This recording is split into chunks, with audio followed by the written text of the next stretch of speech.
come twice. Once to deliver the notice, once to, well, make sure you've left, or make sure that you leave.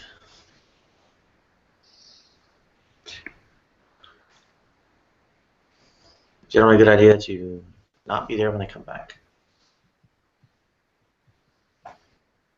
But the first visit, all they really do is knock on your door and tell you what's up and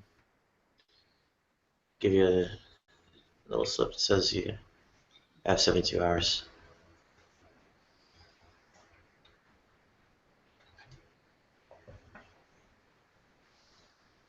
Do you have any plans for that moment?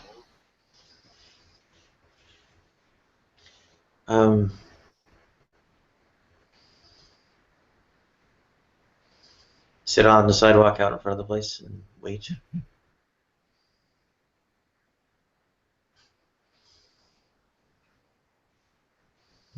Anyway, Matt, do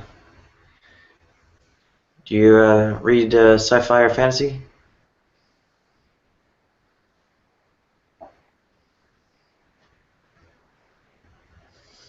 There was a big discussion going on about that, and there was another one about pop that involved like the Beatles, the Who, and I don't know who else. I'm like, Red Light by Susie, and Pornography by The Cure, and whatever it was by ABC, and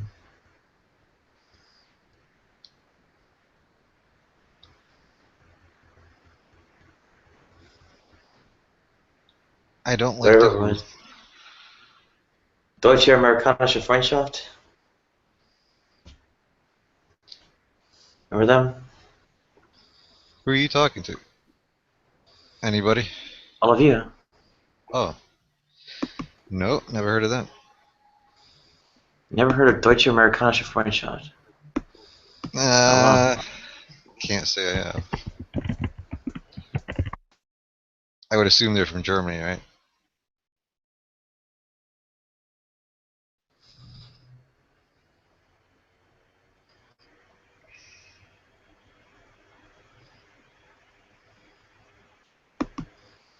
I guess they're abbreviated DAF mostly. German band? Or are we talking about something completely different? German. Yeah, so Mussolini, that's the one.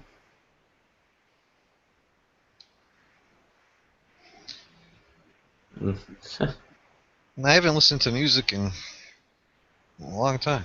I've been for the past few weeks just kind of listening to some old stuff, but music depressed me for a while.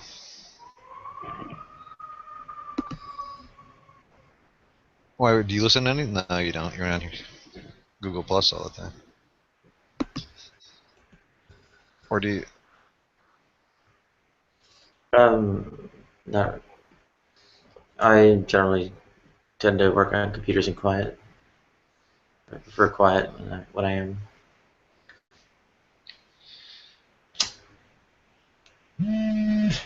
Your Patreon account's not going to help you, is it? Well,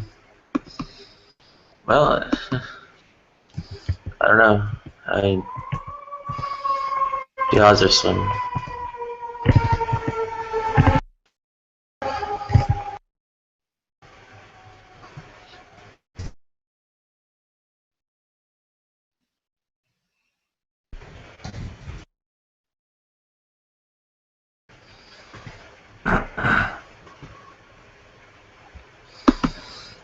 What do you mean by? Hello? Yes? What do you say? What do you mean by help? Keep you off the street, like for the first few nights. Or for a week or two. I'll say it's kind of a gamble.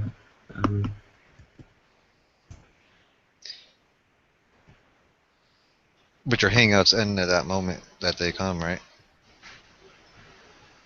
Yeah, when I have to pack up and get out, that's it.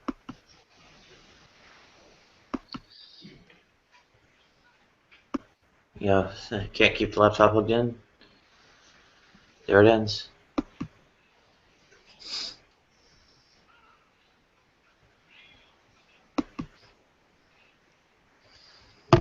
Oh, I have a call from some gym.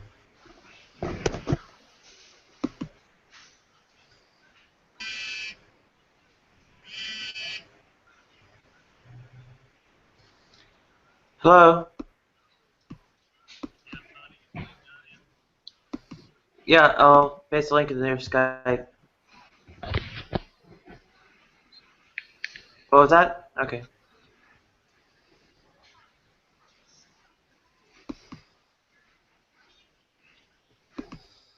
Okay, and I'm still like less than 5 minutes from the start of it, so. Is everybody else asleep? Oh, Mostly. Oh. Sleep I'm awake. AFK, Hey, or so whatever I'm saying. Hi. Welcome, Slim Jim. is that a Rabbi Vader outfit? It's a Russian, one of the higher ups in the church, Oh, in their version of everything. did Vader I, have? This is a rush. I grew up Catholic, and for some reason, I don't believe in any of that shit. But I just love the Star Wars mixed with like the Catholic religious imagery. That would be Yeah, cool that's if why the I never liked Star Wars. I was more of a Trek guy, even though I'm a theist. And Star Wars was my first love. I was at the perfect age for it too, though.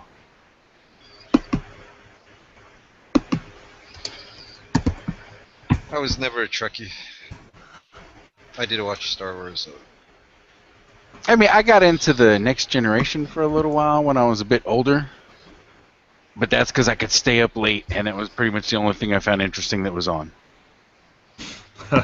Well, I think that I like the Next Generation too. That's my favorite series. But I did raid Netflix after Leonard Nimoy passed to see a few good older Star Trek episodes.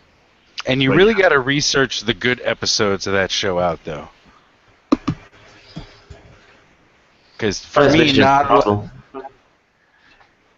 well, it's just like any old show. Sometimes they get really hard to watch, just because the acting's really bad and the subject matter's really bad.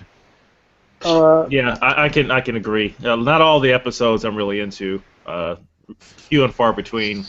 I respect the show, but the Next Generation generally almost every episode I'm kind of into, but with the older one, it's like hit or miss. Yeah. The original series, City on the Edge of Forever, written by Harlan Ellison, is definitely the best.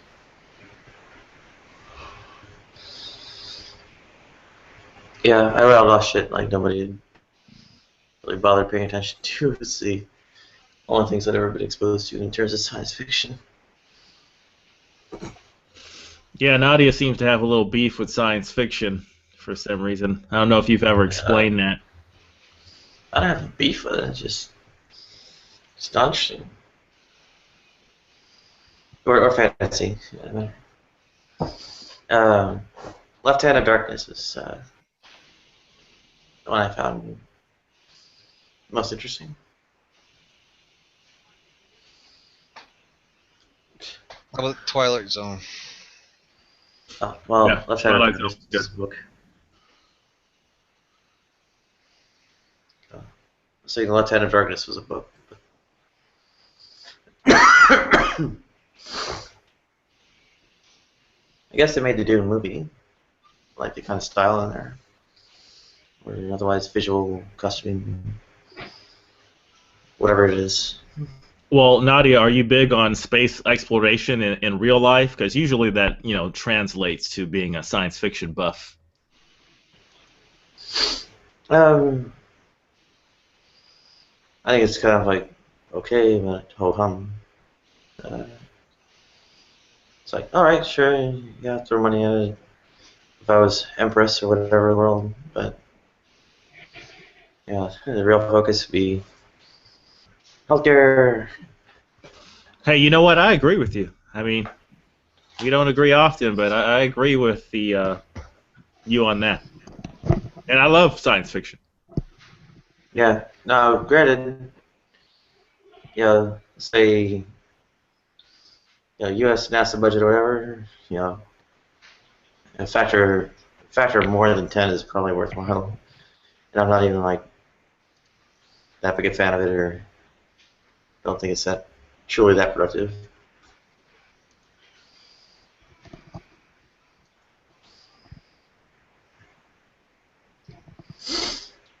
So that's kind of like my thought on it. Relative to what's being done in terms of space exploration now, yeah, factor of 10 is bare minimum what should be happening, but even so, it's still kind of like. So I get the impression if you were empress of the world, this whole Mars mission just wouldn't be high on your list of priorities. Probably still be happening, but yeah.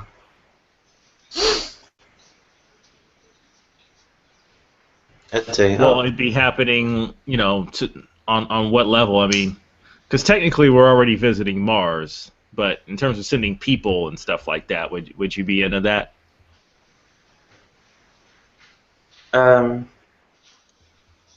Sure. I just like say, throw some big wads of money at the space agency and let them figure out what they're doing. You want to know something interesting about Mars? It's the only planet in our solar system inhabited only by robots. I thought that was funny and interesting. Yeah, that's interesting. I mean, it beat out the moon, even though the moon's a lot closer. Yeah. You gotta do a little better than that. It's probably been a long day. It's the only joke I know, man, about space. The only other joke I know is when a man and a woman get married, why is the man on the right? Because it's the last time he'll ever be right. Other than that, those are my two jokes. Thank you, ladies and gentlemen. Let's call it a night. Yeah, no one's ever did any space comedy. Never seen a comedian go up and just go off for a half hour on space jokes. The closest you get to that is Patton Oswalt's rant on Community, or Parks and Rec. That's the closest you can get to some space comedy.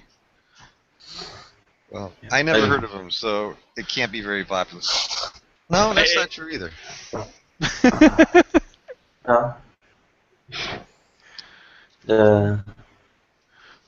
Obviously, in the left hand of darkness, I saw myself as, aligned with Estroven. And I have a feeling no one here has read it. Or if they have, they don't remember it. Okay. No. What the hell have I been doing? I don't know anything. I'm more Earth-based, I guess. I haven't explored the Earth yet. Welcome back, Simon. And I hate Westerns. I always did. Well, now Everyone I'm else going is to just read going over their favorite science fiction. What's that? Oh, I saw Simon. Everyone else was going over their favorite science fiction too. Well, I just bought Left Hand of Darkness for my Nook. Now I want to read it. What's it about?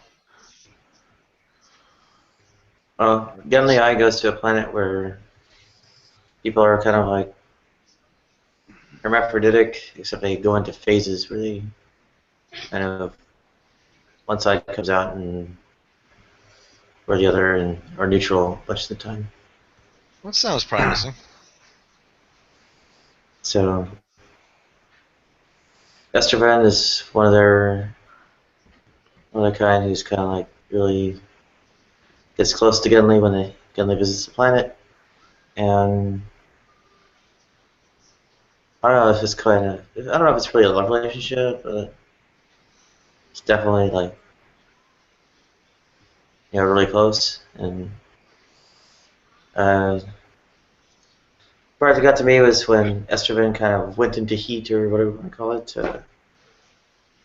that Genly. Let me bookmark Oh, it. well, So shit. Genly saw Estroven as a man or whatever. Well, Left Hand of Darkness is the 6th book in the series. I gotta download a bunch more. Apparently there's 7 books in that series. It's like a whole saga. Now I really want to read the whole thing.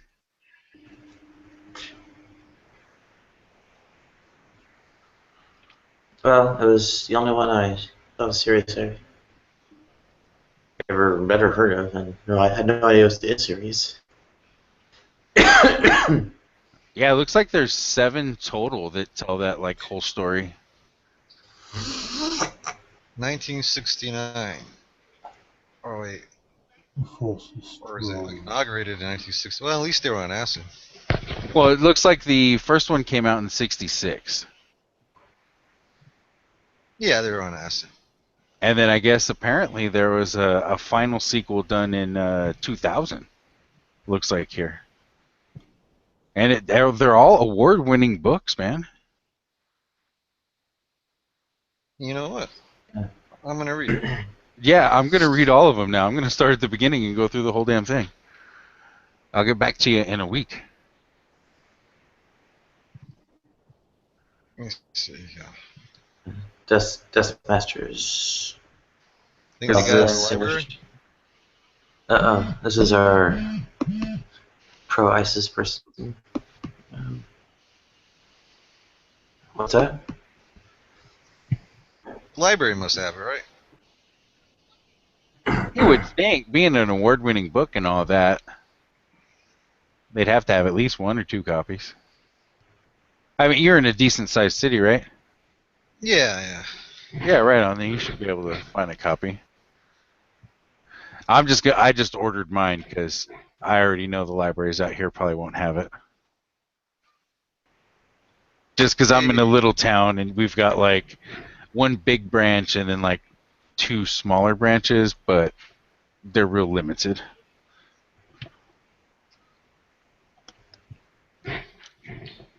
Or should I support Amazon? No. Oh, we get it on ebook. Oh, I can't. I don't like ebooks. Yeah, I just ordered them for my Nook, so I've gotten kind of used to reading books on that thing.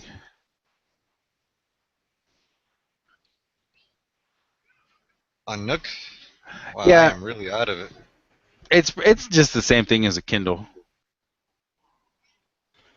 which is just it's a damn tablet. Does movies and video and comic books and all that other shit. But it has a really cool setting so where it doesn't blind you while you're trying to read. Like you get headaches from reading like from Kindles? Not me personally, no, not when you have it on the right setting. Like I turn the brightness almost all the way off and I adjust the contrast. It has like this certain setting you can just click. And it makes it a bit easier to read. It doesn't like heat up your face or anything? Oh no, it runs generally pretty cool. I mean, the only time it runs hot is when my kids are app hopping on it. Which is launch this, then close that. I want to play this game, then close it after a second, then launch YouTube, then close it.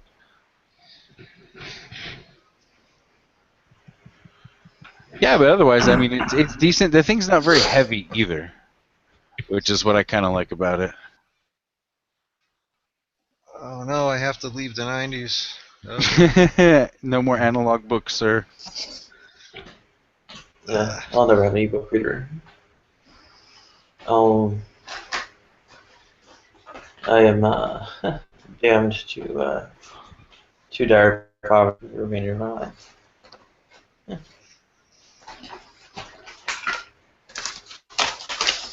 Hey, Nadia, do you have Actually, won't be very long. Nadia, do you have a link to those PDFs, or could you email them to me? Yeah, I can.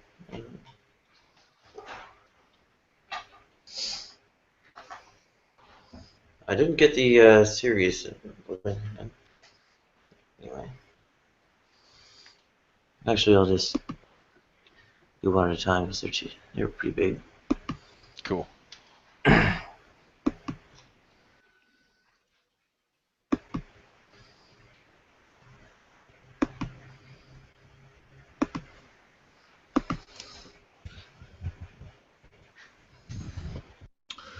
Yeah, I posted a link to just some video where LAPD is handling some homeless person, and there's a struggle, and then he ends up getting shot, and there's a bunch of chaos in the aftermath, and everyone's just seeing a different video. You watch it, and everyone's just looking at a different set of events.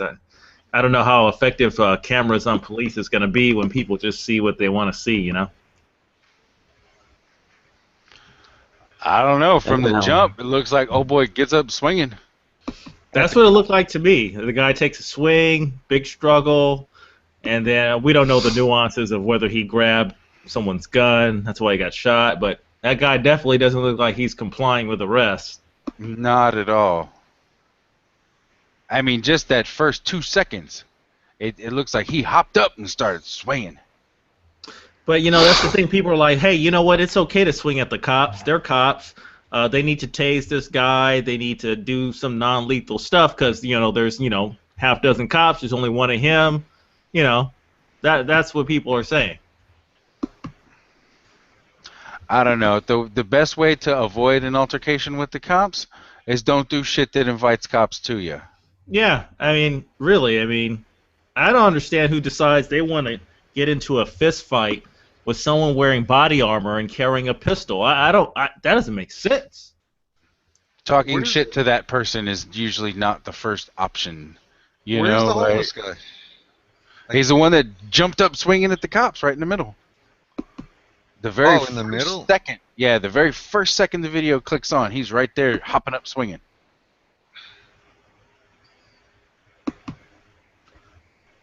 And, I mean, again, who knows what he was trying to grab while he was resisting, you know, because, you know, they have pistols on their side. A guy maybe gets a handout, starts pulling on stuff. That I'd be threatened by someone doing that shit. I'm going to put you down at that point. Yep.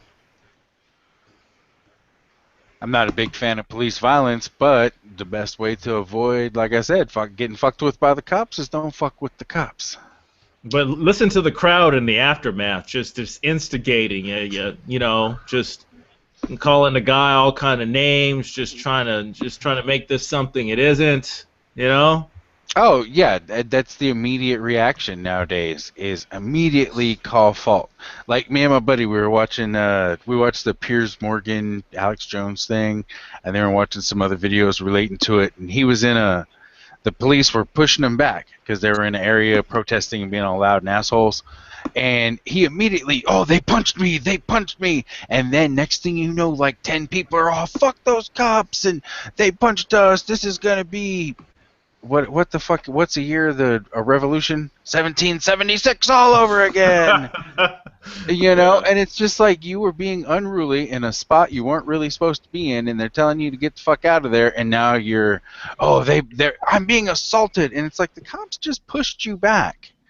Like the cops come up to you with your arms out, you know, making you go backwards. That's not assault. That's letting you know it's time to get the fuck out of here. I don't know. Half the stuff the cops are in the wrong, and the other half is just people perceiving it the way they want to after the fact. Yeah, and it's so hard to find the truth. I mean, there's another video where the cop slaps this guy, this old man who's handcuffed, just slaps him just like a bitch. Oh yeah, I've seen that one. Yeah, everyone just knows, like, what the hell's wrong with this guy? Like, what the fuck is wrong with you? Fucking old man. That is a bitch move. Everyone knows it, you know?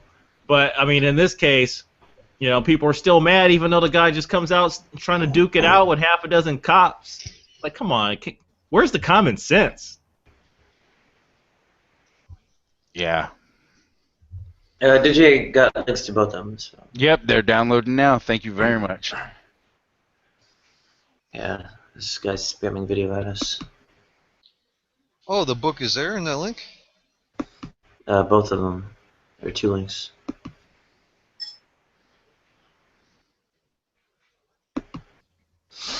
What happened with Mr. Islamic script? Spamming pro-ISIS videos. Nah. Are you serious? Yeah. Well, yeah, Nadia, what kind of characters are you attracting to your hangouts? ISIS? Are the communists in ISIS in bed, No. Nadia? Explain this. No. I can explain it very easily. Well, Nadia means hope in Russian. It also means moist in Arabic.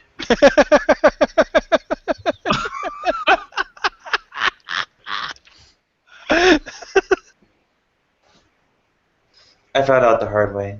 Oh, fucking hell. Like, oh yeah, I'm hope in Russian, yay, yay, yay. And then, yeah, it's like, why are all these guys from the Middle East showing up in every hangout I get into and jerking off? Oh shit. Wow.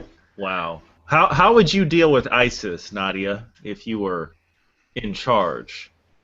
Well, they probably all need to get laid. Might let off some tension. Nuke them from orbit. It's the only way to be sure. Yeah, I like Chicholina. that. The Chicholina option. Remember when Chicholina offered to sleep with Saddam Hussein in order to calm him down a bit so he wouldn't go to war? I think everyone should Okay. have like a clear plastic dome around them. This way there'll be no trouble. Get out of my bubble, That's asshole. I was thinking of ending it. I think it would go over. No more fights, no more nothing. Hey, wait a second. Nobody take that idea.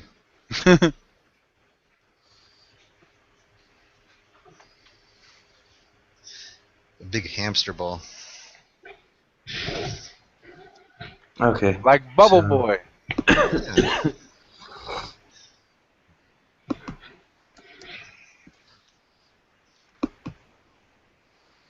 Okay, so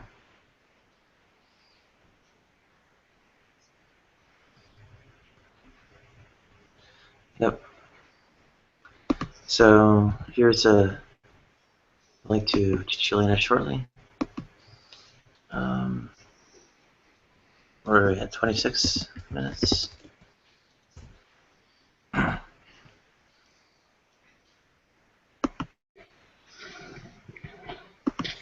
Okay, here she apparently offered not only to sleep with Saddam Hussein to calm him down, but also Osama bin Laden.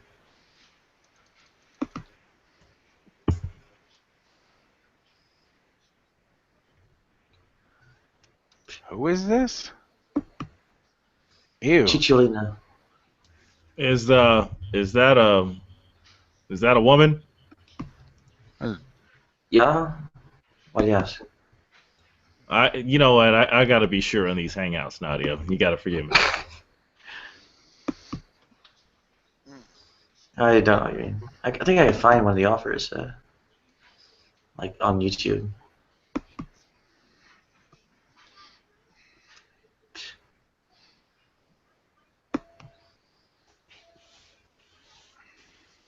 Like, it's hilarious. It like on her little bio, it's all her when she was born, her other names, her height, her religion, her spouses, and number of adult films she's been in. Yep. Okay. Are those real boobs? You I'm mean tending to think so. I would admit it or not? I mean, you would look at them; they don't look fake. That looks Yeah, like they're a that little. looks like gravity's taking effect. Yeah, I was gonna say the G word, but you know, you got to be sure these days. Listen, I just can't be sure nowadays on anything. I gotta ask. Okay, I got a YouTube I think video it's more of her fun to offer. find out firsthand. No, I Ah, vehemently Okay. disagree. There's a YouTube video of her offering to have sex with Saddam Hussein. awesome. Like straight That's like not to gonna him? work. Or just in general? Saddam's got plenty of pussy. I mean, that's not gonna work. Who knows? That's like, yeah, Hey, yeah. she Hey, more of a an billionaire. expert. I'll give you $1,000, Mr. Billionaire, if you just cooperate. Get the fuck out of here. Yeah, who knows? But yeah, I think following in her footsteps with respect to ISIS is Osama bin Laden too. yeah. Yeah, Osama bin Laden is probably in a Learjet with like a Armani suit somewhere, flying around at that time. He was no cave. Who knows? Well, yeah, they don't want to show pictures of the body. Just like that Adam Lanza character, they don't want to show a lot of pictures. So, you know, everyone has the right to be a little skeptical if they just don't want to give the hard evidence.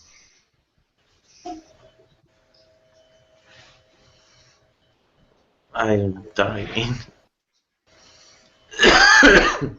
No, wait. Are we going back to There's people that are conspiracy? saying, you know, Osama wasn't killed that night. And there's people saying that there wasn't a bunch of kids killed at Sandy Hook.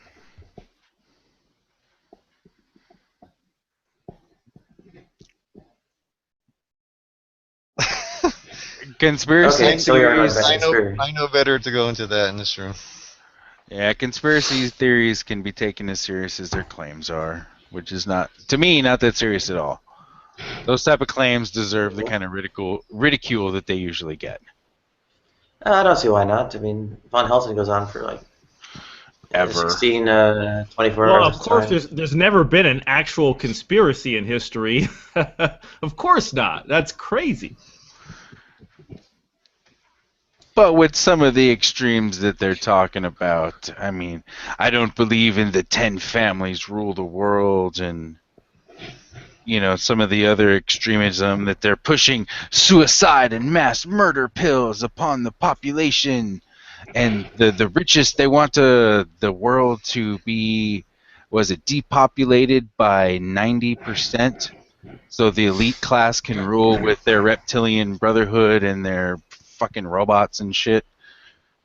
I mean, sorry, if I just look at my block, there's 10 houses on my block. 9 of those houses are gone. That means all the positions of people who lived in that household, those are all left open with nobody to fulfill that. I mean, it's just, they need a shitload of robots to make all that crap that they're talking about happen.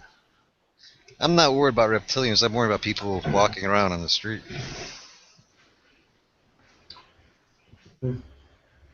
Or in All right. Walmart. Well, I don't know about the conspiracy theories that were aforementioned. I'm just saying, I don't think it's a secret that automation is one of the big-time corporate goals to minimize costs. I don't think that's conspiracy at all. No, but as far as technology to minimize costs as opposed to technology to replace humans, I kind of think that's a bit of a jump. As far as like replacing humans, period. Well, they wouldn't replace humans, period, but they would take up most of the need. The elite class would be the only thing left, at least according to their model.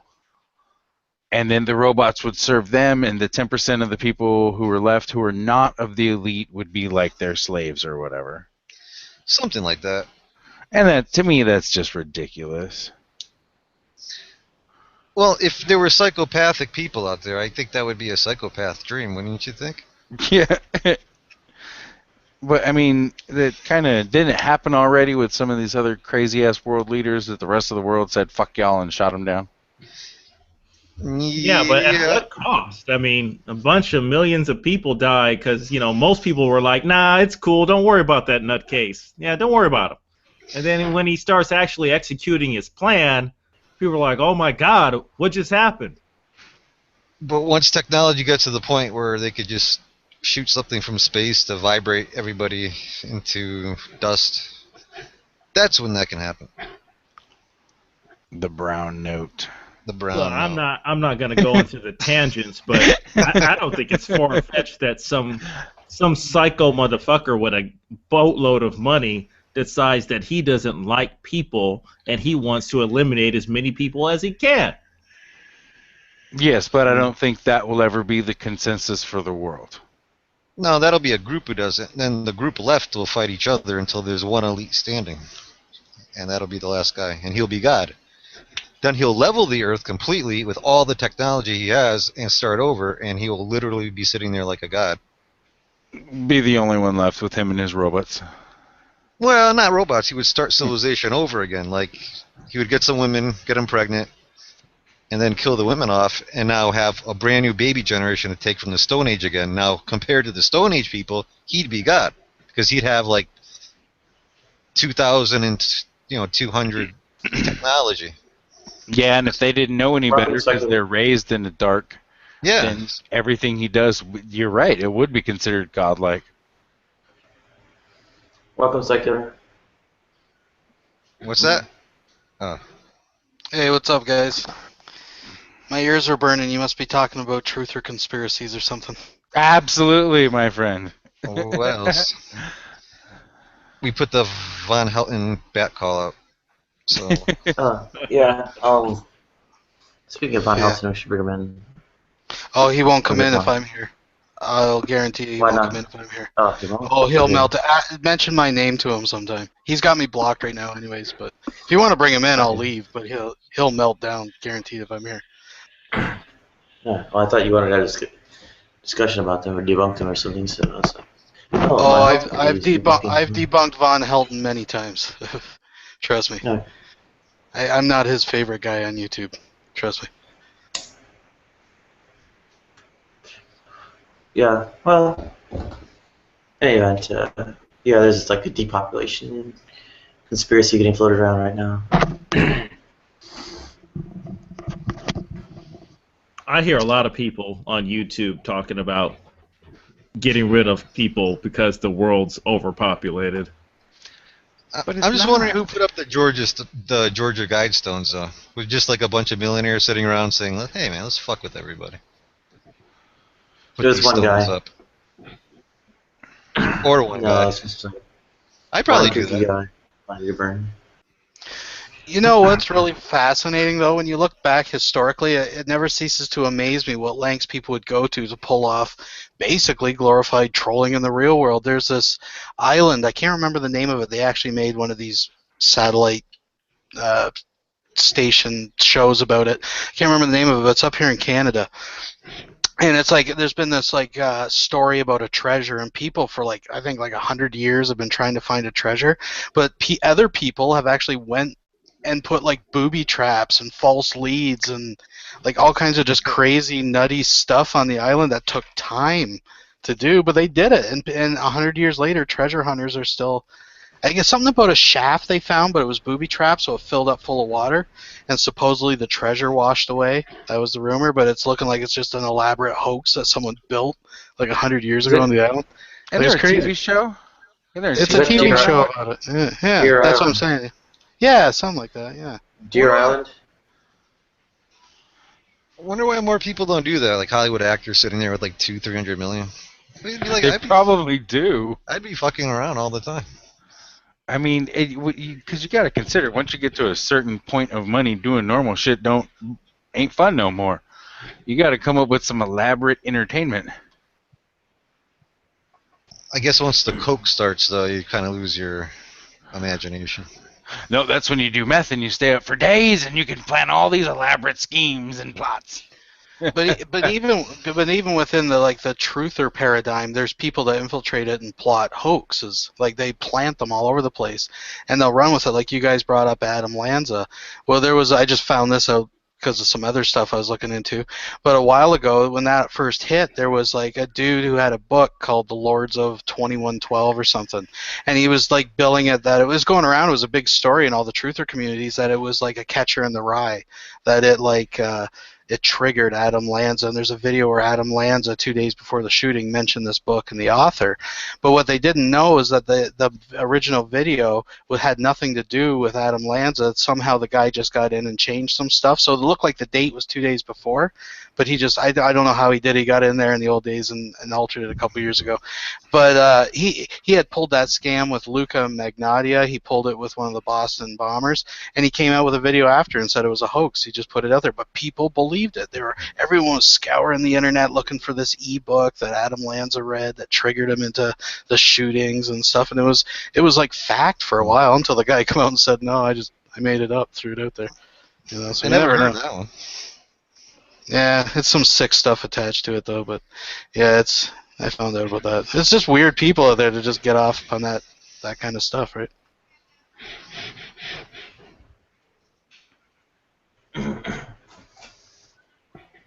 Well, I'd certainly, I don't know.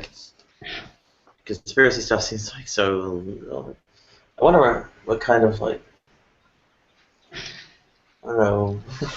I guess it's like Wealth or bourgeois, some kind of status one has to have to be able to indulge in those kinds of bizarre fantasies.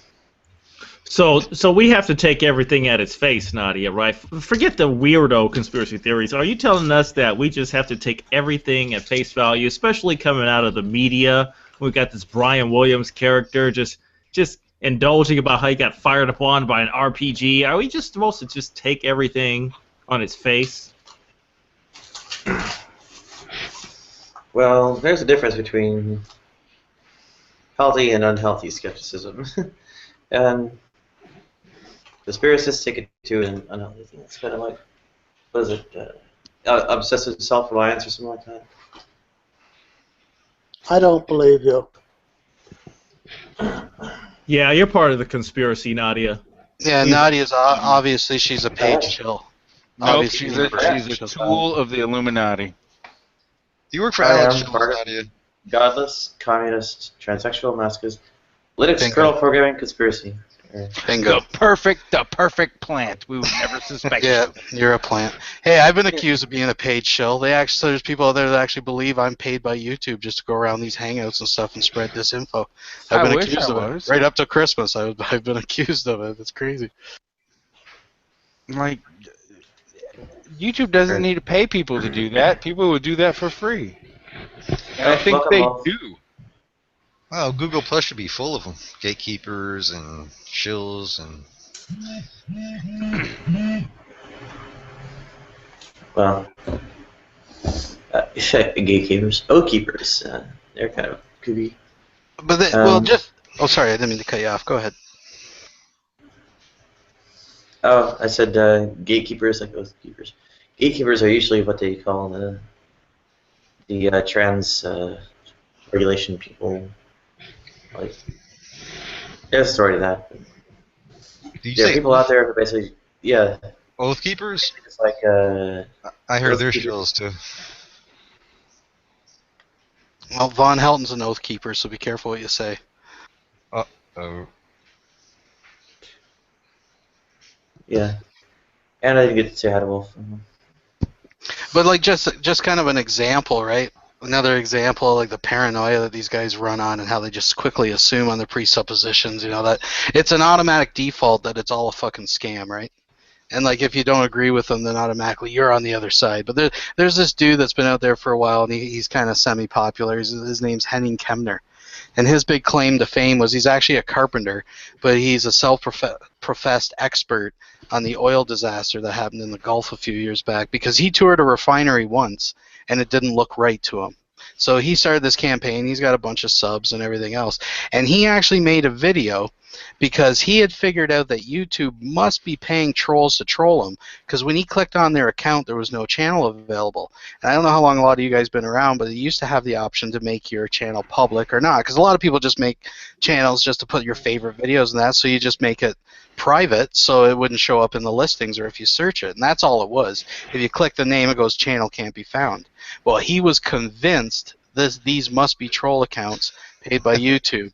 because how else could they hide their accounts, right? He didn't know there was a privacy setting in the settings. But I mean, that's a big thing you hear from these guys. They believe that, right? Well, anyway, I don't think there's any. Even if there was any conspiracy like that, I don't think there's anything we could do about it anyway. So, might as well just go with it into the new world order. Yeah, you're a sheep. We're 50 years too late, I think. If We there was need a new anything world to do. order.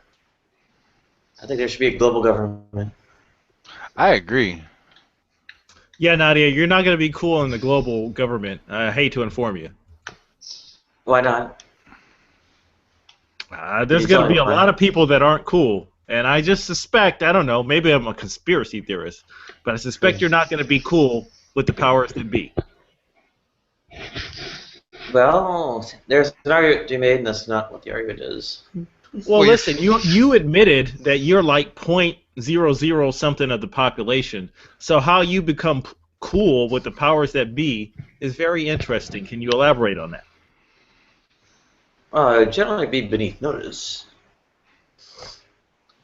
I vehemently disagree that you would be without notice. Wait, but we all know the LGBT community is run by Satan, so he would be the head of the New World Order, so not even. They're all good. Okay, let me tell you the real argument.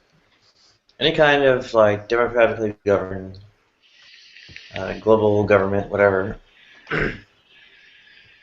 has a big problem that the Muslim world is a voting bloc, has enough fragmented allies outside of it. In terms of the LGBT issues, that will gun down any kind of LGBT rights and could even go as far as like endorsing anti-sodomy, etc. measures.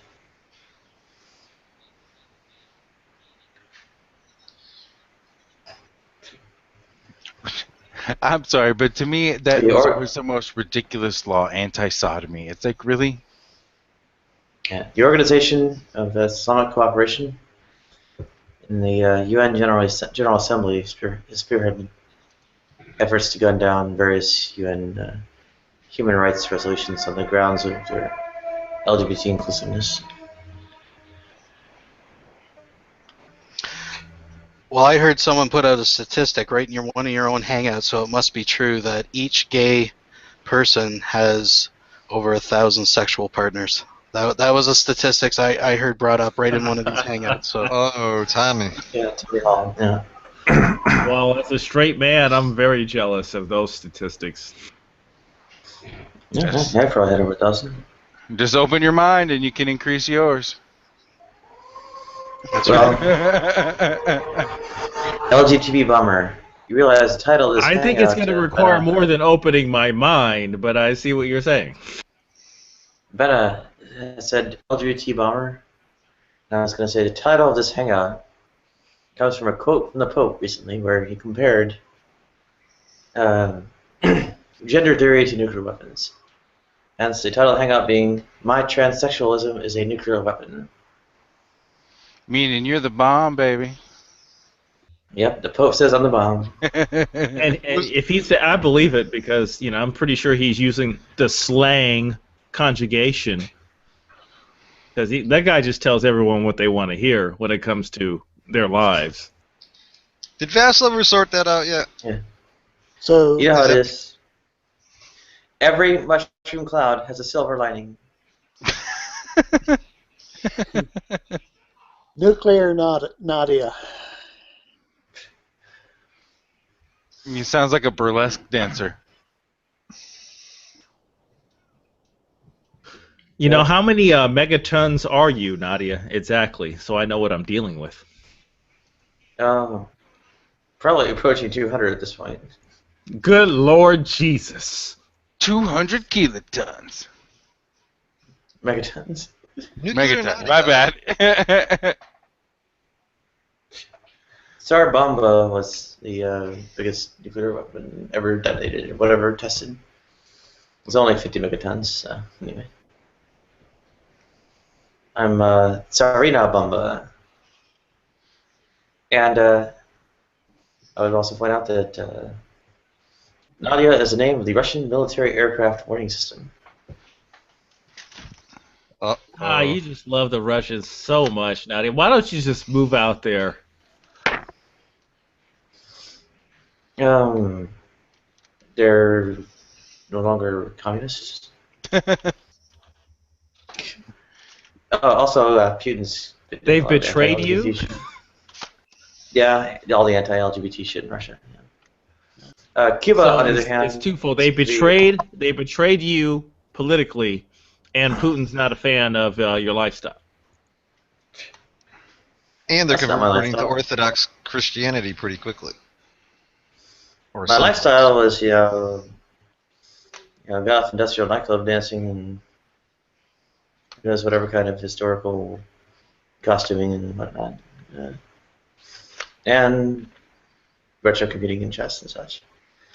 On the other hand, Cuba is at least nominally communist, and even if not so in fact, and seems to be sponsoring sex reassignment surgery in their government healthcare. Those bastards. No, and I am of Cuban descent. So bam, homeland, baby. Yep, Spanish was also my first language. Hola, ¿qué tal? Was it really? Wow. Sí.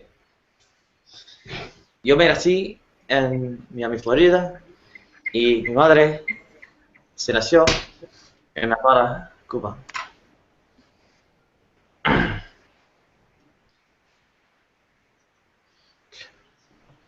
Okay. Well, I don't understand any of that tortilla talk. I was born in Miami, Florida. My mother was born in Cuba. Lucy, you got some splaining to do. That's the closest. That's all I got. That's all I know. Yeah. Ricky Ricardo. I'm not sure what it means. I just know it's Spanish. Okay, I don't know. I can't maybe someone could translate it. It's just heavily accented English. Yeah.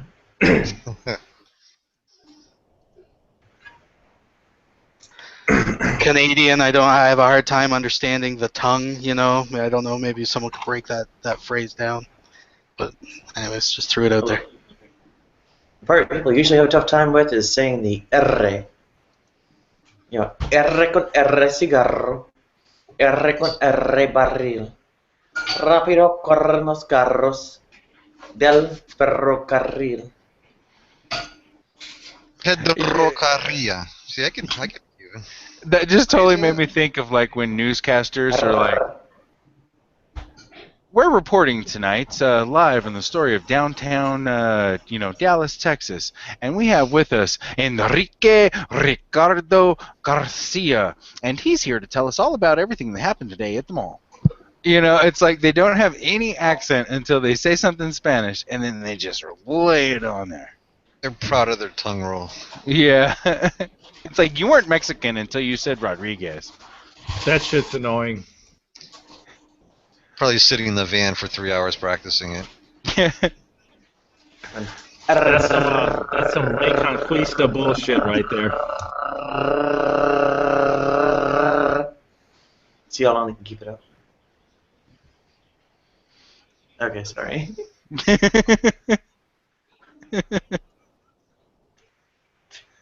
Say something with the tongue roll. I want to try it. Yeah, I've been recruited to that action. Say something with tongue roll? I don't know. Arroz con pollo. Arroz con what? Rice and chicken. Pollo. Rice and Yeah. chicken. There you go. You're not supposed to do that for every R, just the ones where the two R's together. Duh, we know that much Spanish, Nadia. What do you take us for? Two Some R's pinche together. gringos? That's Mexican, not Cuban. I think it came from when General Pershing invaded Mexico, just after Emilio I Zapata. have no arguments And for that statement. they were saying their replacement of English green go because their uniforms. Exactly, I know. Listen, I'm out here in California with you, Nadia. I know the deal. Okay. Okay. But you need to go hook up with the Cubans in Florida so you can go to your homeland in Cuba and be married.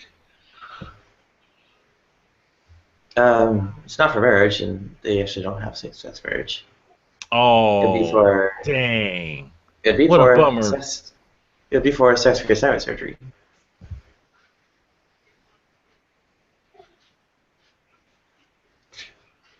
How long of a swim is it to Cuba? 90 miles. Well, that's not bad. Well, from Miami. I could just float on your California. back. In California, I think it's a bit longer.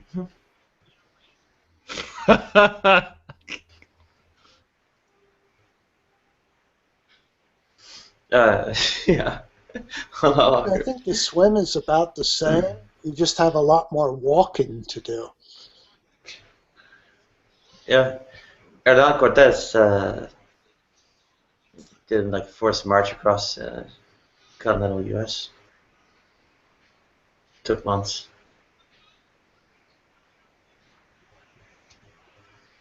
They won't let you in? I think the U.S. won't let me go. I'd have to have like a leg through a third country. You know, it'd actually be the perfect plan because they wouldn't see it coming because they're so used to people getting into America. They're not used to people like smuggling out trying to get to Cuba, right? So you're the raft going the wrong way. They're not even going to pay attention. They're just like, oh, no. Just give them a few tongue rolls and you're all set. Yeah. Cuba does have a better healthcare system. Better healthcare than who? United States.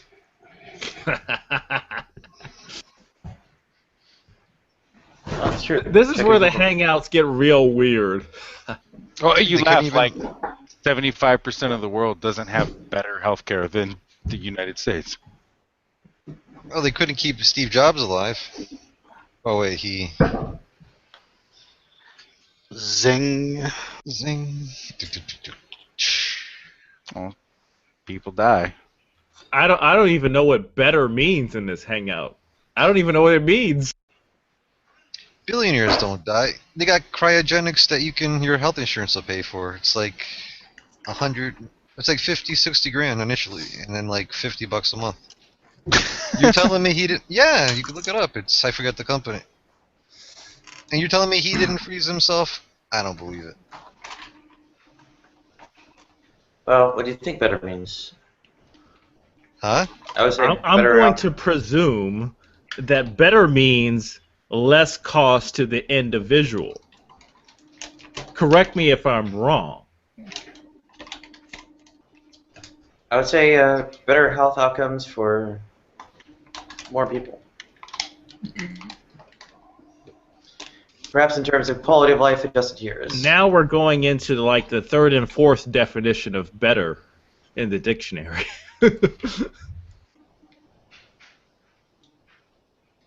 No, I mean, it's how one would judge healthcare systems. What's our resident Canadian say? What is the metric of merit of a healthcare system?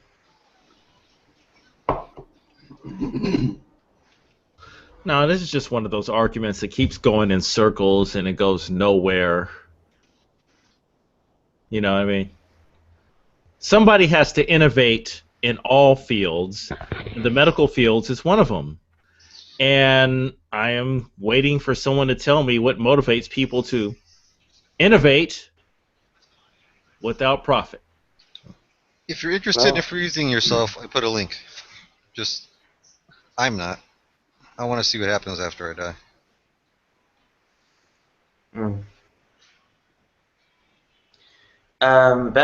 Ni is more like English nor.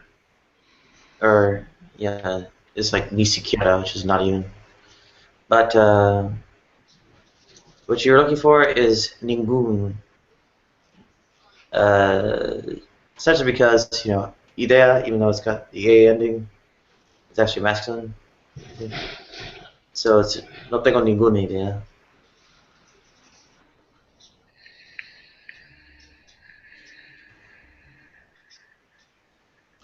But why you gotta preserve yourself? Like, what are you gonna see? What are you gonna preserve yourself for?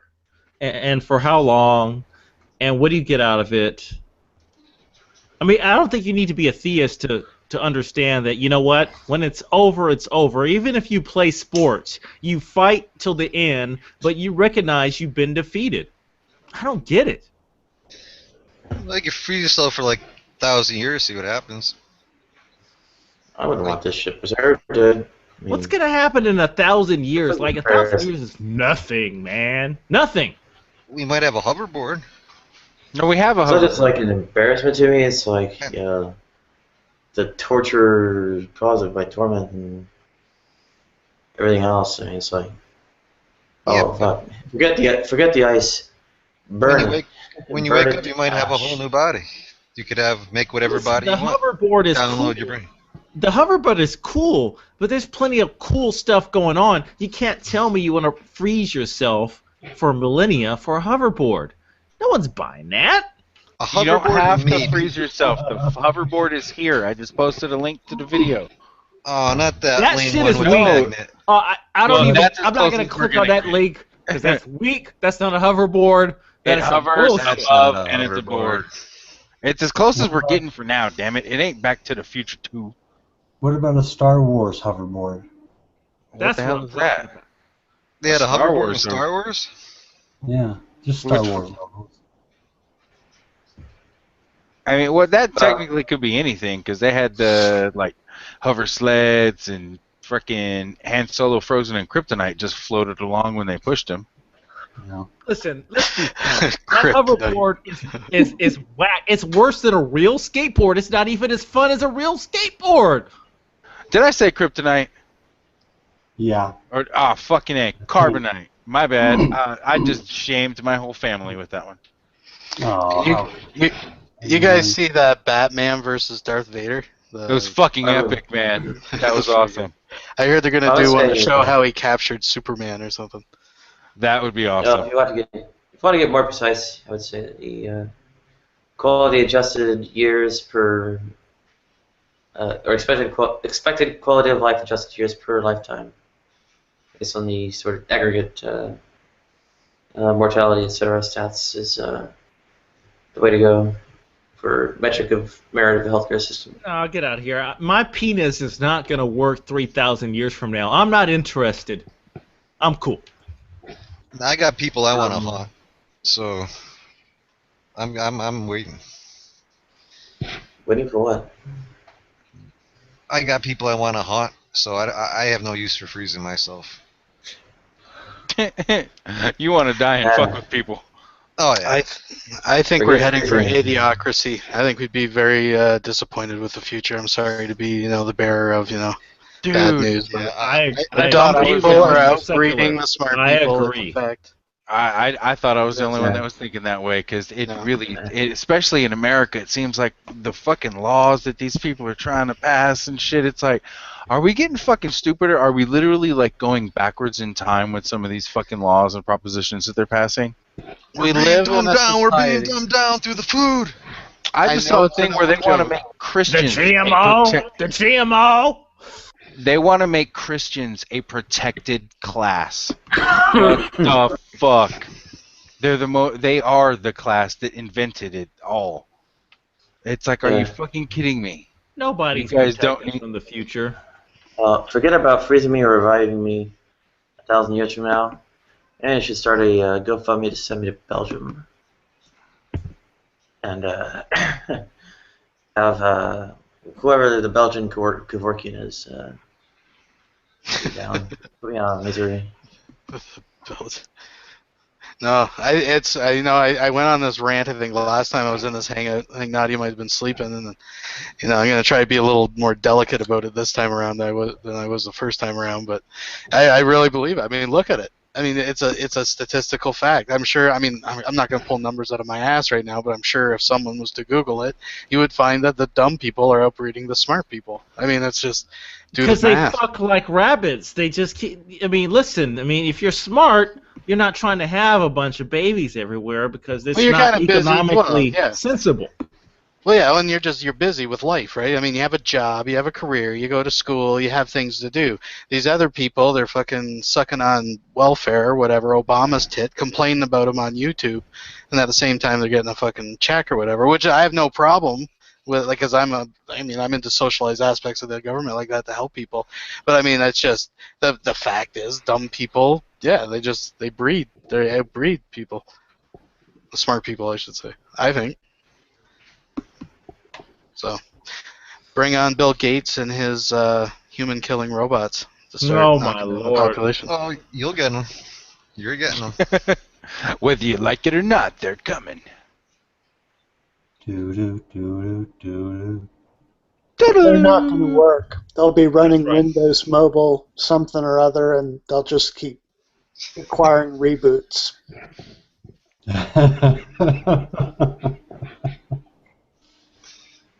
Damn hard software keeps on crashing. Windows 10, the beginning of the end. Skynet. I don't know. I've had nothing but good experience with Windows. I don't know if mine's are the conspiracy theorist version of Windows. I don't know. You don't have the CT version? I may have it, and it's not disclosed, but It wouldn't be. obviously, right? Clearly, obviously, it would be. It's obvious you're a shill. So you got a copy. How else would you Yeah. get a Me copy and of Nadia the are New World working Order behind copy the of scenes, actually, and I'm here to agitate purposely. Yeah. You've met the leader. You know what's Agitate? Oh dear. I got prop. I could be down with that if it's communist stuff. I got prop is very Soviet. I like that. It's a perfect front that a Christian comes into Nadia's hangout and agitates, when in reality they're working together. Dum dum dum. Conspiracy. No, I am your father. Luke, I am your father.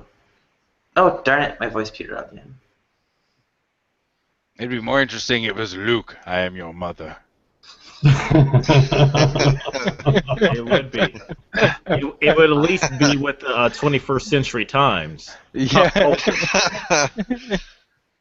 What kind of fighting was that?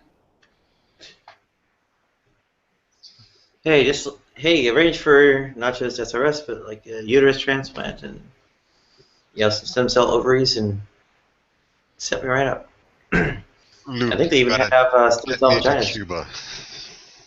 Yeah. Well, listen, I mean, I read a report that 2 men and 2 women are making biological children now. The technology is there. Oh, that'd be awesome. Yeah. Oh, it's there. It's there. They're doing it. Let's just get with the times and fall in line. Here we go. I need scientists. Okay, start with the stem cell. Somebody give me one of those.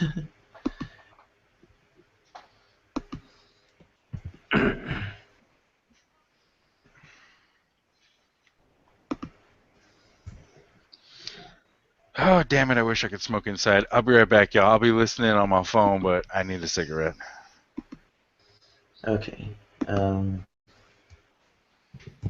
notice everybody in Google Plus when they smoke always go outside. I don't.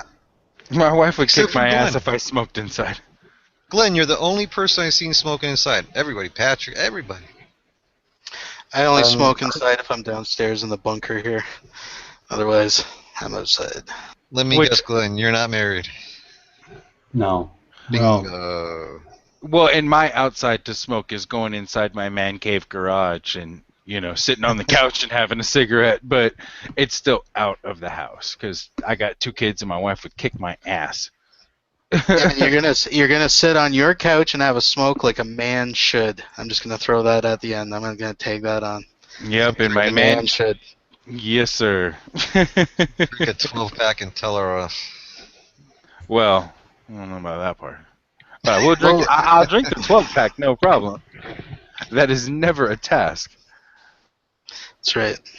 Man should. God, That should be a word in the fucking dictionary. Man should. that's what man should. That's right. All right, be right back, guys. The brotherhood of man should. That's right. Instead of manhood. That's right. Don't tell me where to smoke, woman. I'll kick this bottle over your head. Alright, T stem cells, get me vagina, uterus, and ovaries. Okay. That's obviously not gonna happen. See, that's why you should freeze yourself, I told you. Well, the same problem thwarts my attempting to do any of that, thwarts me ever doing that, which is bakshish.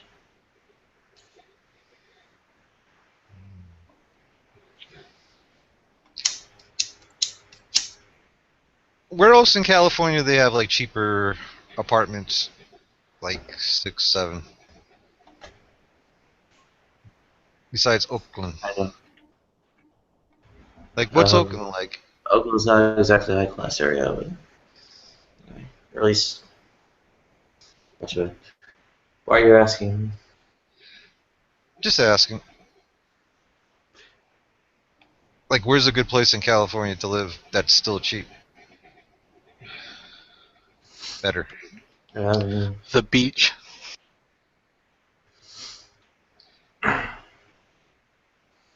You're talking about somebody who's in bad enough shape. I What's that? need like physical, logistical assistance I'm not getting, and Yeah. attempting to relocate to the sticks somewhere. It's not going to be possible, and if it were like mysteriously done by some kind of helicopter airlift or something, I'd just like drop dead out there and not be able to get home.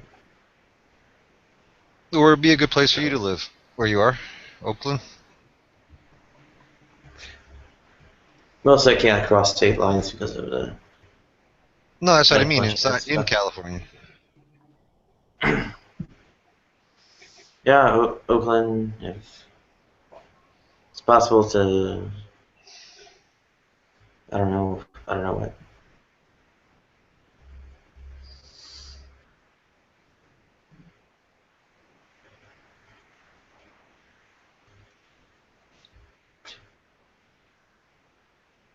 Is Oakland anything That like would, LA? Like downtown LA? no.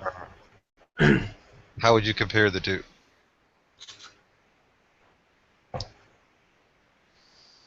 I don't know. Downtown LA is like some kind of is the U.S. is Right. typical sort of urban sprawl. You know, the sprawled out. No, I've been to LA. I'm just wondering how it differs from Oakland. Yeah, Oakland's like 1-2 story construction mostly. Uh, Even the downtown stuff isn't like real buildings, or whatever.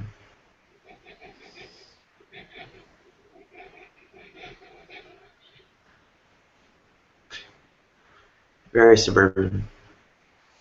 No, there are not a lot of trees in general.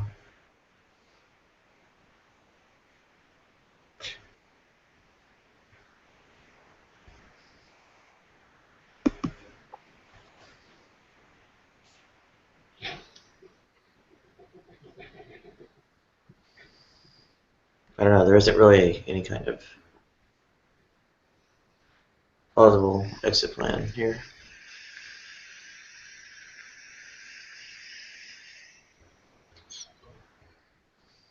exit And plan? like,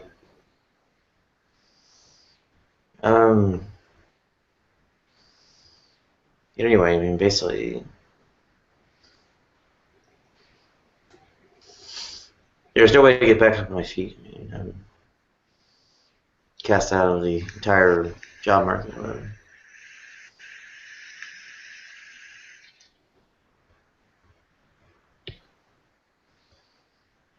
And having too many medical problems too.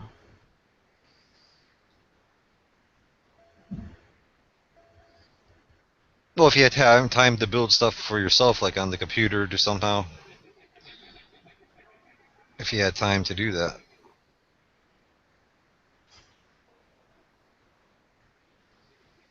I haven't, but it's not going anywhere.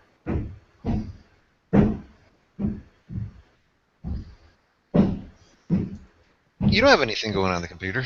You just have a YouTube page.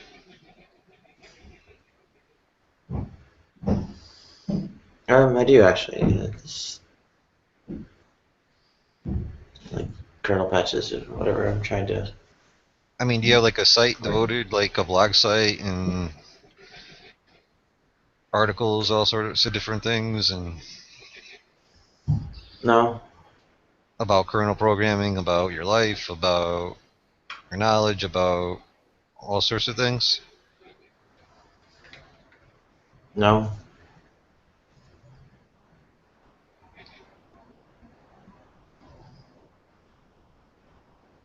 If you had time, you Feel like I could. need to.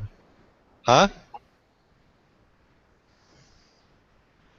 Well, what are you telling me I need to do?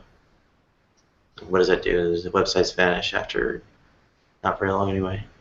What's that? I actually had one going in 2012. When the hosting dried up, there went the site. Well, you can't dry out. It's got to be done proper. What does that mean? Well, it's got You're to be speaking a modern. very different language. What's that? You're speaking two different language. We are. You know, a site that's like modern looking, like a WordPress site where you put articles about things you know and things you do, instructional videos, all sorts of stuff. For starters. I had one. No, I'm talking about a good one. Like modernized, hooked into Twitter, hooked into Facebook, hooked into everything. All streamlined like.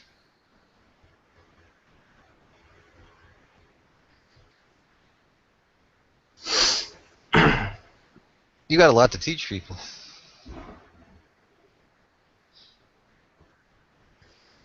Well, You got a about lot of what? interest. You got a lot of interesting stories. You got an interesting life. Sure you do.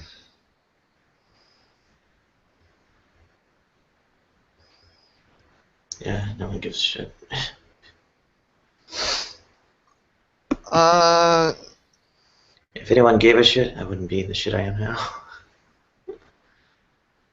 no, but people might give a shit about information you have in your head. That if you got it out. If they gave a shit, I would have been getting a paycheck.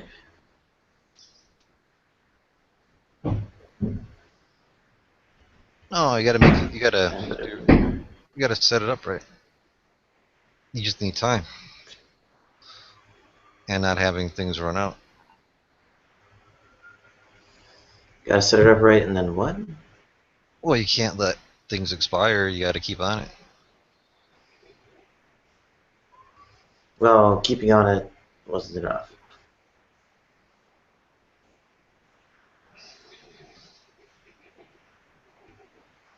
You are subject to the usual sort of, I don't know,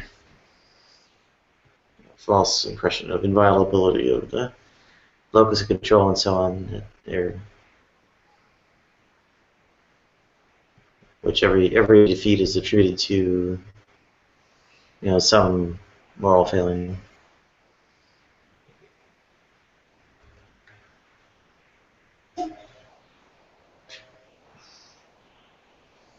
And considered a moral transgression even. I could probably think up a lot of things you could write about and do videos about. Like what? I'd have to think about it a little bit. Tons of things.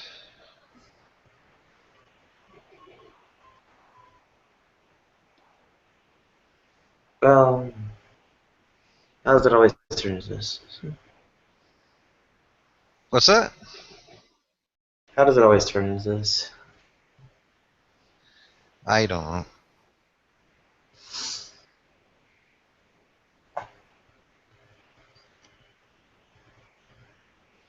Yep, and the mass walkout starts. Because we stopped talking about conspiracy theories. Yeah, basically everybody's pounding away at some other hangouts. Retry button.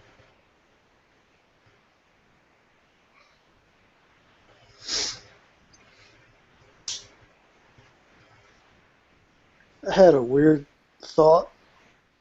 I wonder if it's possible to get a volunteer position or even a paid position as an orderly at the hospital you keep going to. Would shorten the trip.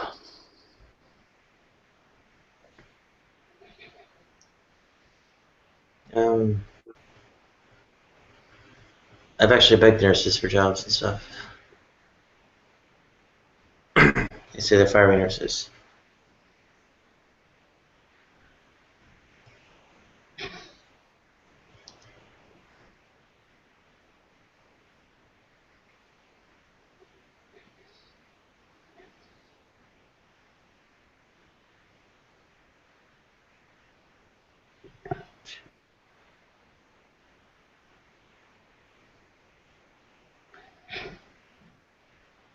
What was the original topic?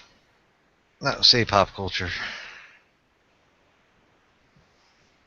The thing we were carrying over from the hangout just before is like, I guess, sci-fi fantasy novels people have read, and I guess pop music.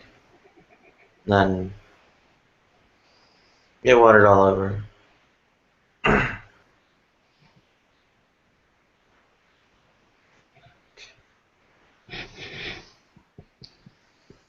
The original sort of thing was spoofing the Pope's recent condemnation of the trans people.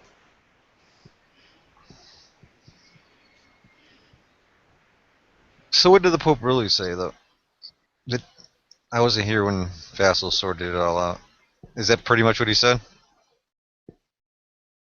So right off the list said, think of nuclear weapons, genetic manipulation, and gender theory. They all go against the order of creation. So on. You're on one of those direct parallels and moral equivalences. It basically says, yeah, these things are all of equal moral weight and so on. Yeah, this Pope is a problem. Well, it's like the whole, you know, let's hold homosexuality and pedophilia side by side while claiming we're, you know, not drawing moral equivalence between homosexuality and pedophilia.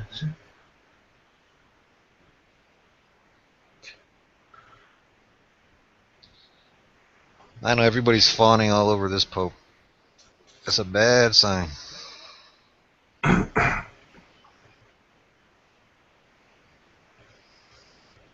Well, anyone who's aware of any trans anything is pretty much the Pope's lost them. But you can afford to lose us because we're only 0.3%.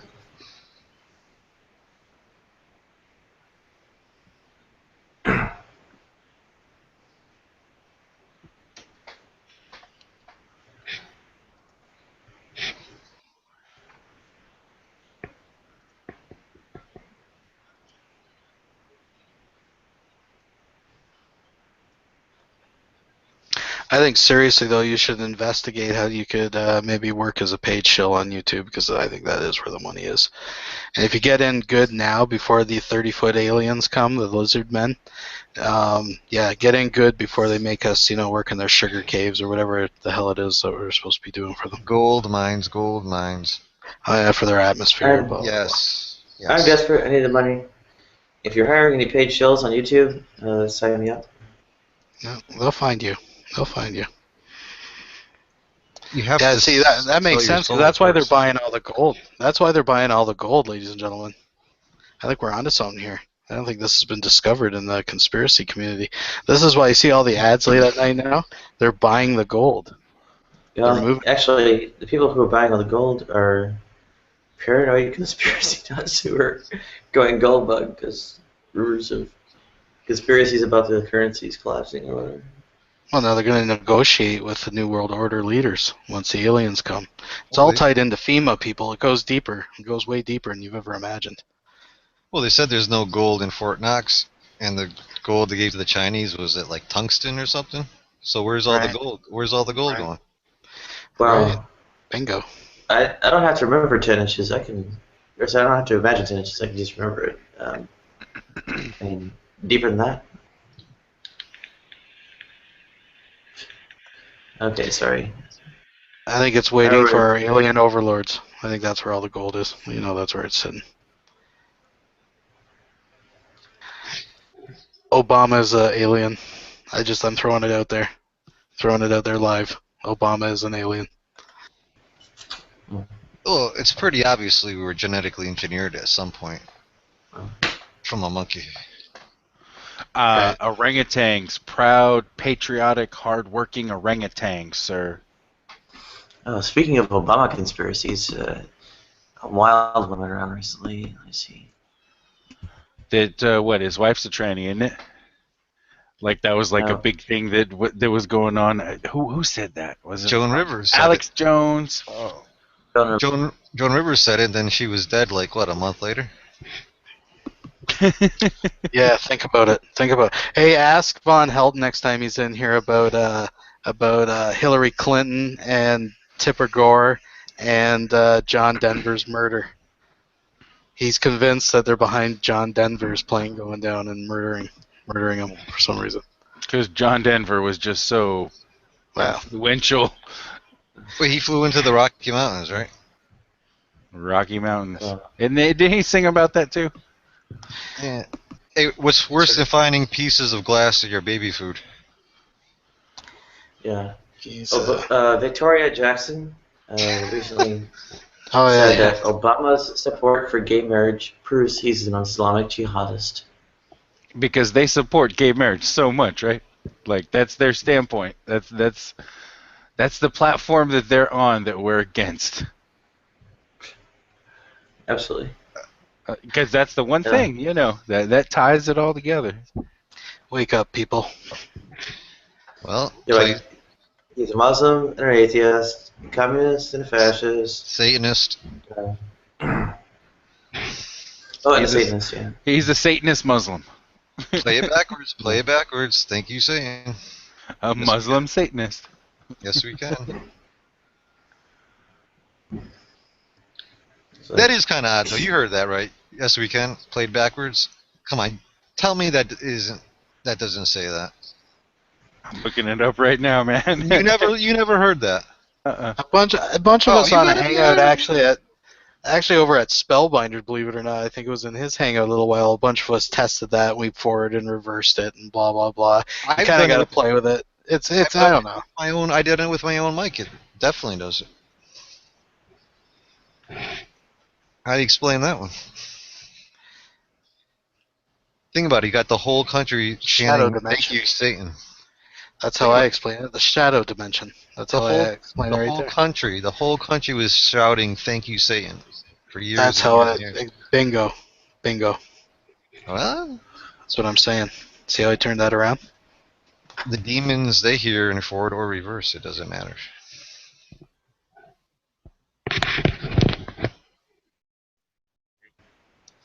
Oh, who's calling? Oh. I don't know. This Flip guy seems to have a lot of inside knowledge about this conspiracy. That's all I'm saying. Maybe it's a conspiracy inside a conspiracy. Who sent you? I did just pop out of nowhere, didn't I? I popped out of nowhere, didn't I? I'm a stool blue jay. Yeah, look at that fucking smarmy look on his face. That blue jay. Look at him. Come on, still here. Tell me what you got. Yeah, that's what he's saying. Where's your stockpile? Yeah, he's hanging out with the bird feeder, picking on all the little birds, pecking them out of the way. I know your game. You're a shill. You're psyops, obviously, an Obama supporter. Hey, wait a second. What if I don't even know if I am? Could be one of those Manchurian candidates. You just gotta hear that. You just gotta hear the right word. That's right. What is all the conspiracy stuff? I thought it was supposed to be about religion, not conspiracy. They bring religious people on. They Religion is the conspiracy.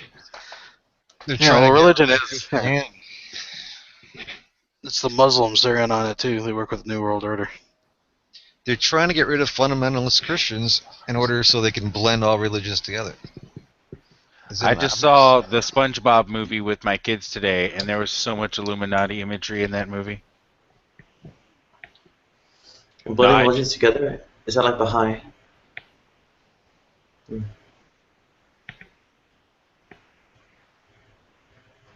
There's a ton in The Simpsons, that's for sure. Well, I mean, there was one, it's like some futuristic space dolphin who exists out of time. The brooch on his cape had a triangle and a circle, which looked like the eye of whatever. How about the one where Bart Simpson holds up a comic book that says New York 9 and the two building Twin Towers form 11? Well, how do you explain that one? You didn't see that one? No, I missed that. Oh, are you kidding me? It was like, yeah, type it in Bart Simpson's 9/11. This is way before 9/11. I'm telling you, you cannot explain that. They're giving you clues, man. They're giving you clues. Why would they have the price of the comic book $9? Exactly. Bingo. Why? Look it up. Seriously, look it up. I believe it. I've seen it. I've seen them. It makes no sense. Eyes. The scales have been removed from my eyes. Oh, you're just blind. You're a reptilian. No, they haven't. You're a reptilian. They're gonna put you inside the beast. Quiet. So, I wonder if Fun and Armenian can handle hangout while I'm out at the bodega. You open on Sundays? Yeah. Cool. All right, so if you want to hear something religious kind of theme, I guess, a friend of mine was telling me his son in high school, he goes to like it's a Christian school, but they're not like Christians. It's for different purposes that he goes there. But he's one of these smart asses. He actually got to wear Crocs as part of his uniform because according to the dress code, they didn't violate it. Like he's one of these guys. So anyways, in his religions class, they had to pick a religion and do a topic on it. So he actually fought the rules for the right to represent Pastafarianism and his right to wear a spaghetti strainer on his head during the religions class. Awesome. And apparently he's allowed to. So there you go. Well, let us elaborate on why someone goes to a Christian school who's not exactly into the whole Christian bit. Same reason people go to Catholic schools up here that don't go to church. Okay, yeah, no, and I accept that. I think it's just very interesting that the schools, the public schools, are avoided by people who are secularists, and they send them to religious schools. It's because you see all these rich Christians, instead of paying, towards the public school board, they put their money to the Christian or Catholic school board.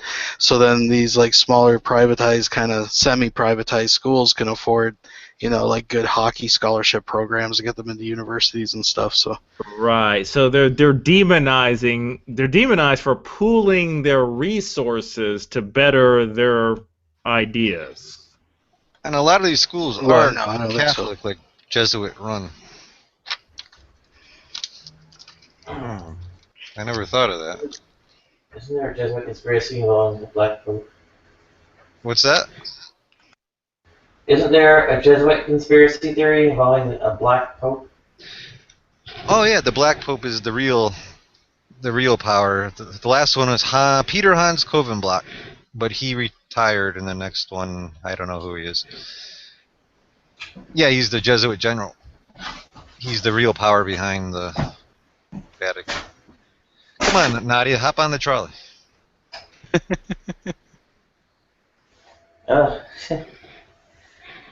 Hopefully, somebody wakes up before I actually close. School board stuff or school system stuff is nutty. What are you talking about? Somebody wakes up. What? You said you hope somebody wakes up before what? Before the bodega closes.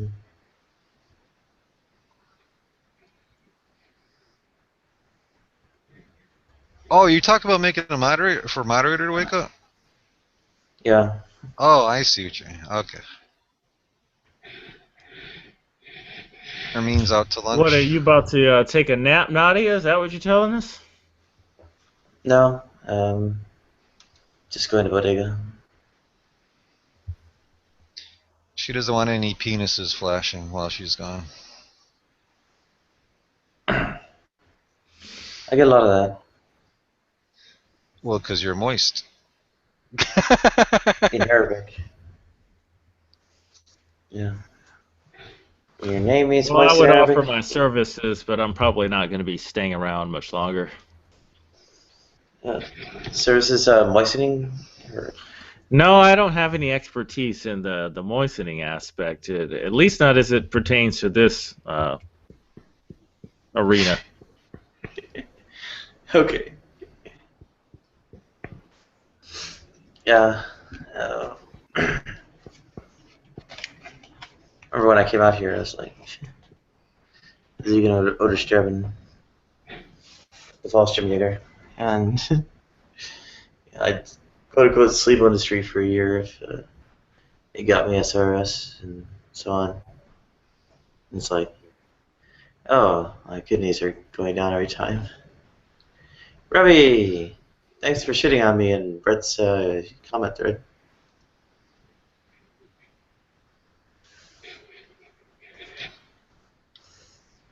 I guess he won't be a mod. To put it mildly. Yeah.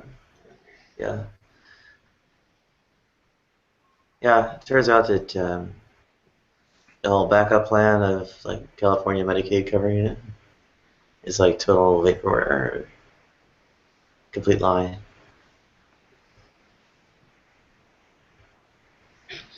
What time is the bodega close?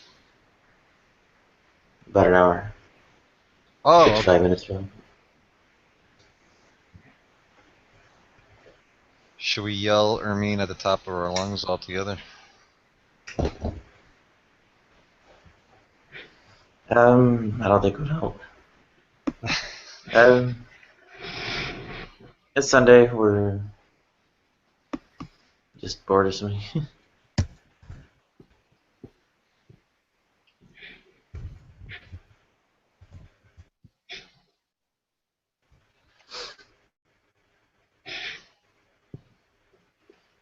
Hey, why does not sleeping give you a headache?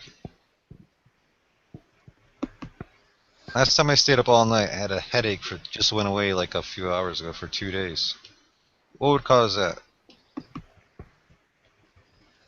What's that about a headache for 2 days? I don't. Like not going to sleep?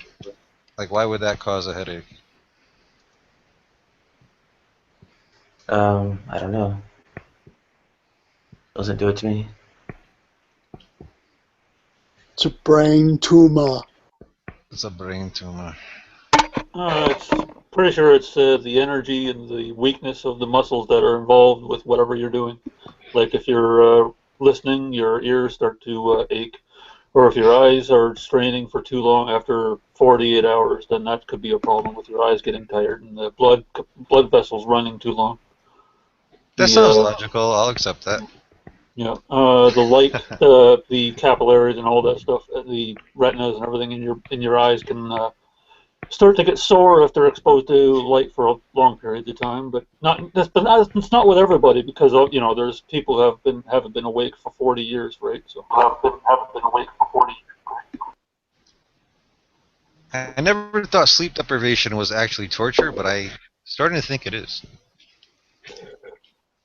You sound familiar. Let me guess. Johannes. Never heard of it. Who's talking? I can't see the bottom of my screen. Who was talking? Remy? Yeah. Oh, okay. Oh, I'm from Canada. Hey, you're smart. I suppose. Thanks.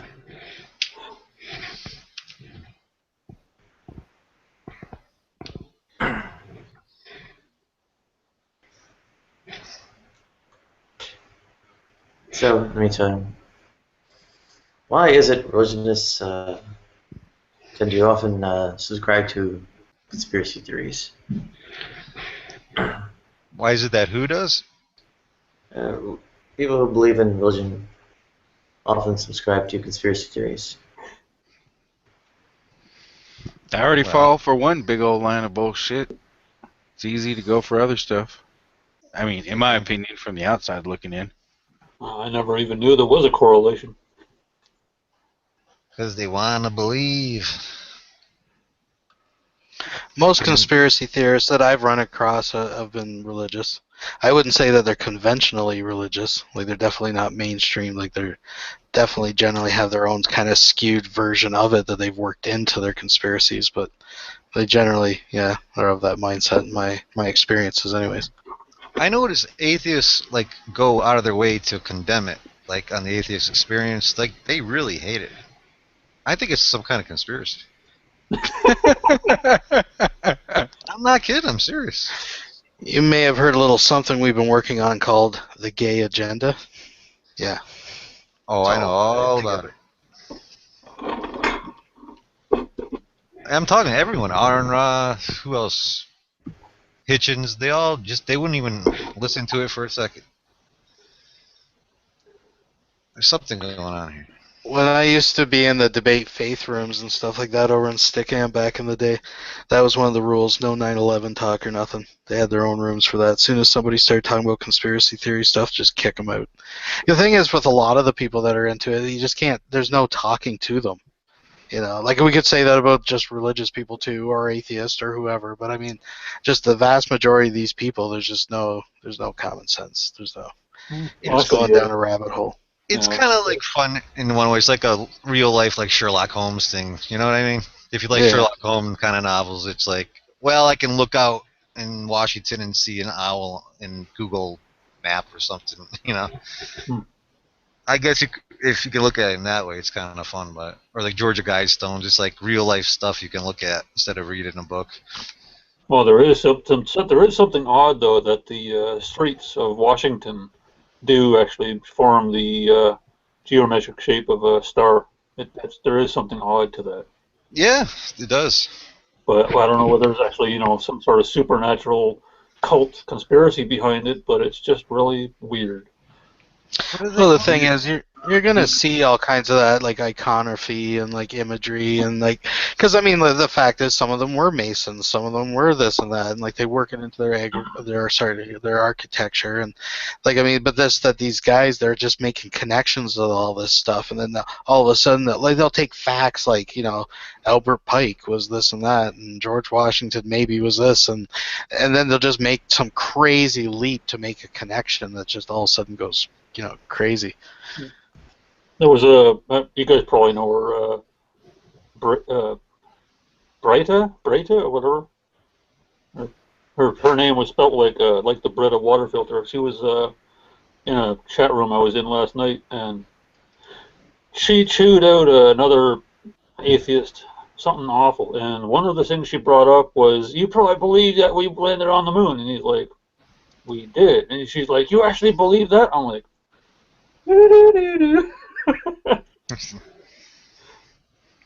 Yeah, and the HIV not being caused by AIDS, anti-vaccine stuff, and the furthermore claim that vaccines are the cause of AIDS. And what's the other one? Taking sodium chloride and squirting it up your butt will cure autism. Is that right? That's one of the things going around. It's a miracle, a magic water cure, or some crap like that. Oh, oxygen who the water heck would stuff. figure that out? And Yeah, why it's would they figure that out? I mean, pretty much it's a solution, if I'm not mistaken, of what, salt and bleach? I don't know. I think it will alkalize the water, though, like bring up the pH. But it's not going to cure autism and prevent cancer by squirting it up your ass. It won't prevent it. It will cure it. No, okay. That's why all that water squirted up my ass. All the hyclonics. See, you'll never have colon cancer now. Yeah, I could use the other hycalonic. Anyway. That was They a have home 10. kids. I What's thought I that? read somewhere that detoxing your body was like bullshit. Yeah, it is. It's not to be trusted. Yeah, Well, the vast majority of that shit is, yeah. there's the natural way to detox your body. Just drink nothing but water for a week. That's all you do. That's the natural way. But as it comes to chemical ideas, yeah. Well, Well, it doesn't these hurt to give your fads. it doesn't hurt to give your body a break for a few days, Right. Right. a couple of days. Yeah. Like there's only so much coffee and beer your body can take, right? Well, CBC Radio actually just did a special on that. They have this thing called Marketplace where they look at different things out on the market and evaluate it and put it to like actual, some kind of empirical testing, right? And they were looking at that, and that's basically their conclusion too. They say you get results from they're looking more at like these celebrity fads and these like detox things, plans that people do, and they say yeah, there's going to be some short-term benefits because yeah, okay, for example, you're going to lose weight because you're eating less food. You know what I mean? Just things like that. But they said there's no magical way to detox yourself. Your body has natural filtering systems, and yeah, it's going to do it. It's going to do what it's going to do, right? I drank nothing but juice for 30 days, which is like 500 calories, and I lost 30 pounds. Yeah. What was it? There was one guy recent. There was one guy I overheard in a video I was watching who doesn't eat anymore, and they're like, and then they came up with his confession that he no longer eats solid food, but he's basically a baby. He actually makes his own little concocted paste that he drinks. It's like, Oh, I think I heard that. uh, Was he kind of like a weird looking yeah, doctor?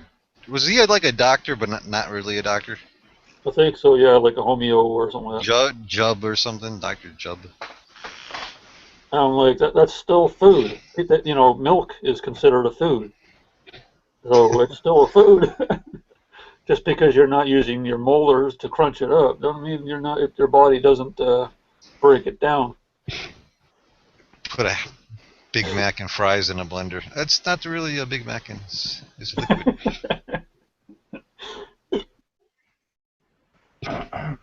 Although sometimes I've had some pretty weak gravy. I couldn't exactly consider that food anymore.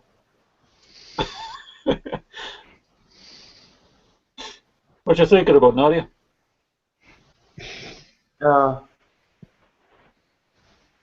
I'm debating whether to go to the bodega at all. Is there anything you really need? Or would really like to have? I'm vaguely thinking that I don't want to risk lemonade. a bunch of stuff in the fridge if I'm asked to leave it on like a very short notice.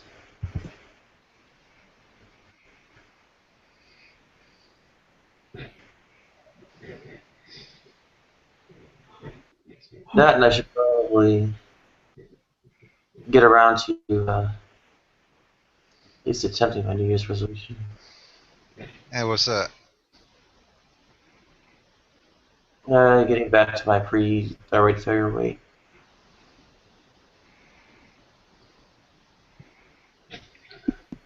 How much you gotta lose? A lot. It was 50 pounds before I started picking out in basically the new year. How you gonna do that? Mostly starve because my knees are too fucked up to exercise. Yeah, that's one way to do it.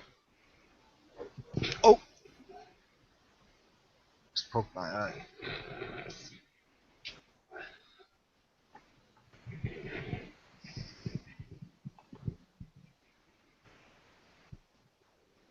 What was your pre-thyroid weight?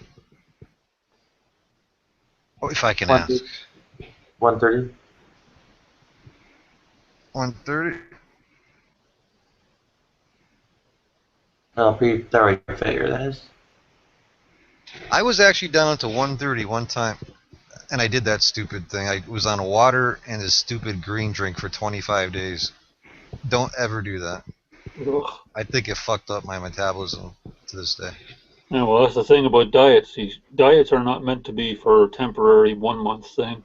A diet's supposed to last you the rest of your life. I don't know what I was thinking. Yeah. I was I mean, it's hypochondriac like, or something. people are like, I'm going to lose 20 pounds this year. Okay, and you succeed. The rest of the next decade, you're going to what? Go back the way you were? I was a hypochondriac. I thought I had all sorts of diseases. I was thinking to myself. I looked thin at 130. I'm 5'11 though. Well, heck, I only weigh 155, and I can't gain or lose any weight. It's really messed up. Well, I was pretty stable in weight until my thyroid died. Your thyroid removed, or is it just dead? I did probably autoimmune. No, I mean, do you still have your thyroid? Like, technically? Inside? Never surgically removed. The blood work shows it's not functioning.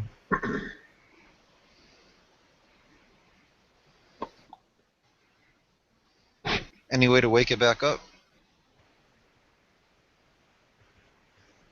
Probably not. Especially if it's been destroyed by autoimmune destruction.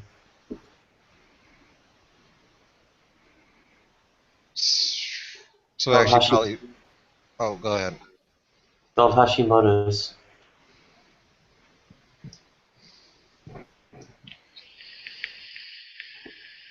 No, just inject stem cells into it.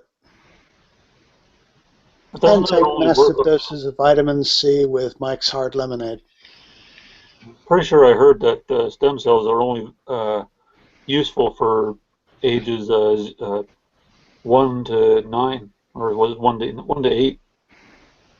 After that, it's no good for the body. They can't use it. For anything? I could be wrong. I'm pretty sure that's a video I watched. That it's basically only children have the rejuvenation in their bodies to ingest and incorporate older baby T cells from the umbilical cord, and allow it to regenerate what might have been lost or damaged, or cancer cells or whatever. But once you're like 12 or whatever, then it's almost pointless. Last I checked, the stem cell vaginas were put in adult women. Stem cell vaginas? Yeah. Never heard of that before. I thought it was just the umbilical cord. That's what I was doing. That's why some of them take the umbilical cord out from the baby if it's soft and whatever. So it's not stiff and dried out. They'll take it and reserve it if the parent wants it. I don't know how umbilical cords come into this, but I know I'm ignorant, but exactly what would be a stem cell vagina, and what would it be used for? a vagina basically like constructed out of stem cells and. Oh, like if you don't have a vagina, you mean? Yeah. They don't grow it like on a mouse, do they? Not that I can tell. That was halfway a joke. That would be creepy, a vagina on the back of a mouse. Like the ear. I was actually starting to think of conjoined twins and all that. I was thinking manga. That would be a whole new market. You grew vaginas on mice. Wow. They were teenagers. Okay. So teenagers is older. They were adults.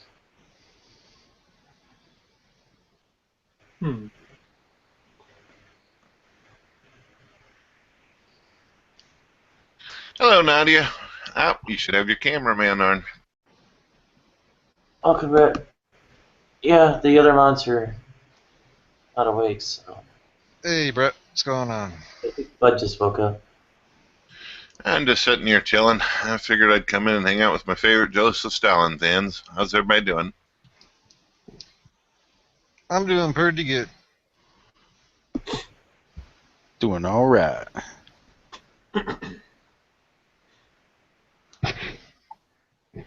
So what's the topic? Getting Nadia to the bodega. Stem cell vaginas. Oh, yeah. Stem cell vaginas, you say? Is that a new band? No, growing vagina on mice. Or something like that. How do you like that? I'm glad you came in. Let's take a look at the link. Well, I've always hear about vaginal or anal sooner or later in the conversation when hanging out with you folks. Let me take a look. What we got here? Guess this came up sooner than you expected, eh? Well, I do get an extensive education on the anal orifice, that's for sure. Yeah, I tend to go on about it. But you're awake. Yeah, you can go to the bodega now that you're awake. Yeah, how long are you gonna be? Like 10, 20 minutes. So they're growing vaginas in a lab now, are they? Well, this is going to answer the mysteries of the universe for a lot of men out there, I suppose. Okay. I wouldn't answer them. It would just give us a reason to ignore them. Well, Wives aren't going to be happy about it.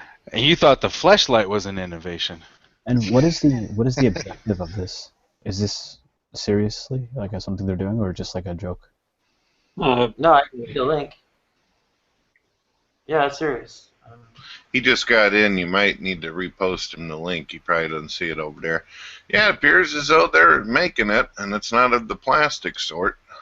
Honey, if you happen to see a vagina running around the house, that'd be mine. Can you mind grabbing it for me? Well, it'd be maybe even better than usual surgical techniques. As long as they remove the mouse first. I don't think it has much to do with the mouse. They talked about a scaffold. Oh, okay.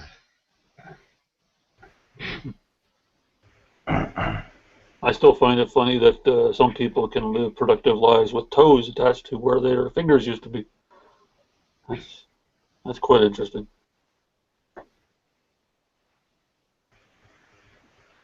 That's not interesting. That's kind of like bizarre. Mm-hmm. But apparently they've been doing that for decades now. What is that supposed to prove? That any kind of birth defect is No, I think no. It's usually for guys who have had their fingers accidentally removed, or women, whatever. So what does it replace with toes? The 1 in a million, 1 in a billion case of someone being productive in such a circumstance, birth defects, etc., are not. Actually, speaking about birth defects, there's a channel I watch a lot, science. Anyways, a guy actually shows a video of or a picture of a child who was born with two children born inside of her. So she's a newborn, and she had 2 fetuses inside her. Inside the newborn? Yeah. That's a new one. But he showed the picture. I'm like, So I actually posed the question. Like I got serious about it. I posed the question: could it have been that the child that was born alive was one of 3, one of a triplet, and the other 2 got mutated inside of her? And apparently people started saying, yeah, that's actually a medical case. that actually happens. That the twin or the triplet will be born inside one of them. That's so you never know, I guess. Was it alive? No, they were the guy on the video. The guy read the report, and apparently they were surgically removed. So they were only partially formed. They were effectively tumors, as anybody else would consider tumors, because they were or parasites, because they were living off of her. But they weren't actually living. They were like a 2 extra pancreases or something. But they were starting to form the spinal cord and all that. So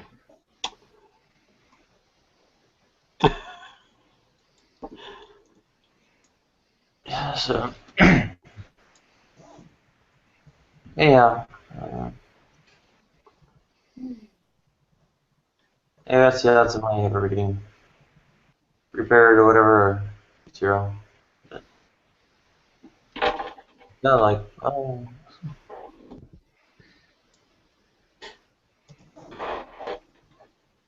I let my cats have any kind of life.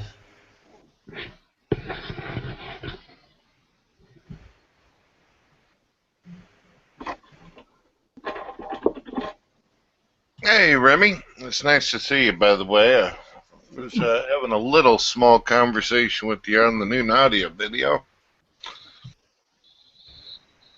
Sorry, what? I was saying hello, Remy. I remember early this morning having a conversation with you on the Nadia video. Yeah. I still stand. It's just I don't have any money on disabled. I hear you. I was born with a heart defect and spinal defect and whatever. What is that? What does your defect entail? It's called Marfan's. It's basically the elasticity and weakness of all the tissue and organic tissue in the body, and to some extent, in the classic sense, it can affect the structure of the bones, which actually happened to me. So I'm slender, I'm gangly, I'm skinny, and that's why I can't gain any more weight than 150, 160 pounds. I've had 2.5 major heart surgeries or abdominal surgeries. So, yeah. Does it affect how you look, or do you look like it doesn't? I can't work. No, I can't work because my heart requires too much concentration. I like you were talking about your height and gangly. I'm saying, do you look differently in any way, or? Oh yeah. If you saw a picture, actually, if you want, I got a webcam. Everybody says I look weird, but here, I'll give you some. I wouldn't say that. Hey, Farhan, how are you? How are you doing? Who just said hey? Boo J Flip. Oh, what's going on? Oh, not too much. Is it Remy? Yeah, I just turned on my webcam here. You look completely normal to me. Well, thanks. I'm not even saying that to like boost your ego, and you have very good teeth. I gotta get a haircut, but thanks. Yeah, I mean, you got. Anyway, I would definitely side with that. The evidence is in my fingers, obviously. Your hands look normal, dude. They're not. If you saw me in real life, you'd actually say, "Whoa, you got skinny fingers." Yeah. I have stubby fingers. I have the fingers of a hobbit, and my feet are like hobbit feet. That's cool, man. But yeah, if the camera could render properly, I could show you my scars. But anyways. Do you see this finger here? Okay, you can already see it. It's a little bit crooked if you can see the direction it takes. Now, if I actually move it, I'm kind of exaggerating it, but it actually does. This is the way it bends. And if I press down more, it's actually like more of an extreme. And the same thing with this finger as well. It doesn't. I can't see it. I'd be careful with that. You might get arthritis. It doesn't. This is the normal way it bends. It doesn't. You can't really see it at an angle, but it doesn't bend normally. It bends at an angle, and it runs in my family. There. All right. Just that one finger? On both hands, yeah. Yeah. So like my fingers, when I actually put them together, it's like there's a gap. You can see that because they naturally curve the other direction. This is like Jaws in the scene where they're showing off each other's scars. Yeah, I'm starting to think about that. Yeah. All right. But hopefully you're awake. I'm gonna pack up, go to the bodega. Can you use your webcam to like? I want to see you what this bodega is. If you could like use your phone to like document your walk over. My phone is what's keeping my laptop online. Oh, never mind. Oh, you're doing tethering. Okay. Right. Oh, you're not from the U.S.? Oh, go ahead. Sorry, not it. Yeah. Being signed on from a mobile device alone takes your Hangout immediately off air. Do you have unlimited data? Yeah. Yeah. No. You must pay a lot of money for that. Those are expensive plans. Yeah. It's about $50 here in Canada. Yeah, well, Canada sucks though. Yeah, mine's like $35 a month, and I got unlimited everything. I'm just kidding. Yeah, no, you're right. I think actually I have Verizon Unlimited, but it's only because I was grandfathered in. But generally speaking, if you want to get unlimited data, you have to pay like an arm and a leg for Verizon at least. You pay how much? I don't actually. My sister and my family, we all do it together now, so I don't know what it breaks down per person, but it's a lot cheaper than it would be because we got grandfathered in. But unlimited data with Verizon, with some carriers, is actually like really expensive. And if you're web streaming, you have a good provider because usually speaking, they throttle it and they don't really have full like crazy fast connection speeds. Okay, Fudd, are you awake? Yes, I am. Okay, good. Bodega time. You're back. What, is that like going to Becker's or something? Yeah, corner store. Okay. Oh, you guys probably don't have Becker's there. Okay, sorry. We get 7-Eleven probably. Or Max. Oh, yeah, we got 7-Eleven up here.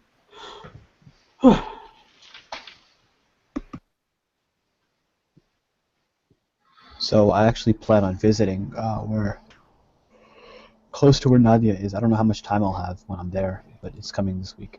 I'll be there, inshallah. You live in the United States, don't you, Farhan? Yeah, I live in just south of DC. Okay. So I'll be visiting the Bay Area in a couple of days. Actually, it's crazy. I'm flying out so I can work remotely, so I'm flying out on Friday evening, like right after work, and I plan on getting there like 12 a.m. And that'll be my 3 a.m. because there's a 3-hour difference. So I'll basically have been on the plane and airports and whatever, and sleep. I'll try to sleep there, and then I gotta get up at like here it's 6 a.m. or 9 a.m. but over there it'll be 6 a.m. So I'll basically have slept like nothing. Was it a business trip or? It's a bit of both. Actually, it really is a personal trip, but I'm trying to continue working because it's a new job for me, and I don't want to take time off yet. So I requested if I could work remotely.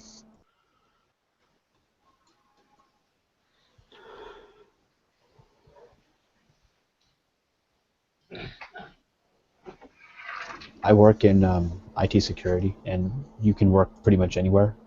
Well, a lot of the time. So I'll be like in. Oh, there's no particular location. You can just work from your computer, like. Well, excuse me. Yes and no. When you're dealing with clients and whatever, you need to be with them because it's not appropriate that you are remote all the time. Sometimes people need to walk over and talk and whatever. But yeah.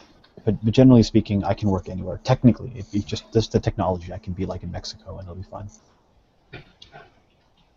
Sounds like a good deal. Yeah, it's pretty cool. However, there's a lot of downsides to it as well. I'm sure there's got to be. Yeah. So you do security for network firewalls and stuff, or what? It's called penetration testing. That's the technical term. Oh, okay, yeah, okay. So, like, they give us, I mean, in my case, it's web application pen testing. So they give us, like, a website, and they say, okay, find all the security holes that you can identify. And like, basically, I just go and I find bugs. And I guess, like, I mean, I'm not going to say what company I work for because I'd be speaking bad about them, but I will say that they rushed in to develop the applications that they have, and they didn't implement security. And a lot of their developers, like, suck. So they made these horribly insecure, like, SQL injection, cross-site scripting in every page type websites.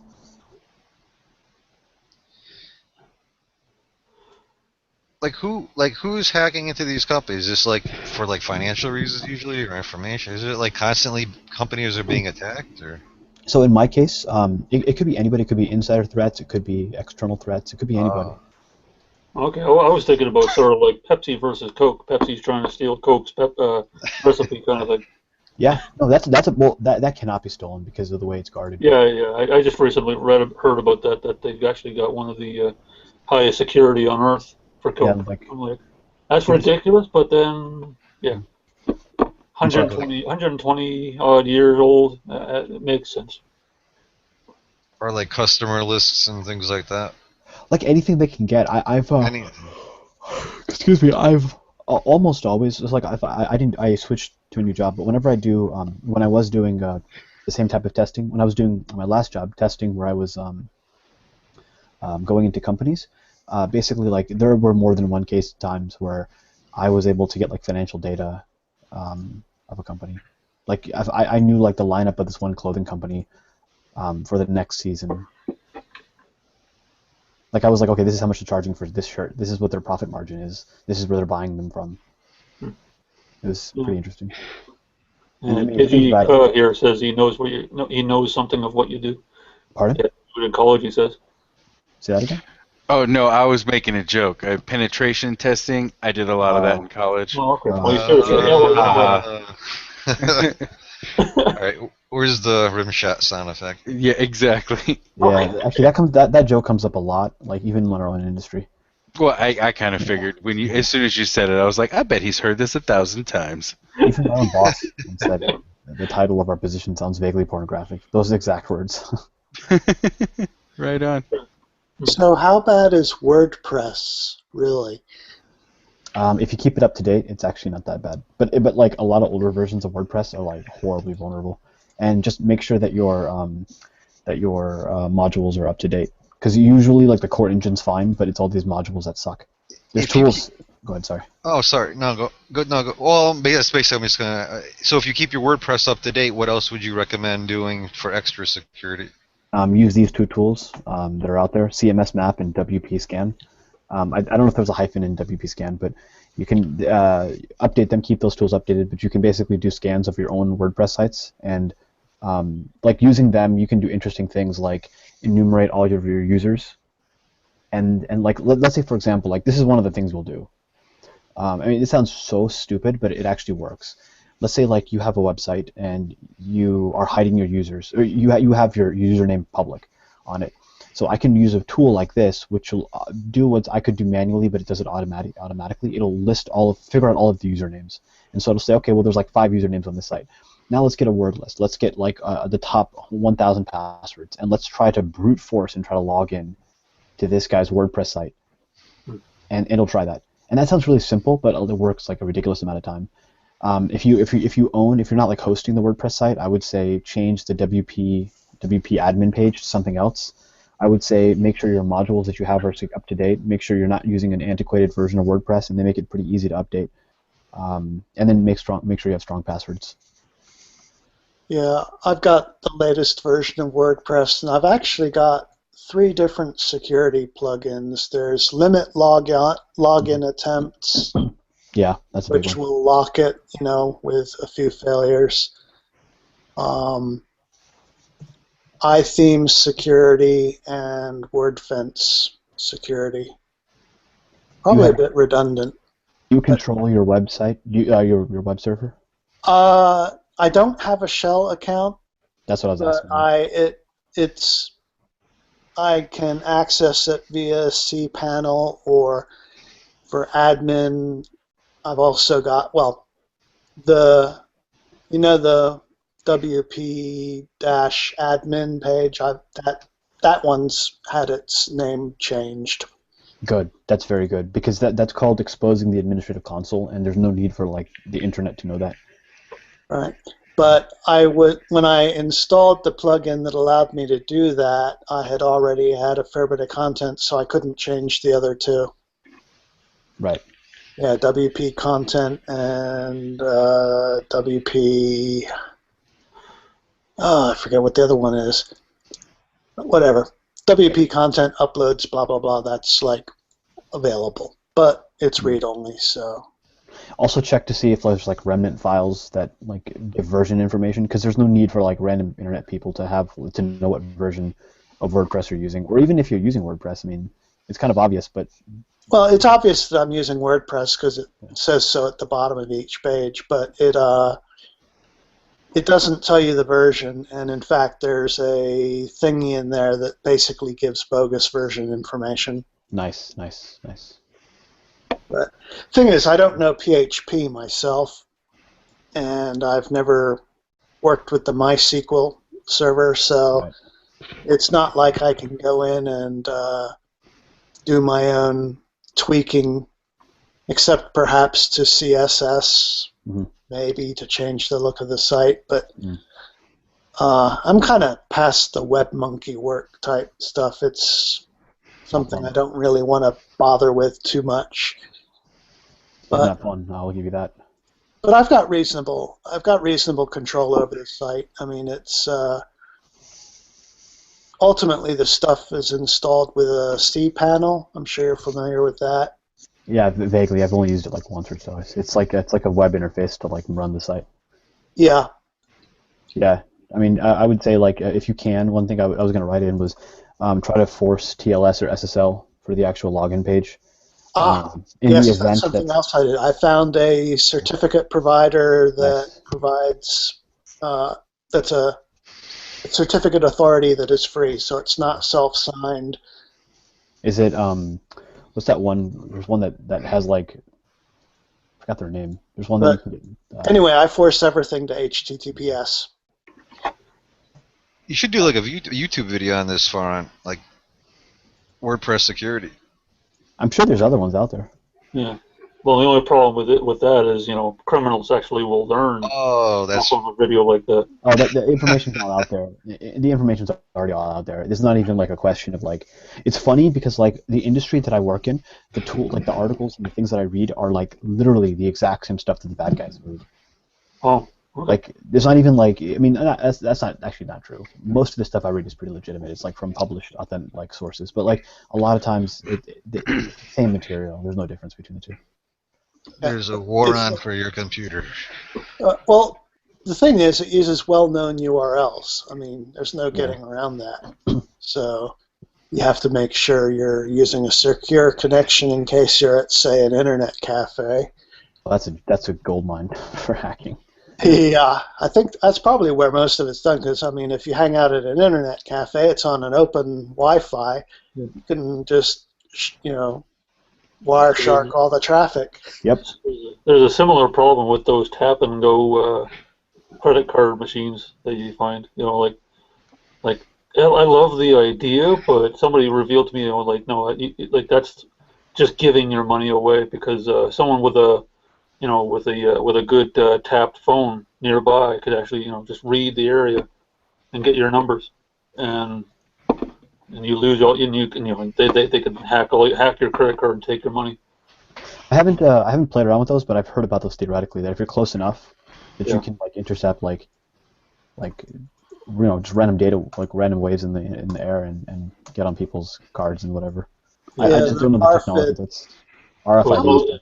So it's always better to use the stripe or the chip, in my opinion. I mean, like I would say like any type of like public-private key system is often better. Is better than like the bar strip. That's my opinion. Tell me I'm wrong. I don't mind. Yeah. The one thing I'm missing on my website is I don't have two-phase authentication, because there is a security module that offers that, but that's like a premium thing that you got to pay for.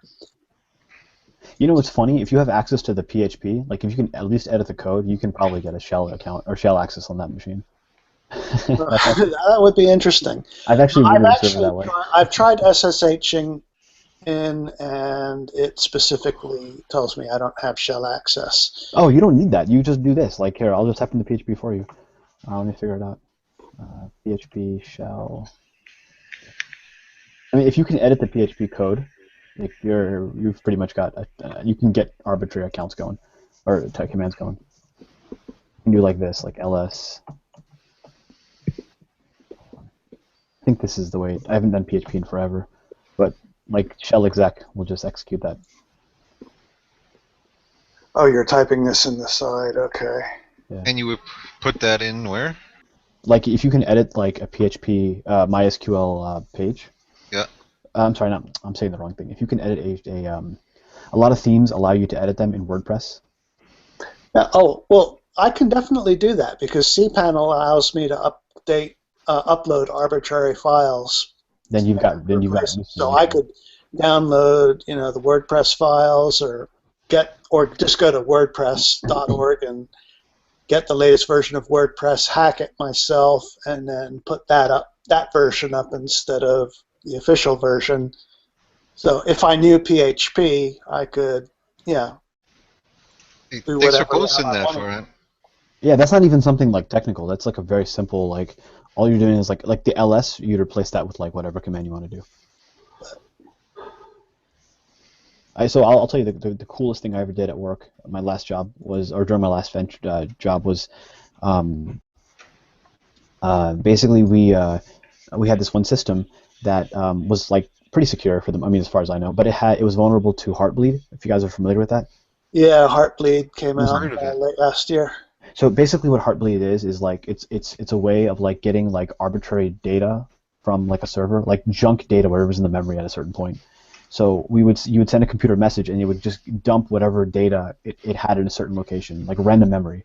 The thing is that random memory was often just gibberish, but sometimes it would contain interesting information. So there's a common exploit out there to get this random information. I kind of modified the code to run constantly. So I let it run overnight. It ran overnight. I woke up the next day and I terminated it and I looked at what I downloaded. And it was a bunch of data that was like, I filtered through it and looked for usernames and passwords. I had 2 usernames and passwords. The first one I was like, okay, this is useless information, doesn't get me anything. The second one was able to get me an administrative account on some custom CMS. From the custom CMS, I was like, okay, what can I do with this? I realized I had access to their MySQL database, but I'm going for root access in this box. So I was like, okay, how can I get from their MySQL database to a root account? I realized that I could edit their WordPress site. So I edited their WordPress site to log in as to change the administrator's password to like a custom password, and then I logged in. So now I have access to their SharePoint site. I got on their SharePoint site and I was able to edit their custom PHP to include this crap I just typed in, this PHP shell exec whatever. And basically from there I was able to get myself a terminal account. From the terminal account I was able to modify the custom CMS page to log every single user's username and password, including the administrator. So the administrator logs in, I got his username and password. He happens to be using the same password to the root account. And from there I was in root. So you were able to log in as root, not just do a sudo? Yeah. Exactly. I would SSH into as his user, and then from there it would sudo as root. And then from there I found a bunch of like his shell what are they called? RSA tokens? I'm sorry, I forget the word. SSH public keys and private keys, and then from there I was able to like connect to like a whole bunch of other servers. And oh boy. Yeah, and I basically had from there like full access to this machine. So at that point, he's owned. Yeah, it was an organization, but yeah. Yeah, I would think if you want to keep a machine really secure, you would when memory is deallocated, you just zero it out. It's hard. It's very hard. I mean, in this case, it wasn't deallocated memory. We're talking about memory that the process owns. It's just that it like the fix here was to close Heartbleed, and that's what they did eventually. But it was funny because these reports, I mean, they're big, massive, like 30, 40-page reports on what I was doing. Is that the same Oh, sorry, Nadia. Go ahead. Fix was to close what?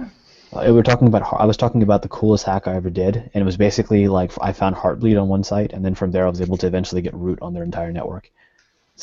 Hardly. Yeah, and so like I have to write these reports at the end to the customers, tell them what I did, and sometimes these reports, when it gets that like chained, it will become like 30, 40 page Heartbleed. Sorry, I'm sure you've heard of this Heartbleed in OpenSSL. Yeah, Heartbleed crashed nearly the whole Western continental network base. Yeah, well, yeah, Deal. almost every Linux machine uses OpenSSL. Yeah. Is there a reason you pasted that twice, Farhan? The PHP for the WordPress, or that's just a cop? WordPress is written in PHP, so. No, I mean, no, you have the same command twice. Is that just... I just did it anyways. I don't know. Just did it twice. Okay, no, so you only need the one line. Okay. Like, Yeah. Nadia, if you remember, you might have been asked about a half a year ago to change every password you might have had online. That was because of it. Yeah, I'm pretty damn sure Nadia knows about Heartbleed. Yeah. And, Yeah, I remember it. Yeah. Okay. And there's also like there's a bunch of these bugs out there. I mean, there's like innumerable, but most of the time I don't really rely on stuff like that. I kind of have to find my own problems. I don't usually get to the binary level. If anyone knows like exploit writing, I can't do that in the time that I have allocated, and I don't even have the technical ability to. So I just do like frankly like stuff that's like how do I explain it? There's a process, but it's also like you're finding your own stuff. Kind of a combination of thereof. I take it the FBI really likes you doing it, don't they? Yeah, well, I mean, companies like I signed like an NDA agreement that I won't like. It's very well documented, and there's like testing windows and blah blah blah. And so it's not like I'm doing it in the wild. I wouldn't do that because I don't want to go to jail. So. Oh yeah, well you're getting paid. The CFAA is pretty rough. Yeah, I like having freedom, and I enjoy it. So. Well, Aaron Schwartz committed suicide because he was, the Department of Justice stepped up their prosecution to include the CFAA, which is, felony level. Yeah, that was bad. All your job doors get closed. So, like, if he was really doing something illegal, right? Like, obviously, I think he should go to jail, right? I don't think or at least be like prosecuted. I don't have a problem with that. But my issue is like the type of stuff that was being done against him, like threatening to send him to jail for 30 years and like coming after him and like really making his life miserable. And it's because he's like the social activist. That kind of stuff I have a problem with. I have a problem with people. This prison culture we have, like, oh, take this deal, we can either have a trial in which you're probably going to lose and we'll send you to jail for your whole life, or we can have this nice little deal where we'll send you to jail only for 5 years. This kind of crap. Yeah. In his case, though, the specific case for Aaron Schwartz, though, was at any time MIT could have basically said, nah, screw it, he was authorized. I thought they did say that. I thought they did say that it wasn't a big deal. Well, they didn't.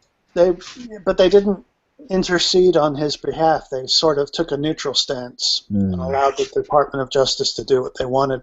And the DOJ and the specific attorney in question had a bit of a thorn up his butt because of a previous thing with Pacer, which there was literally no crime committed whatsoever, not even on the letter of the law, because it's not against the law to surprise a bureaucrat, as they say.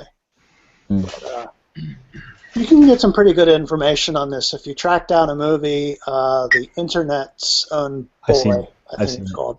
Yeah, I watched it. I forgot the particulars of the case, but I knew that. It wasn't. I mean, like, it wasn't so much he was doing something.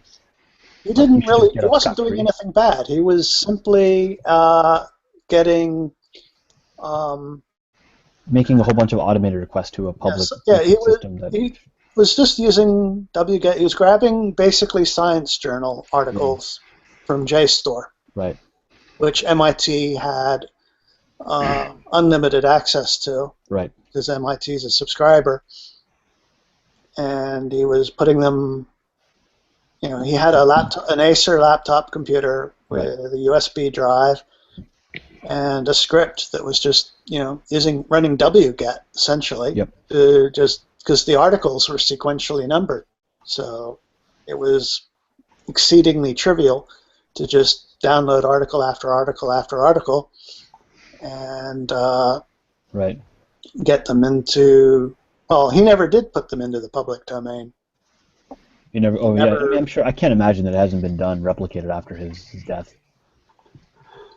It probably has. I mean, he did have the ability to do interesting data analysis on huge amounts of data. For example, with JSTOR, or not with JSTOR, sorry, with Pacer, he was able to correlate funding sources with candidates in office who I've heard about that. eventually got into office.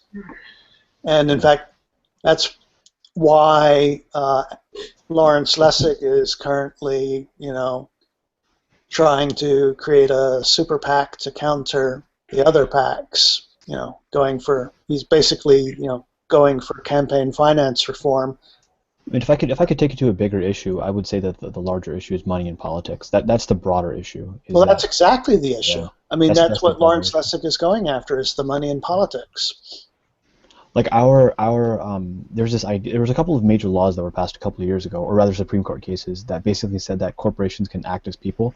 And I come from kind of a libertarian background, or at least that's my education, from that framework. But the way that this is done is not capitalism, it's like cronyism, where it's basically like a company can pay to have its views basically dominate.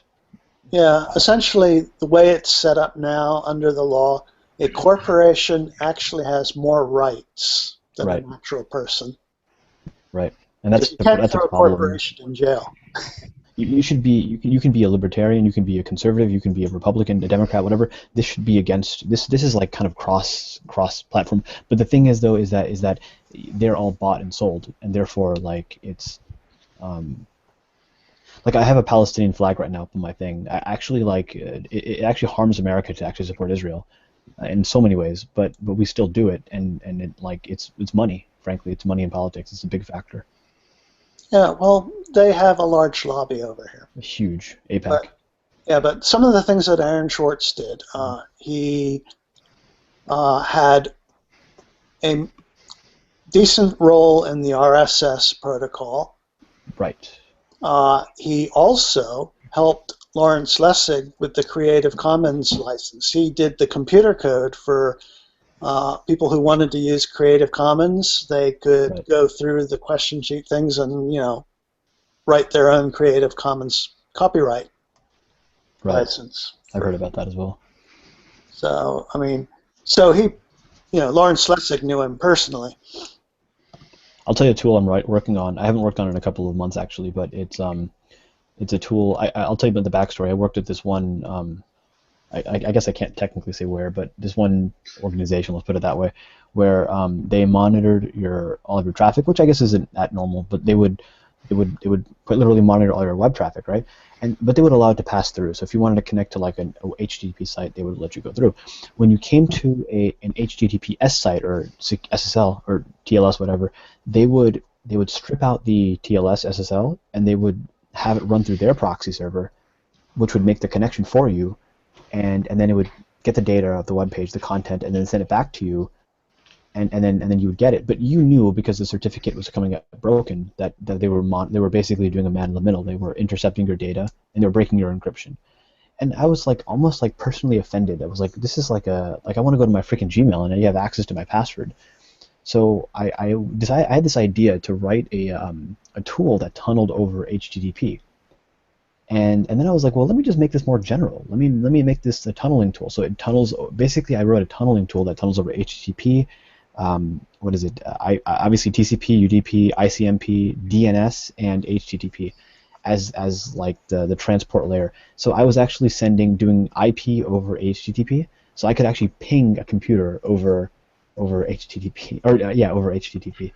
Oh, interesting. ICMP on top of TCP. Yeah. That's pretty cool, right? So because you can use TLS on any port. It's just a Right, question. right. But like what I'm saying is that like they could be monitoring your traffic, but it would literally they would just see like a bunch of gibberish. They would see like this, like going through the line. I'm just okay, Diggy. Let me kind of go ahead. Uh-huh. Let me say that, Diggy, in a different way. Let's say, for example, you're connecting to a website, like a regular website. Like usually, for the most part, it's not encrypted. However, there are certain websites that begin with like HTTPS, like that. Like probably your Google Hangout is probably over HTTPS. Right. And, You connect to 443 instead of 80, which is the big giveaway. Right, right. Hazy, in this particular case, it was for an organization I was doing some contract work for. So honestly, I guess I didn't even have a problem. Technically, it's their network; they can do whatever the hell they want to do. But basically, like it was just kind of a personal project. But anyway, so like there are certain websites that are encrypted, certain websites that are not encrypted. So the non-encrypted websites, anyone can intercept your data and view it and whatever. The encrypted websites, in theory, you're supposed to be protected, and no one's supposed to be able to view your data. However, Diggy, I was working for this one place where they were actually monitoring my encrypted data, and they were doing it through this method of actually breaking my security, and then monitoring my data, and then the data is still passing through, but they were breaking it. And I knew they were doing this because it's kind of obvious based on the way this encryption works. So I was like, well, I was like kind of, I mean, I'm not going to do anything because I'm working for them. I signed a contract saying I wouldn't do anything shady, but I was like offended. And so I wrote a program, and what the program does is it sends, it takes what should be encrypted data, and it sends it over a unencrypted line. So it basically like it wraps the data, and then sends it over an unencrypted line, but it actually is encrypted. So it sends encrypted data over an unencrypted connection, if that makes any sense.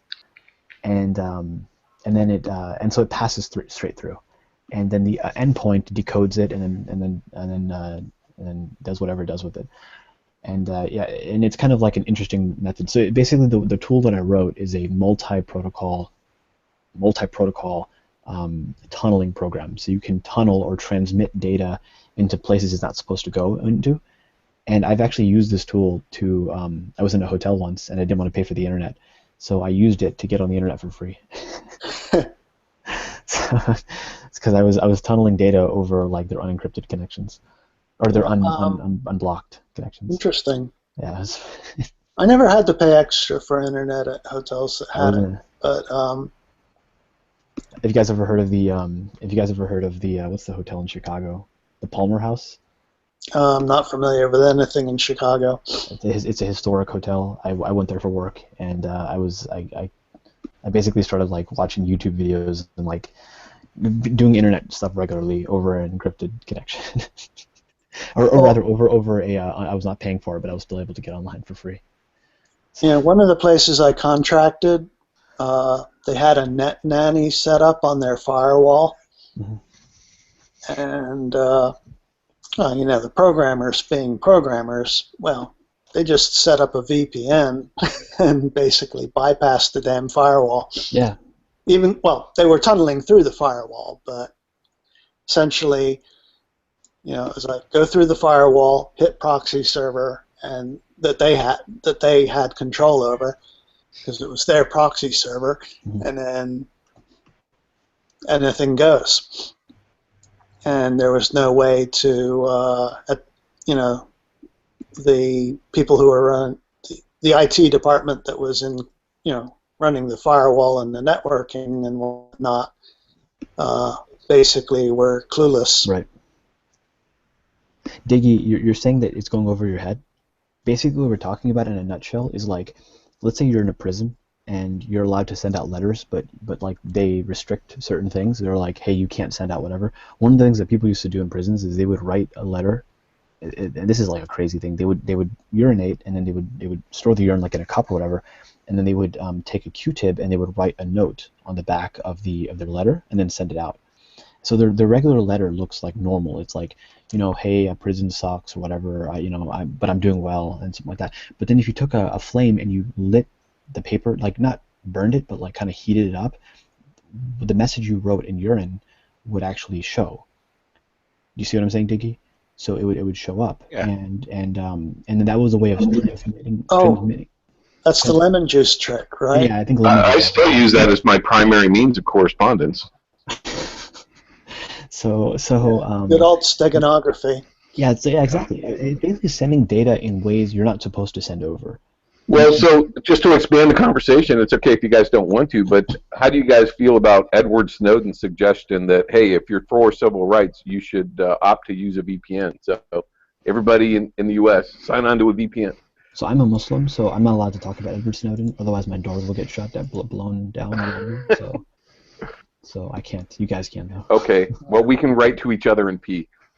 Yeah, the only reason I don't use a VPN is that all the good VPN services cost like at least $10 a month, and Dude, that's like one less Starbucks like a month. That's I know, but that's what I do. I'm using private internet access. It's like less than $10 a month. It's $6.95. it adds up. I mean, you can do all kinds of. I mean, you can do torrents, and I have no problems with video or any of that. Sometimes, they renew their IPs, and my connection speed drops temporarily, but that's about it.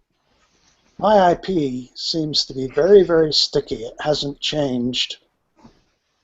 Diggy, so what we're getting at, back to the explanation of it, was you can write messages like on the letter, but in urine, and when you light a flame over it, it'll show up, the letter will show up. And that's a way of transmitting data in a way, or messages in a way that is not intended to be transmitted. So what I did was, I'm doing the same exact thing. I'm transmitting messages. I wrote a program that does this. It transmits messages in like kind of a seamless way, in ways they're not supposed to be transmitted. And so that's what we're talking about. Cool. Yeah, it's Have you published that anywhere, open source, or? I have, yeah. I put it. I'll send me a private message. I'll send you the URL. Right on, man. Yeah. So if you're doing WordPress like from a mobile location like Starbucks or whatever, so you definitely want to have a VPN. You don't have to VPN it. It's just that the login page needs to be encrypted. Okay. Yeah. I've never heard of that. Yes, that's what you were talking about earlier. And if you go to EFF.org, they have something called, what is it? HTTPS Secure. It's just a plugin. It works on all your browsers. It's seamless. It really doesn't take up much space, but basically it always opts for an HTTPS secure connection. But ultimately, even secure socket layer protection on HTTP sucks. It's totally breakable, but it's better than nothing. It can be broken with man-in-the-middle attack. Wait, what can be broken? SSL? TLS, yeah. How can it be broken? I don't know, but I just know that it has been, essentially. Supposedly it's not as secure as one might suspect. Although if you're just hanging out at a Starbucks, chances are if you're using HTTPS, you're not going to have a problem. It depends on the smoke. So so there's a couple things. If you're using like older versions of SSL, yeah, that's bad. But in fact, SSL in general you should not be using. But if you're using TLS, you should be fine. But then within TLS, you need to be using the right protocols. I mean the right. That's true. Ciphers, but I mean, I keep up with like the annual Black Hat and DEF CON and all that kind of shit, and I'm pretty sure that they've shown that it is vulnerable. But I don't think it's been, it's not like a major problem. People aren't getting hacked. If they have, it's news to me. I'd actually be very interested in how they do that, because that is my job and I need to know that. Yeah, my understanding is you have to catch the key exchange at the right moment. So Cipher makes a big deal. Actually, like I've seen people using null ciphers, which is basically no cipher. So if you have a man in the middle, you can just downgrade the security to literally 0, nothing. I mean, the equivalent of that, or like you can do that. But I mean, if your ciphers are good, you should be good. Yeah. Now I'm waiting for EFF to come out with their own certificate authority, which should be this summer. Because I'm hoping that they'll have an even stronger certificate than the one I'm currently using. The one I'm currently using, though, is good for until, about this time next year, end of February next year. So I'll keep that, but when I get a new certificate, I'll check to see what EFF has. Is it signed by they'll anybody? have 4096-bit instead of 2048-bit for the RSA public key part. Do you guys ever listen to Steve Gibson on Twit? the Security Now broadcasts?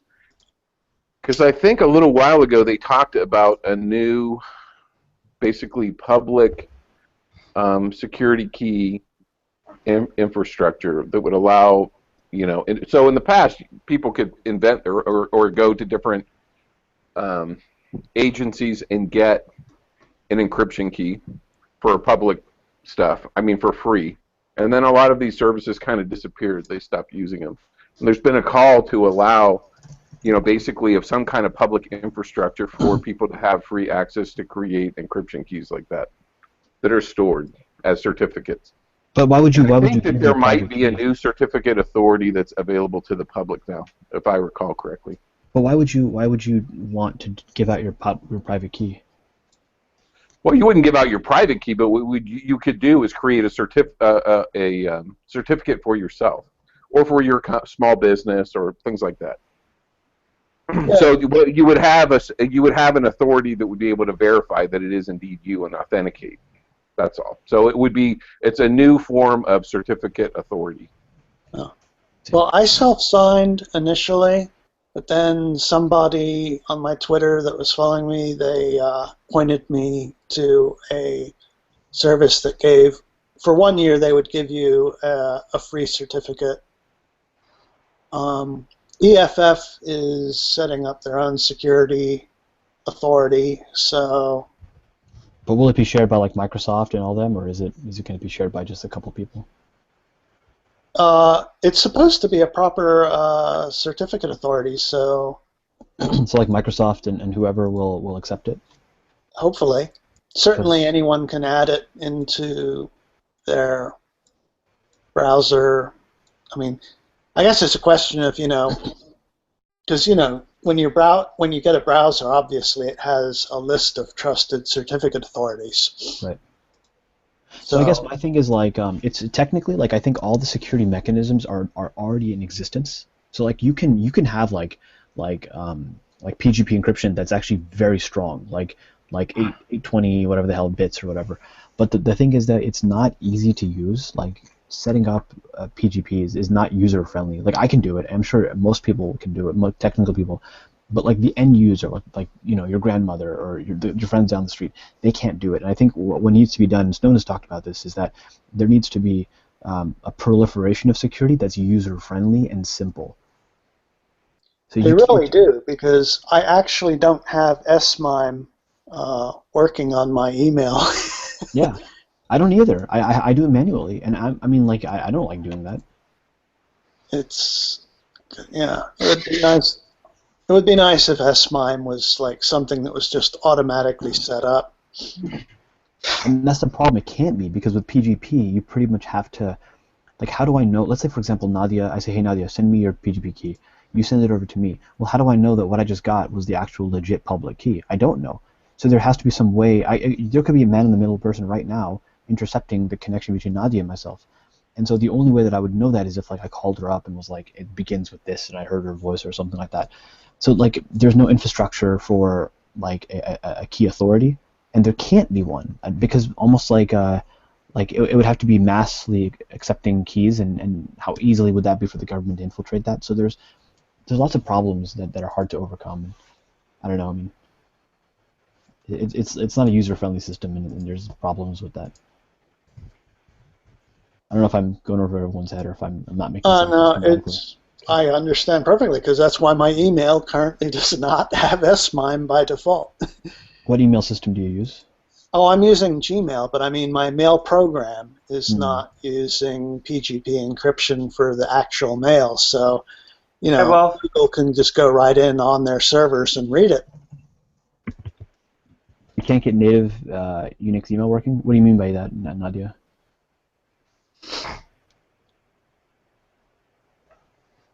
Nadia, what do you mean by that? Stuff like fetching off of Gmail and stuff doesn't actually work. You can use Mutt. Yeah, I shot it. Has trouble that it gets errors. Really? Mutt's like amazing. It works over like what's it called? IMAP, pretty easily. I actually set up an email server, a personal one, and then I just use Mutt to communicate with that. Yeah, I'm using IMAP because I access my mail from different machines, and Google does support TLS for their IMAP server. Yeah. But on their server, all my mail is in plain text, so it can be accessed and read by any third party without my knowledge. And that's another problem with email. Like, it's almost like there's no way to like get past email's inherent flaws. Like, obviously with spam, you can't stop that because you kind of have to accept email from everybody. And then there's the issue of like security. Like, if it's encrypted at resting, like, well, let's say for example you send me an email and I get it and I encrypt it upon receiving it. Well, that's great. It's encrypted, but in transmission it was unencrypted, so someone could get it.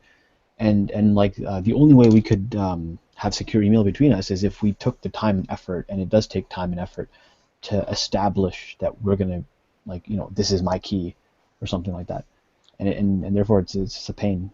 Yeah, the keyring parties and all that nonsense. Yeah, exactly. Where you actually are face to face. You might as well be using one-time pads. At least they're guaranteed mathematically to be unbreakable. Yeah, and if you think about it, like, look at these major certificate authorities that are out there, like VeriSign and whatever. I mean, do we really know for certain that VeriSign isn't like being bought out by really expensive, people who are, what I'm saying? VeriSign became Network Solutions and pretty much bought up, or they made a shitload of money being a certificate authority. They sucked at it. Well, like let's say for example, like a foreign entity couldn't just come and offer like the CEO of VeriSign like a gazillion billion octoquadrillion dollars and say, pay us money and give us your root certificate, like password or key or whatever. Because there was actually one certificate authority that actually got owned, and the way it was DigiNotar, which is such an awesome name. And the reason they got owned is because someone guessed their password. Well, what if they just willingly gave it away? What if VeriSign just gave it away because the government came in, or some government entity or whatever, came and said, hey, we'll pay you a lot of money if you give us this ability to do this, and it's good for us because we get to spy on whoever, and it's good for you because you guys make money. Hey, for all we know, the NSA has already done that, and VeriSign isn't allowed to tell anyone because of NDA. Yep, exactly. And or they could just enforce it by law and just say we have a gag order on you not to talk. Well, that's how the NSA operates. They use gag orders. Yeah. And they're using FISA, which was strengthened by the Patriot Act. Right. I think they have a few other statutory capabilities as well. But it is still technically illegal for the NSA to monitor traffic between one U.S. citizen in the United States and another U.S. citizen in the United States. But they're we only know that they break allowed laws, to though. legally monitor traffic that leaves the borders of the United States. But the way the network is set up, it's technically infeasible to do that. They slurp up everything. Right. Because they're attached to all of the big pipes. They actually, I think we monitor like every bit that comes in and out of North Korea. Yeah, and China and Russia and pretty much the whole planet. Yeah, actually, and at one point, a lot of these countries were actually routing data. Like, it was so bad for American businesses because if you think about it, like, as Americans, we want our economy to do well, right? I mean, who wouldn't? But like with the Snowden revelations, a lot of these countries actually started to route network traffic around America. Because let's say, for example, like the UK wants to communicate with China, the shortest, fastest routes to go to the US. But what they started to do was go through like Mexico. And the reason why they did that is because now they don't have to worry about spying. And that's bad for American businesses because now there's less of a demand for our network, and that means there's less money coming to our IT geeks. So, I mean, I don't know. That's like un-American in my opinion to do spying like that because it's like an assault on our businesses. Yeah, did you hear about the British spy agency? I forget their four-letter acronym, but they work closely with the NSA and they share information back and forth. But at any rate, they hacked into the world's largest SIM manufacturer, that makes the cell phone SIM cards, and basically got all the encryption keys for all the SIMs that have been put into cell phones. Right. Actually, what I wanted to do, and I'm kind of giving up on this dream, was I want to design a circuit that I want to make like a. I mean, I think people have already done this actually. Have like a USB token, because I think passwords are dead. I want to have a USB token that you can like use as like a cheap two-factor authentication that you can use as like a password.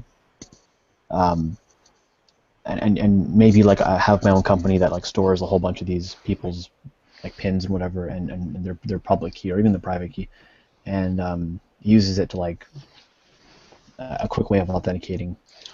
I don't know. It's an idea. My buddy had a lanyard that had a randomly generated number and a USB that he had to plug in before he'd be able to have access. Yeah, so those are called two-factor authentication. Well, I mean, that's the overall thing. It's like a unique PIN number that's generated every 30 seconds. It's usually by RSA, I think, is the provider of it. And basically what that is you when you log into a thing, let's say someone gets your password. Well, that sucks. They got your password. But what if they have your token? It's called usually they use called a token. It's a number that generates every like 30 seconds, and they might have one part of the way to get access to your system, but they don't have the other part. Yeah, the second part gets texted to you, and you type that in.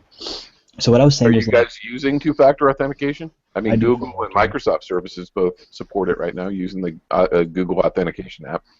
Yeah, I use two-factor where it's available. Let me show you what I do.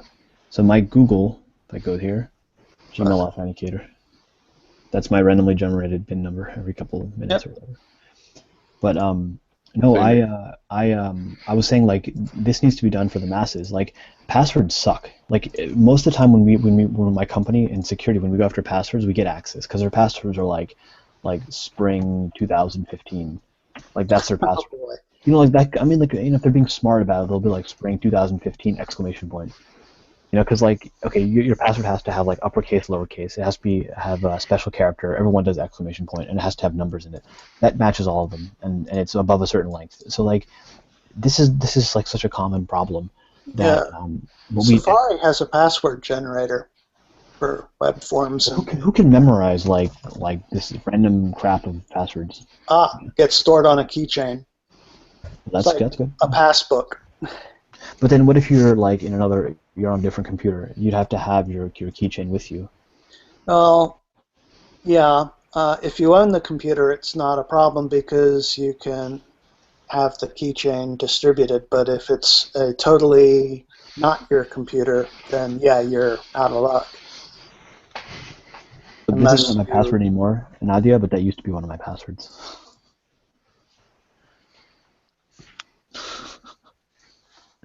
Yeah. Yeah. Well, not even joking. That some of those characters don't show up in mine, but yeah, it's not far from what I get. Yeah, I was like in high school when I made that, and my fingers know it, but my head doesn't. The thing is, you don't really need to do all that crap. If you want, you can get a high entropy password without doing any tricks by just stringing together 4 common words, or even just 3 common words that you will remember. Right. But the problem is that there's like, have you ever looked into what are they called? GPU-based password crackers? Like those will like break a lot of passwords. Like they I mean, with enough time, I mean, not even that much time, they will, unless your password is like really, really long, they will get your password. You know, that's the point. I mean, you can. There's an XKCD cartoon about it. You can look it up. It's just XKCD password strength. Basically, if you're using an 8-letter password that's using weird symbols and letters and numbers, the entropy is actually fairly low. It can be cracked very, very quickly by a computer. You know, if you're doing 1,000 password hits a second, which is not hard. You're talking 1,000 is nothing. Maybe a day at most, or 2. So it's easy to crack all of them, just brute force. Whereas if you string together 3 or 4 English words, or they don't have to be English, but just so that you remember them, so your entropy jumps from something like 2 to the 24, which is easy, to like 2 to the 56, thereabouts, using Shannon's law. 2 to the 56 becomes very hard to crack with brute force, because suddenly at 1,000 checks per second, you're now taking like 100 years. The way password cracking works nowadays is they use GPUs. Oh, of course, GPUs are massively parallel. You can but you're still throttled to the connections, and that's why I have the limit logon attempts things, because it just, get it wrong 3 times, boom, you now have to wait 20 minutes before you can try again. Well, they usually they usually don't work that way. Usually we get the password hash in some method or another. Well, yeah, if you can get to the password file itself or download the database itself, then obviously the limit logon attempts isn't going to work anymore. Have you ever heard of Responder? It's a really interesting tool. Not familiar with it, no. It's not very well known. It's basically like on Windows networks, your machine will try to resolve a host through a couple of different methods. It'll first try like DNS, then it'll try I forgot all the different ways it has, but the last one is that it'll try using Windows' DNS system, whose name is escaping me right now. What is it called? Like SMB type resolving of a host name. I don't remember the name of it. Okay, yeah, that's Windows service messenger block, but I don't remember the name of. It's like a way that Windows has that like it resolves host names like locally. So like let's say for example you type in a domain name that doesn't exist, like ABC123. It'll try to resolve that from its DNS server. It'll try to resolve it from whatever it has locally stored, and then finally it'll try like the Windows specific method. So what this program does, what happens is that your computer will send out a message to like every computer on the network saying, hey, are you like ABC123? And then whoever ABC123 is, in theory, should respond and say, that's me. So what Responder does, this tool, is that it'll respond to every request like that and say, that's me. And so now your computer's connected. And what so happens when you get the ARP request, who is so-so, you come back and say, I am. I don't think it's at the ARP level. I think it's a little higher. I think it's like at the TCP level. Oh, okay. Or I think it's UDP. But right. ARP is for IP addresses to MAC addresses. Yeah, which is going away with IPv6. But it'll send out a message, and then your computer. It's kind of like the same thing as like an ARP spoof in a sense, kind of, but at a higher level. And it'll say that's me, and then your computer will try to authenticate onto that endpoint computer. Now the way Microsoft works or the way Windows passwords work is that they don't establish an encrypted connection first and then send over the password. They actually will just send over the password hash. And so like you're just sending it over in clear text, the password hash. And so anybody can intercept that password hash. And in this particular case, with this case, your machine, your evil machine running Responder will just get this password hash, and it's very easy to get it. And so, like, if you go to like a website, always the same password hash. It's not. I think so. In any way. As far as I know, yeah. Oh, so even if it's an SHA-1 hash, it's still vulnerable. Yeah, I think it's called NTLM. NTLM is the name of it. NTLM. Oh. There's like version 1, version 2, but version 2 is the current standard. And so what happens is, like, let's say you go to like a website. You mean to go to like Google.com, but you actually type in like Google.com or something like that. If that doesn't exist, if nobody owns that domain name, your computer will send out a message to everyone on the network saying, hey, is anybody here Google.com spelled wrong? and like what happens is this program responder will say I am, and I'm a Windows-based server. Send me your password hash. And, yeah, it's crazy, and it works with a lot of different things. So it's an interesting program. I'm sorry, I'm just rambling.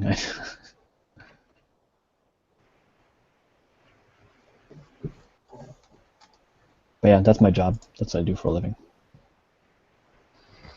Yeah, it seems interesting. Yeah, it's interesting work. Yeah, it's pretty cool. It can be a little tedious at times because, like, if you're working with a client and if you don't find something, which honestly is not that uncommon to find nothing, but if you don't find anything, they think like you didn't do anything. Especially since you probably have a script that goes and hammers every known vulnerability, and I guess you're keeping up with certs then each day. The cert advisories.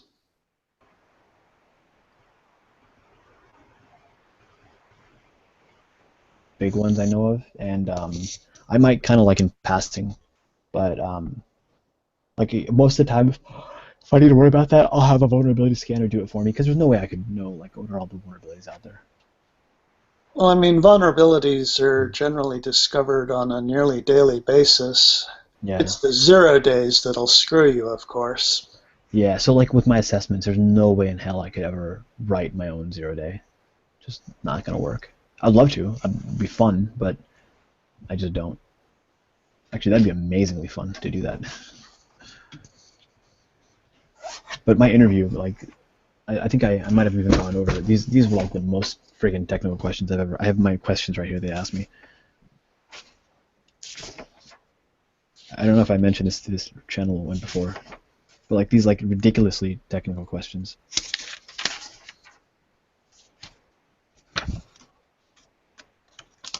Let me find something that was like I thought like over the top. Do you know any assembly? Yeah. You do, Nadia? Okay, so like it's like here's the question. Like, okay, push C, push B, push A, call 0x some gibberish, add ESP 0x0C, move X EAX. Okay, so like anyone who knows okay, that's 386 assembler. I know that. I used to know that. It's been a long time since I've done it, though. Very easy, right? I mean, anybody who knows basic assembly knows this. Okay, pushes argument C, B, and A in reverse order onto the stack. It calls the function. Then it, once the function's done, it returns the, it pushes back the stack pointer, and then it moves the resulting value from the EAX register into X, and then it continues. So the question was not what does this do. The question was, is this using C-decal or standard calling convention? Oh, well, that... It's like, I don't know. I don't even know what that is. Well, that's the standard C calling convention. There's this thing called fast call where you just put the arguments directly into the registers. Oh, yeah, I've heard about that. But what he's talking about here, the question was about, notice that it adds back to the stack pointer. It adds 0x0c back to the stack pointer. And then basically like the question is the function supposed to do that, or is the calling function supposed to do that? Yeah, in C the caller cleans up the stack. In Pascal, how the compiler is. The callee cleans up the stack. That depends on the compiler. Yeah, and Fortran generally uses fast call, but really? I don't know what it does on machines that have a dearth of registers like the 386 processor did. That's actually really cool. I need to look into fast call now in GCC compiler. I didn't know that was like a common thing. I mean, I think it's 64-bit processors have like a bazillion registers, general purpose registers. Yeah, RISC processors and 64-bit. No. Enough registers for fast call to be practical, but fast call is not reentrant. So if a function calls itself, it cannot use fast call. It has only 16 registers. General purpose? x86-64 has only 16. Well, it's more than like I would More use. than 4. 386 has a.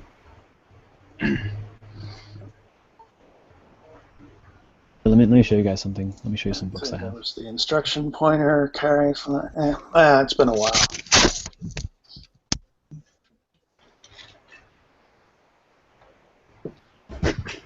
Yeah. Instruction pointer is not general purpose.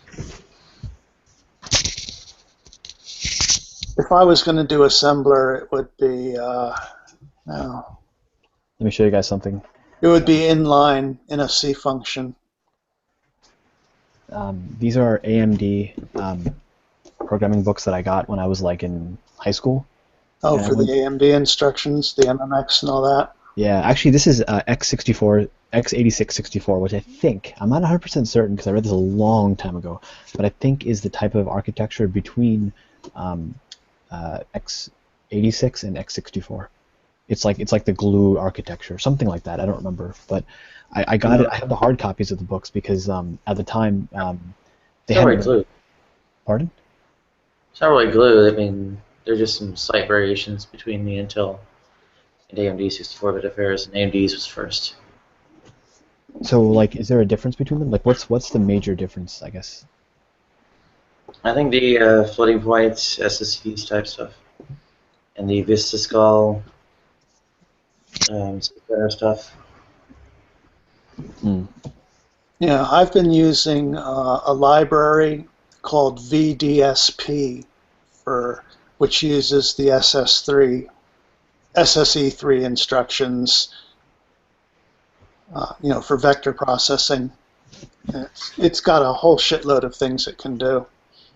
Vector processing, matrix processing, FFTs. But I access all that crap through a library rather than doing my own assembler. So Confession, I never read those books. I just got them as a high schooler, and I got them for free, and I was amazed that I got them for free, and I just never read them. The only time I played with assembler was way back. It was I think it was the early '90s.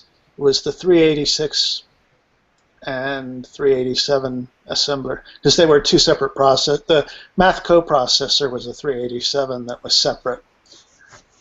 They didn't have a built-in floating point unit. I don't think I've ever used floating points, like, ever.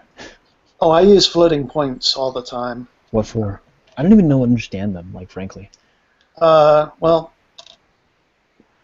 for decimal number, not decimal there, for doing fractals, for example, the MSET, I tend to use double precision floating point arithmetic, although in the Intel interior, it's actually all floating points actually done in 80-bit registers, but it's given back to you in either 64-bit floats or 32-bit floats, depending on whether you're using single or double precision. So you can't see my hand, but it's me showing my my hand go over my head, meaning. Okay, I see the flag again. That means I don't know what the hell you just said. Okay, well, yeah, I guess, the encryption algorithms, they're all integer-based, so I guess that's what you're used to dealing with. Actually, I've never written an encryption algorithm. I think I did, like, when I was in high school once. I'll tell you, it's funny, the way I learned public-private key encryption and the way I learned Diffie-Hellman was I used to be a cross-country and track runner, and I went for, like, a really long run, and I went to a public library. And I used to carry, I didn't have a wallet at the time, I was a high school kid, so I used to carry money in my shoe, like emergency money. So I literally took like a sweaty dollar bill out of my shoe, photo scanned a couple of books, and walked back reading them. It's a true story. All right. That's how I learned Diffie-Hellman. Yeah, let's see. I didn't do anything very particularly special in that area. I mean, I would say the most interesting thing was I took the RFC document for the MD5 hash algorithm, which had a KNRC reference implementation. Are you a math guy? I'm not really good at math, no. Anyway, I converted it into ANSI C so that Microsoft's Visual C, C++ compiler could deal with it.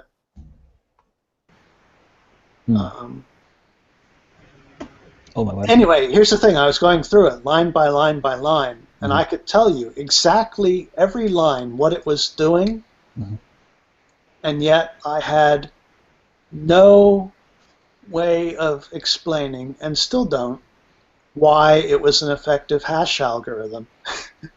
Yeah, like in other words, you understood that you could convert the code from A to B, but you don't know what the hell it's doing. Essentially, yeah. I mean, I transliterated it. There was some stuff that I left alone, that is defined things, and other stuff that I had to update because KNR would not compile under ANSI unless you were to throw in a KNR flag. But at any rate, I could tell you exactly what every single line of code did. Like, this one sets up your initial state. This table is a set of sign functions in integer format, and that is, the values of the signs, half sign, whatever. There was a lookup table. And then, you've got your initial state set up, and then as you read in each value, it changes the state table and does this, that, and the other. And finally, when it's done, you get this 128-bit hash code, which is your MD5 hash code. And, all right, it's like, okay, but the rhyme and the reason behind it, no clue. Hey, well, while we're talking technical stuff, I got an idea for a project I've been thinking about. Have you ever been to a website where it's like, page 1, click here, and then like you get to the end of the page, click here for page 2, and it just keeps on going on and on? Like a lot of lists. Usually I look for the print thing so that I can get all the pages at once. Well, let's suppose you can't do that, right? Like, let's say that's not an option. I had this idea for a website or a program that like consolidated all the pages for you. And that can be tricky. Although, let's see, if Safari has a reader thing, that is, it'll take the page that's given and convert it into a nice, easy-to-read format. So all the ads disappear and whatnot, all the cruft, and it's just straight-up text in a nice, comfortable-sized font. But so the question is, like, how would you... Okay, so here's my take on that. How would you go about getting your any program to strip out the ads and strip out any of the unnecessary stuff and only focus on the content? Because if you could do that and you could isolate the pattern that the link for the next article is in, like click here for page 2 or click here for page 3. If it's a div tag, if it's an ahref, I can't pronounce that, a tag. href. Yeah, href is as it said. If whatever it is, if you could isolate however that is, you could say, keep going to the next page if you find this particular div tag or href, or whatever it's called, href, and or however it's done, and continue to follow the link until it's not found, and then tell the person, and then take all the content that you've generated and put it into a single page. Is that something that can be done? Yeah, I think it's doable. I mean, there's several things to consider. I mean, first of all, there's the easy part, which is the document object model, which is used by HTML. That bit is fairly straightforward. So that the HTML, so you see, you get the next. You can look for that because you'll get. This exists too, but let's say it doesn't exist. Let's pretend it doesn't. Right. The links typically typically, okay, you went into debug mode, I just saw that. Yeah. So like And this. the links generally will have a URL that is very similar to the URL you're looking at, Right. but like, you know, it'll clearly have an incremented page counter or some such thing. But is there a way to if go you're going from by, this page? I'm sorry. if you're going by, it depends on how they do it, because, you know, they can just use hashed page, you know, hashes so that it's you'd have to get more. Like, how would you go And from? they can use JavaScript too. I mean, they can basically try and force you to read ads and such, but How would you go from like, let's say for example you had the document object model, so this is what you were looking at.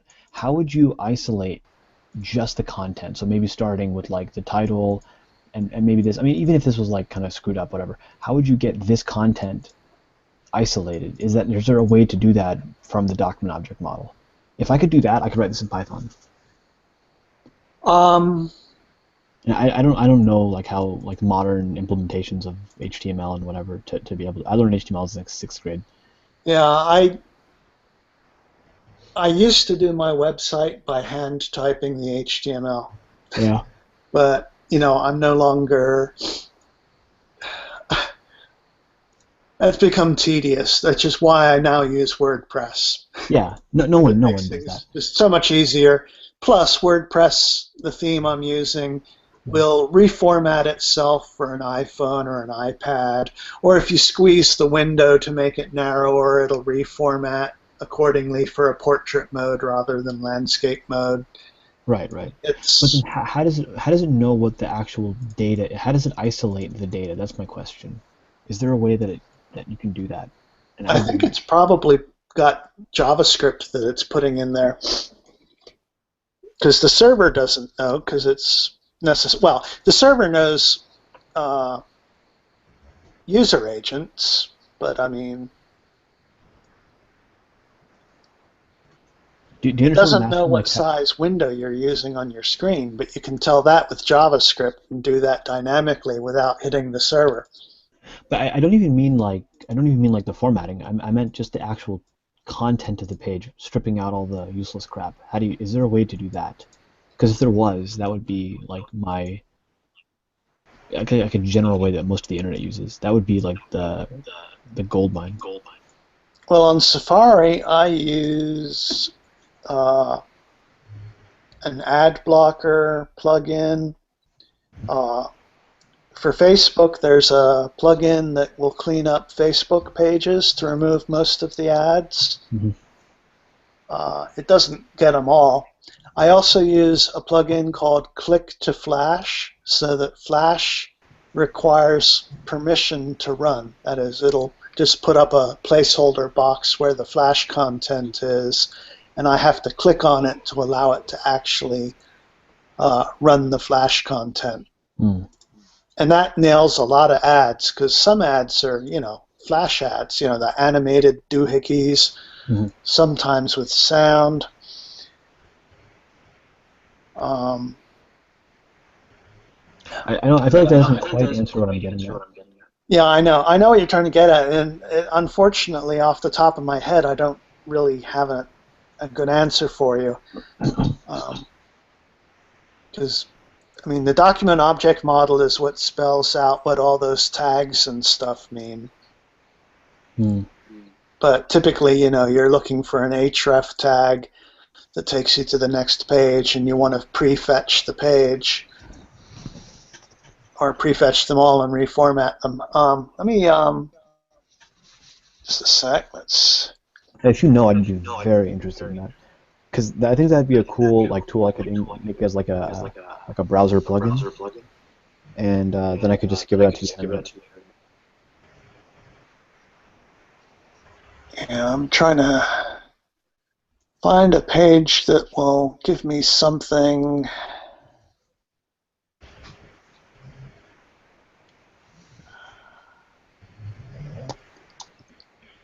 Actually, one thing I'm really interested in is building and playing with large data sets. hearing a lot of feedback. Here we go. All right. Let's see. I've got to turn on my presentation, share screen. All right.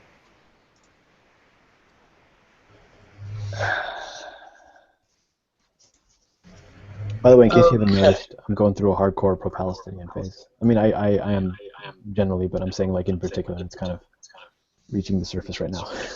Okay. I'm wondering if you're saying what I'm saying. Picture of Leonard Nimoy. Leonard Nimoy, Star Trek, Spock, dead at 83. Yep. Are you using a Mac? Right. Up here, there's a show reader view. Watch what it does. How does it do that? I have no idea. But as you can see, this is Safari. I mean, it doesn't always. I mean, it lost the picture. It doesn't always do that. But so Safari's reader mode already does a lot of what you're talking about. Mm-hmm. And you can size up the font or size it down. So that's a feature I use a lot to clear up the to clear the clutter. And anyway, actually, while I'm here, where is the download? There it is, download zip.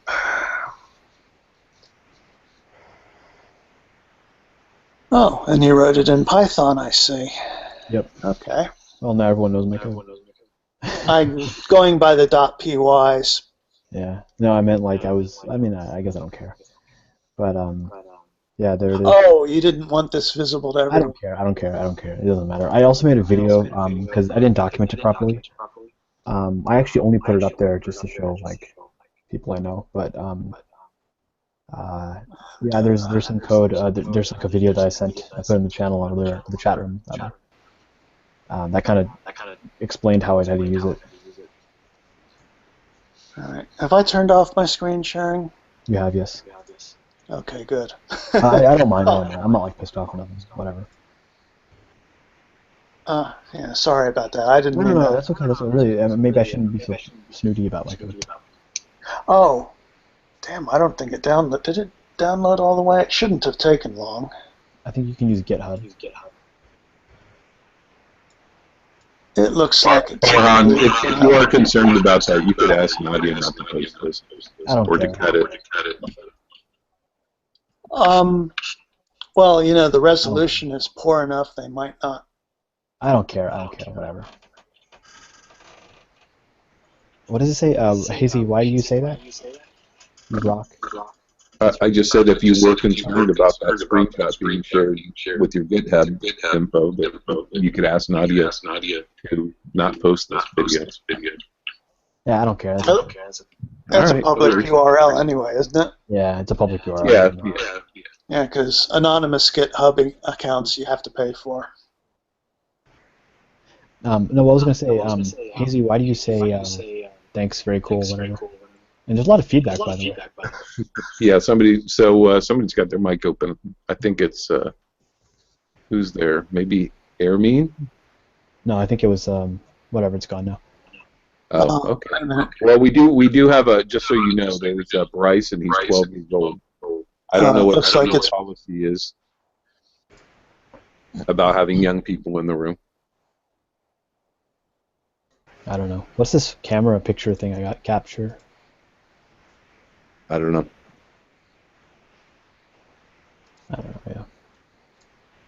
I think Bryce just activated it. It allows you to take snapshots of people in the room, I think. I'm not sure. Yeah. So yeah, Netanyahu is going to be giving a speech. I'm sorry, I know I'm like totally changing the topic. In front of the Congress, and about 34 senators and congressmen have basically said they're not going to go.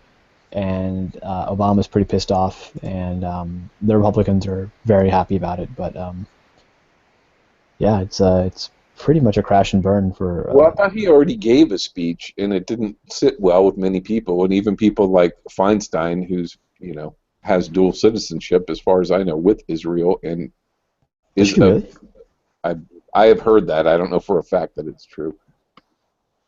Feinstein she has to go. She's on the NSA oversight committee too. But well, this is all true, but even she made some pretty caustic remarks about Netanyahu's statements, and it's just a clusterfuck. But there are plenty of people that are aware of AIPAC and its influence over American policy and all that kind of stuff. And there's some interesting political intrigue happening.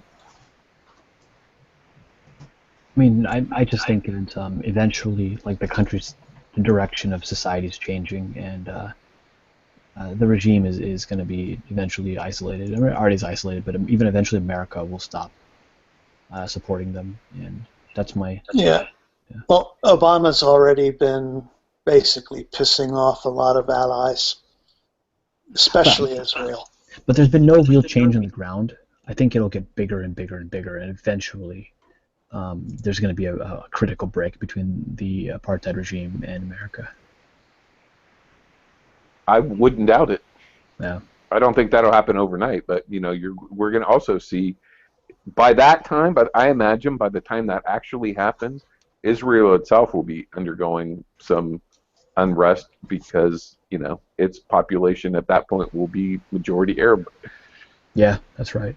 Actually, I feel kind of bad for Israel because, like, if you think about it, these are people who basically reconstructed like an entire culture and like a kind of like a way of living. I mean, in a lot of ways they're just Europeans, but they're at least in some ways reconstructing this identity, and they've been like screwed because it was reconstructed like in the backdrop of like this horrible government, and eventually when Israel has its implosion, and it will eventually. Well, you can't claim to be essentially an open representative democracy and a Jewish state, and that's essentially a racist identity. So it's like ISIL. People even call it JSIL. They say it's the Jewish state of Israel in the Levant. That's what they call it.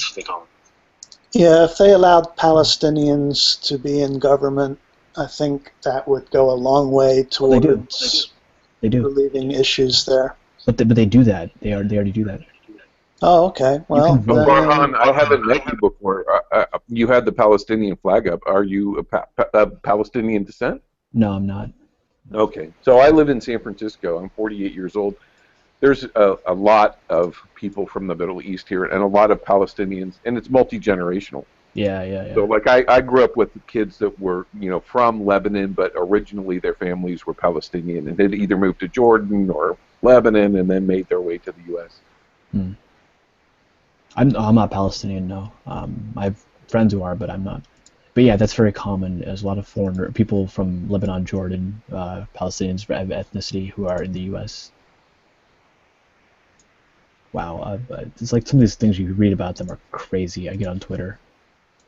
But no, so anyways, yeah, so it kind of sucks because so to answer your question, or to comment rather on what you said, there's actually like Arab politicians, like Palestinian politicians who are in like the Israeli parliament, but frankly, like they're a minority, and it's kind of like how like African Americans are, like, yeah, there's African American senators and congressmen, but that doesn't mean that like all the blacks are doing just fine. Like they're screwed in a lot of ways. And actually, it's kind of like de jure and de facto there, because there's like a lot of racial hatred. So, like, I think it was up until the 90s, non-Jews could not own land there. So there's things like that go on. There's an organization called Adala, which has documented up to 50 racist laws inside Israel, and then to the Palestinians in the West Bank and Gaza, it's just like no holds bar. Like they do whatever they want to do with them. And because they're not technically citizens of Israel, even though they have political control over them, but they're not citizens, and so they just do whatever they want to do. It doesn't matter. I mean, literally anything. There hasn't been rape yet, but there's been lots of other sexual type stuff against women, and So I don't know. I'm rambling.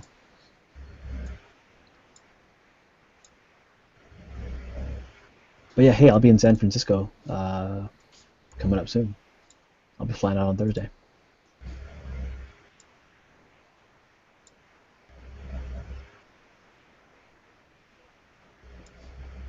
Nobody's talking.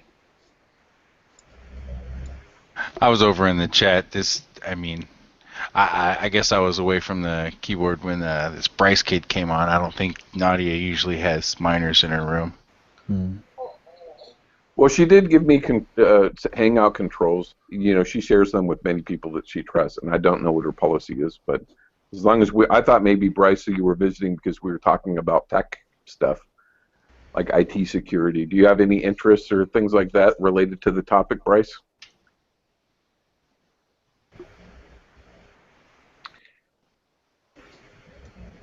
Well, yeah, as far as I know, I mean, they have like an 18 plus, but so they have like an 18-year-old and plus policy for her Hangout. So, but we're not talking about adult subjects. The problem is you never know who might log in, right, and do something rude and be a troll. So we're trying to protect your best interest. That's all. We're not trying to be mean. As well as don't want this to get flagged for Nadia. Right. That's a smart move. All right. Well then, Bryce, I'm sorry because of that concern. I really don't know what the policy is, but because there's a possibility that this video could be flagged for Nadia, who owns this Hangout, I'm going to have to ask you to leave. But hopefully we'll meet up in some other Hangout, dude. So there's no plenty of Pokemon trading card rooms out there. Mm-hmm. All right, buddy. Nope, sorry. How old are you, Bryce? How old are you? He said he's 12, I thought. Oh, jeez.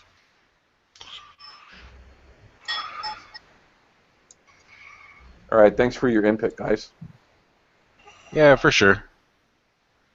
How did you guys know he was 12? He clicked on his camera for a second. When he logged in, he said, "Hi, my name's Bryce. I'm 12 years old." And then he showed himself on cam, and indeed he's 12 years old. So, but he wasn't really saying anything. So, I thought I'd give him a chance for a while. But I wasn't aware that potentially Nadia could get flagged for having a young person in her chat. So thanks for pointing that out. What does it mean if you get flagged? Like, so what? Well, you get flagged once, you're not going to be able to do Hangouts no more. Second time, you get suspended for 2 to 3 weeks. And third time, it's like baseball. You're out of there. Your entire YouTube channel disappears right before your eyes. So it matters. Like, why do you want to have your videos uploaded? Why not just do a live chat? Why have it live and recorded and all that? Nadia's monetizing. And also, she has a donate button. So. Can you link me to this page?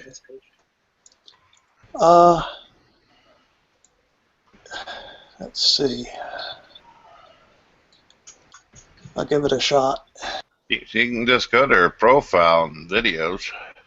Yeah, it's just on a regular YouTube channel. I don't know what that is. You click on her picture where you see her head sleeping, and then you go to profile and you'll see her videos and things that she posts, yada, yada, yada. Okay. Pretty cool. Yeah, it's got a little tab right there for YouTube and then a direct link for her channel right under it. Let me check it out.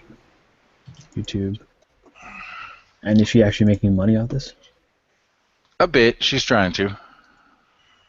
But It's kind of like a few bucks. Nothing. This is not going to make enough money. But there's other reasons to keep this channel up as well. Such as what? Well, if she goes off the air because she becomes homeless, this is kind of like a diary of, you know, stuff. I mean, it's a legacy. I have a digital archive of her life, although I have myself suggested that she actually move in with my family, but she says that according to the website, we've got too many rednecks in my area, so that puts me out of business on that. Would you really have that happen? Really have her move in with you? Sure, I've helped people out in the past. I've helped YouTubers, atheists, as well as God believers who've had problems. Sometimes it turns out a nightmare, sometimes it turns out okay. I get people on their feet. Nice. Very nice. Now, well done, Mr. Keane. why You've did got a you- big heart, man. I appreciate that very much. Depends on who you ask. You know how the internet is. why did you refuse? Because I live in Missouri and we have rednecks and rough people in the area. She's what is referred to as a transsexual, and she's concerned that she would get pounded on, made fun of, discriminated against, and may also not be able to get the kind of health needs that she requires because they don't have Medicaid expansion for individuals in her how shall I say? You get what I'm talking about. But it seems like that's better than if she's saying she's going to die on the streets. Then it seems like it's better to do that than die on the streets. Yeah, in my view, a lot of what you're saying makes absolute sense, but it's her choice. I can't say, no, Nadia, you will live with me, So. Well, I was forwarded a couple of... Oh, go ahead. I'm sorry. I was just going to say, hire Blackwater to send 6 guys out there, kidnap her, bring her back. You can do that. You got 25 grand, right?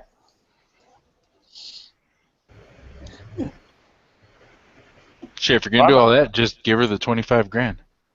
I'm a bit confused because I was forwarded a couple of articles that appeared on many different sites. It started, I think, on what is it? Maybe an article on Huffington Post, some of the more liberal blogs, the Daily Cost, stuff like that. Even Breitbart picked it up about people being able to get transition surgery via Obamacare, and specifically in California. So I think if Nadia can survive long enough, that there is the prospect that she could have surgery.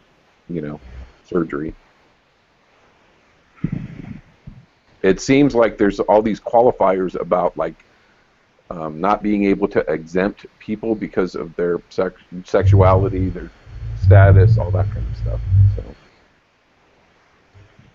but it's still new ground, and I'm sure it's controversial, and there'll probably be lawsuits before it all gets worked out. But it sounds like, according to the letter of the law right now, I mean, if she did get on Obamacare, essentially, and petitioned to get sex reassignment surgery, that they would have to deny her, and if they denied her, for any reasons that she could fight in court, then she would have a case, and chances are they would give her the reassignment surgery, based on the doctor's recommendation that, look, this is a real need, it's a necessity. And of course, it's a very controversial matter, right? So we'll hear more of this in the news in the future.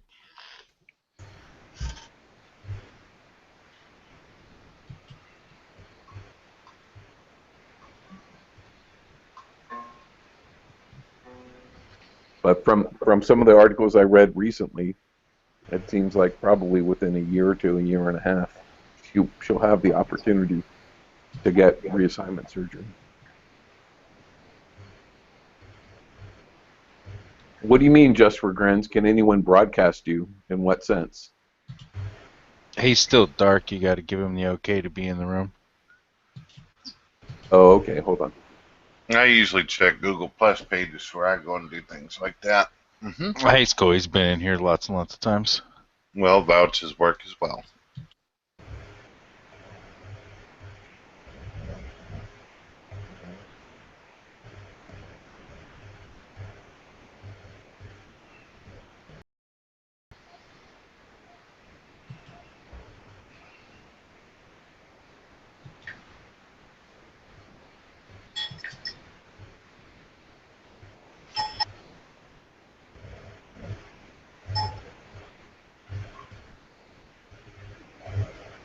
I hope that worked just for grins.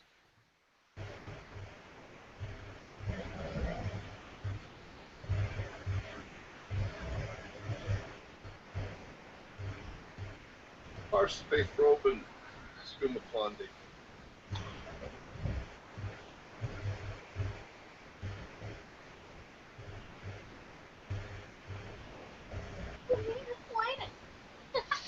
Tell you what, I don't know what to think about the Sims 4 game. Somebody run a dustbuster over there?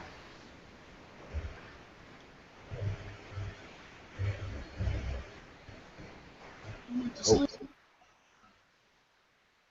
Goodness gracious.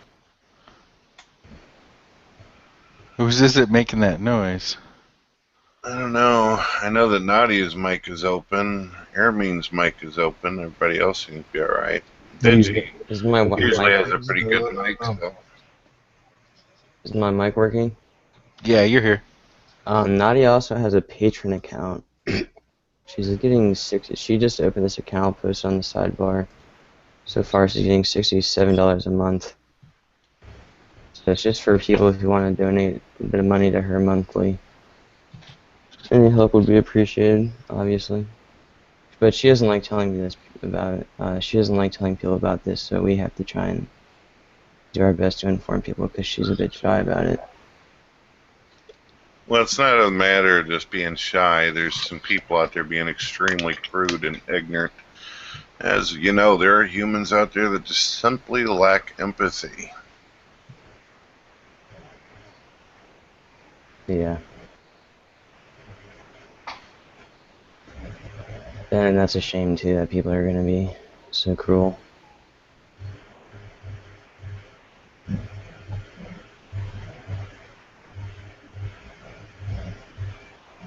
wouldn't say it's a matter of cruelty, it's just a matter of scrutiny.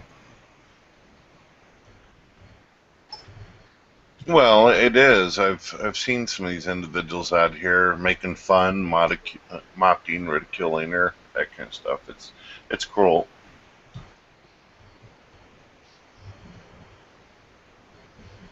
Yeah. What do they say? I mean, it's like you can only. Well, I mean, certain things that one would do that others wouldn't necessarily follow. That just happens to make it apparent. I wouldn't say necessarily that's being overly harsh. Just agreeing to disagree. But that's neither here or there. I don't tend, nor do I really care that much to make that even relevant.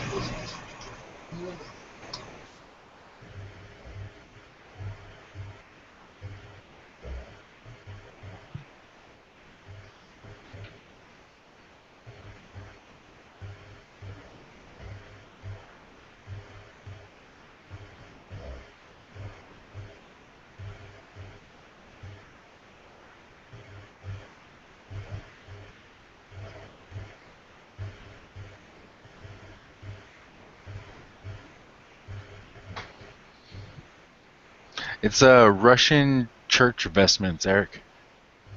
Oh, okay, yeah, it looks like Russian East Orthodox Church. Yep. I just didn't recognize that. That's pretty cool looking. Thanks.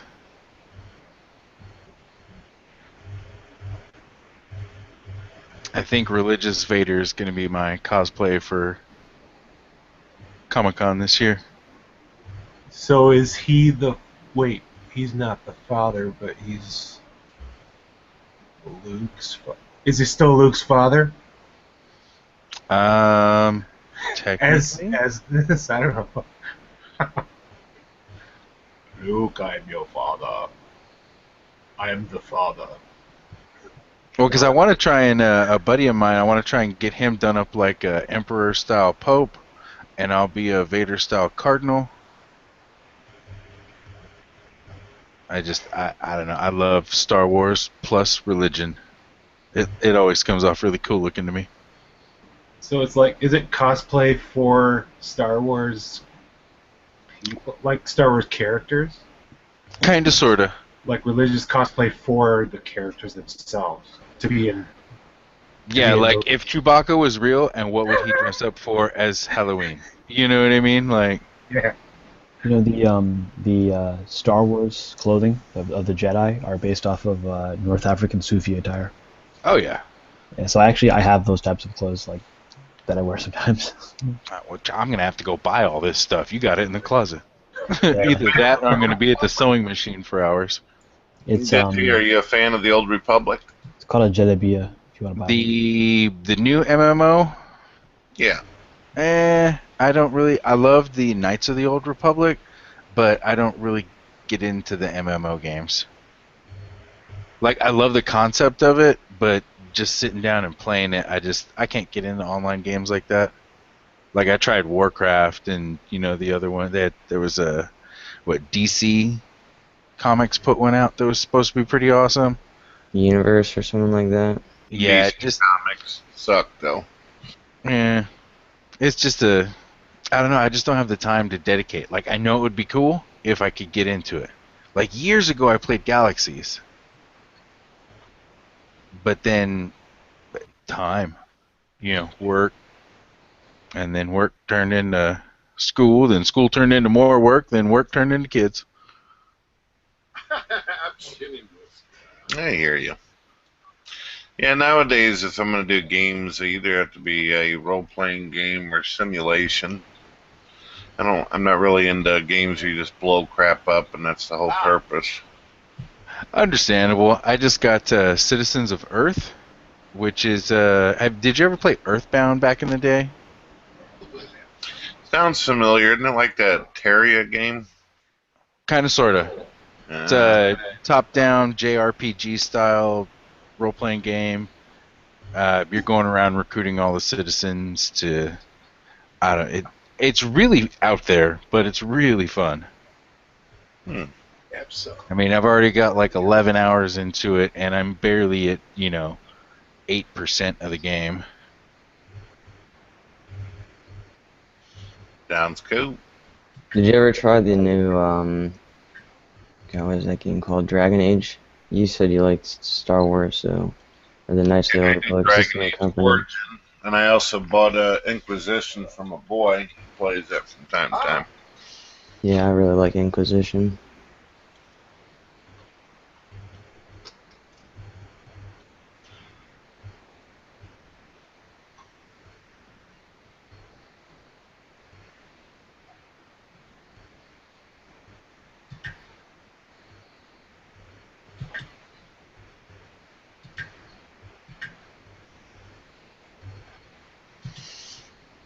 Ooh, somebody's got a saw blade running over there.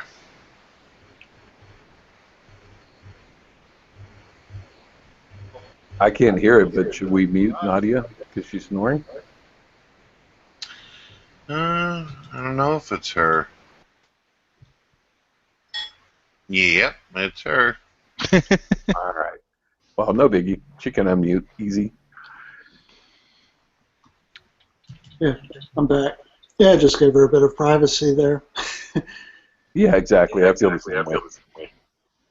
So, are any of you guys interested in some of Microsoft's new virtual headset technology that's coming out with the augmented reality stuff?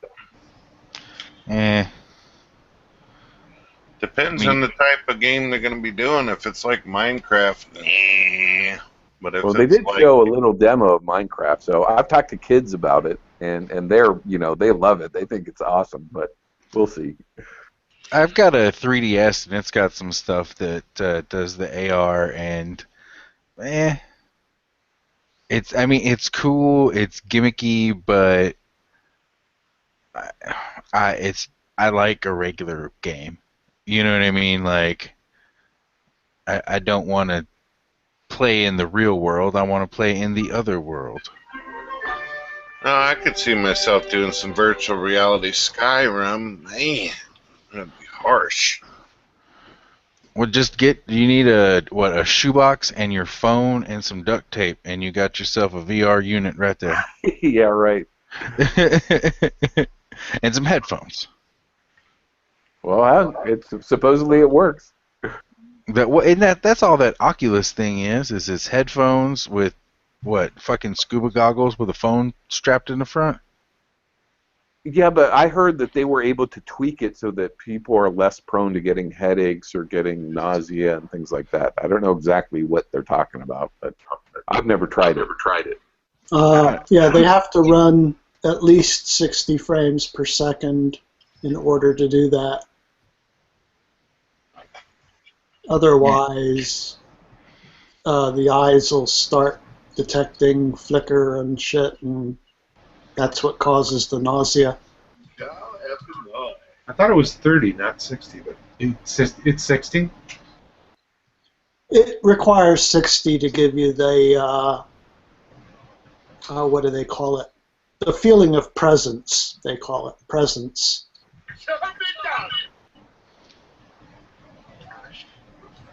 Yeah, I just don't want to have to, like, physically spin all the way around to turn around. Like, I'm okay with pressing up on the directional and left on the y-axis. Or x-axis, whichever it is. But I forget the name of the technology. It came out like a year or two ago, and it's a very small module that essentially senses your hand movements, and some laptops are now have this embedded in them, and so you can manipulate AR objects in space, and I'm assuming that's what the Microsoft stuff is doing as well. Well, if it's like Iron Man's desktop, then that would be pretty rad.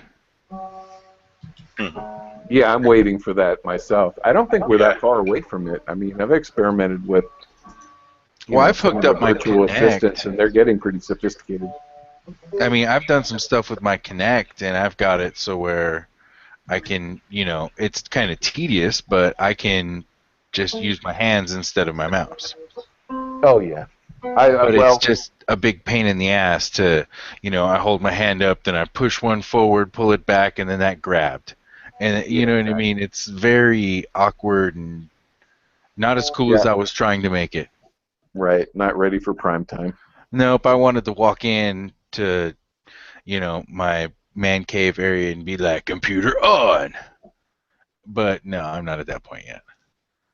So did you ever see the movie Her? With Her. Joaquin Phoenix? Yeah, it's called Her. Oh, H-E-R. yes. Okay, yes. Where he marries the laptop, or he falls in love with his laptop. I thought it was pretty silly and unrealistic, but there were some interesting points. I mean, there's some great talking points in that movie. Oh yeah, for sure. It was. His movies here lately are weird though. Who, Joaquin's? Oh yeah. Like Yeah, I just watched Inherent Vice, and I haven't seen that one. I really want to watch it. It's really weird, man. It's almost hard to follow about halfway through. That's what I heard, but I'm okay. I've read the book, so. Oh, okay.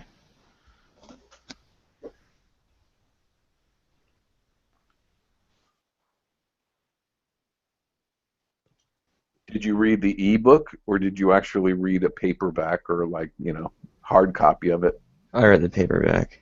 My buddy had a copy, so I just borrowed it from him. It's pretty nutty. Cool. But yeah, I just heard it's one of those movies like The Big Lebowski or something. Kind of, sort of. Yeah, you gotta. It's a very niche kind of movie. Like you gotta be the kind of person that's into that kind of movie. Yeah, and that's me.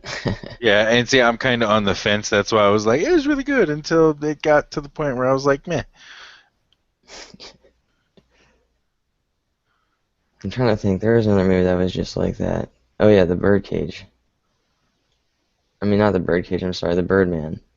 Birdman. I haven't seen it yet, but I've heard so many good things about it, and of course it won the Oscars or whatever, so I'll have to check it out. Yeah, I really like that one, but that one was kind of Big Lebowski-ish. Yeah, it gets weird. It's really cool, though. Yeah, it has a really good story. Yeah, I had some the other friends one over the people other night recommended and to watched me it. was Boy. Did you guys see Boy? I haven't seen it yet. No, I haven't seen it.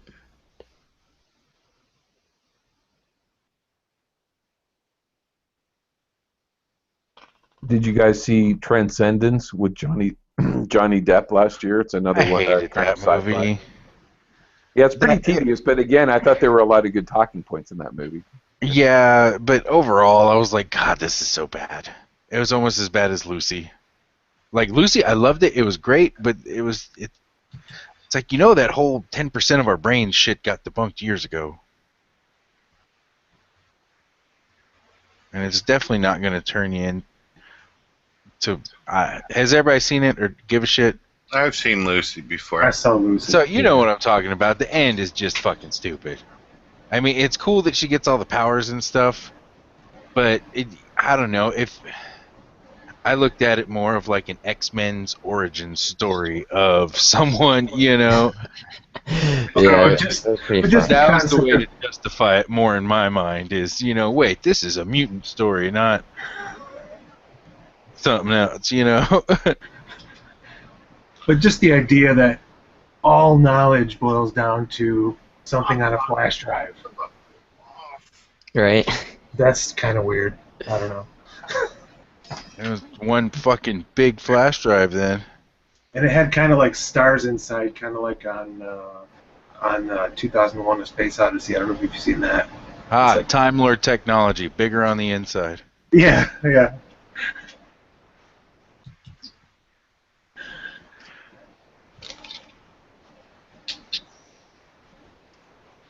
Well, I just think it's amazing that our society is actually dealing with some of those concepts in film, you know, for popular consumption. That's pretty cool. Yeah, I mean, hopefully people weren't too offended by Lucy. I noticed a lot of people got aggravated with the evolution bit, and I always say, look, if you want to watch a good movie about evolution, you got to watch Caesar on Planet of the Apes. That's the best way to go. That's a joke, folks. Well, I was wondering if you meant the original versions or the newer, with the reboot. Well, of course, it's got to be the newer ones. There's more special effects, less storyline. That's how movies are nowadays. Well, so I don't it's kind of fun and interesting. I mean, it reminds me of David Brin and the whole Uplift series and the whole question about should we be, you know, messing around doing that kind of stuff. Well, you know, the original Planet Come on, of the we have Apes. to revive Woolly Mammoths. The original Planet of the Apes with Charlton Heston, they never did bother to explain how the apes evolved and the humans devolved. Exactly. My understanding was more an allegory about racism than you know, about evolution. Yeah, that's what I kind of got from the old ones. Although there was one, I mean, it had its comedy bits too. I mean, there was, in spite of everything, I mean, one of my favorite scenes was, you know, they're explaining it's absolutely impossible for a heavier than air object to fly. And then Charlton Heston throws a paper airplane. Yeah.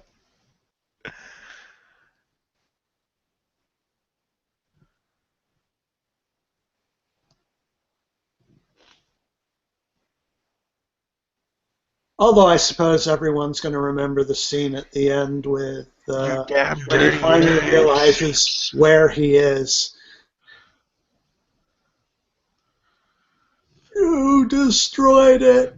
You destroyed it all. Well, that's Damn essentially you the height all. of the Cold Damn you War, all to right? hell. I mean, those were prominent fears. I mean, you know, I turned 48 yesterday, and my dad was in the Navy. He was actually a nuclear weapons officer, and at one point in 1983, we watched The Day After on TV, and we discussed like the scenario for the area that we were living in. You know, there was no chance. And even at school, you know, we still had the duck and cover drills and shit like that were, you know, or not just oriented toward earthquakes or hurricanes, but yeah, if there's a nuclear disaster, this is what you're supposed to do. Pretty absurd. But those days are, for the most part, over. Yep. If you see that bright flash, that means you've received a lethal dose of radiation. Game over. Yeah. You still got to duck and cover, though. Well, so you're probably better off letting nuclear, it blast nuclear danger I was is still joking. there, but the fear isn't so prominent in our culture. Well, people were worried about the Cuban Missile Crisis for a while, so. Yeah. Well, did you see the Kevin Costner movie, right? 13 Days? I thought that was pretty good. It's based on a book. Is that the one where Russia... That was 3 days where he... This is the thing where he gets told he's going to die, right? Yeah. Yeah, it's 3 days, man. That's not 13 days. Okay, maybe. Yeah, you're probably right. So yeah, it was the Cuban Missile Crisis, the ramp up and how close things got. And then since then, of course, there's been a lot of information released about how many, potential catastrophes there were. There was something like 22 different events that could have led to an escalation in outright nuclear war. So we got pretty close. And the Cuban Missile Crisis was one of them, where apparently a Russian sub-commander, technically by the book, should have launched but chose not to. And he pretty much saved the planet. Yeah, there was an occasion a couple of years ago where Norway launched some sounding rockets, but apparently forgot to pre-announce that they were doing that. And the Russian missile defense systems went into launch mode because they have a launch on warning policy, just like the United States has. And fortunately, somebody interceded in time before because it takes about 30 minutes for them to fuel up and launch. United States, though, has solid rocket boosters in their ICBMs, so they're ready to roll like within minutes. Yeah, my dad was involved in the Poseidon program. When I was a kid, I remember reading through a lot of the manuals and that kind of stuff. It was pretty fascinating. Scary. But yeah. There was a case in 1984, I think it was, where a meteor exploded over the Pacific with sufficient energy that, well, basically they woke up the president. I think it was Ronald Reagan at the time. They thought somebody detonated a nuke until they noticed that there was no evidence of radiation. But apparently it was quite a big blast. Like if it was over a populated area, it would have been absolutely devastating. Right, and my understanding is that increasingly, they're determining that these kinds of things are happening more often than we know. So there have been a number of events, right, that, just coincidentally, apparently over Russia.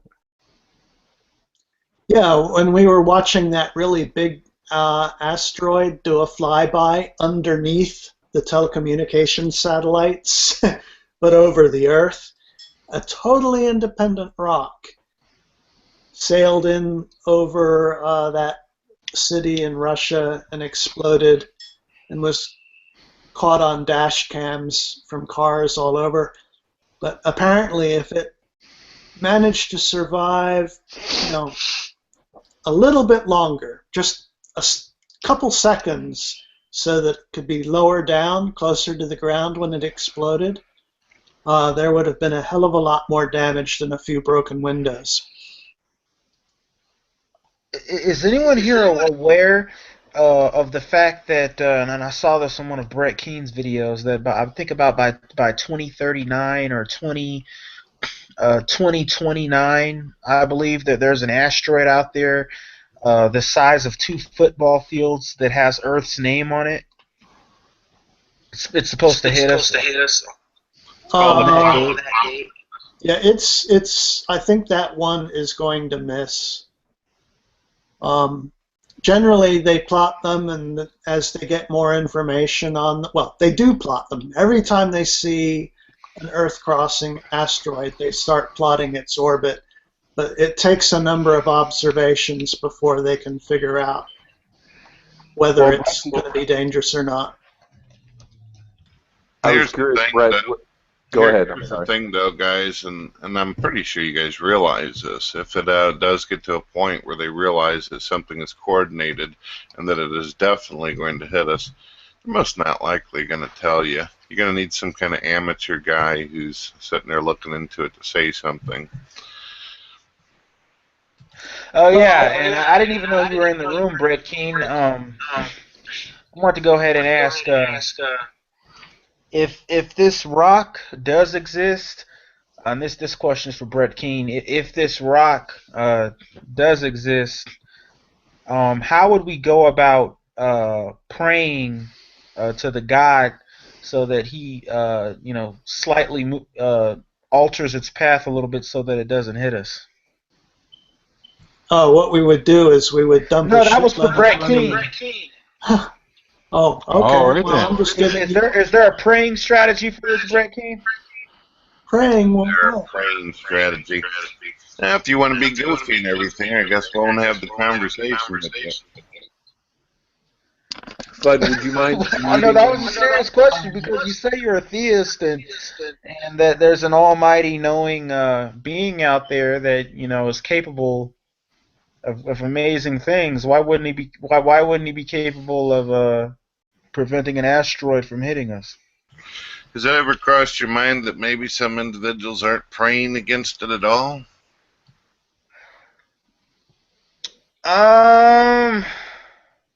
Yeah, well, yeah. I'm not exactly sure. I mean, maybe some people are praying for it to hit the earth. I don't know. Maybe some religions they want it to hit the earth so they can get Armageddon, and that'll be the end of it. I know ISIS. They're one religious group who believes that Armageddon is imminent, and in fact, they want to help speed it along as part of their beliefs. Right. There's some groups with different ideas and views upon it, sure. So that's why I kind of chuckle whenever you say strategy of what. Depends on who you're talking about. So you think that if there is a God, he has nothing to do with this asteroid, or does he have anything to do with it at all, or has nothing to do with it at all? Is it out of his control, or how do you feel? Oh, I think whenever any kind of asteroid or comet starts coming towards the Earth and people are convinced that it's real, I have a feeling a lot of people will change their atheism real quick. I've seen it happen before. That's pretty interesting. I don't think it would have any effect at all on atheism. I think that people would continue to go on living, just the way they've been doing. Continue to get up every morning, go to work, go to the grocery store, continue, to date, just, regular everyday things people do, and until the thing hits, and that's it, I'm gonna be plaster when it hits. I'm an atheist. People find out within a couple months that an asteroid is going to tear their entire existence apart. They're not going to be caring about going to work and going scrubbing the highways and all that crap. I mean, like, hell with it, man. Isn't there a movie about that? There's kind of an apocalyptic movie, but it's like quiet. It's like everybody's just like having their parties and pretty quietly awaiting the end. Yeah, exactly. As far as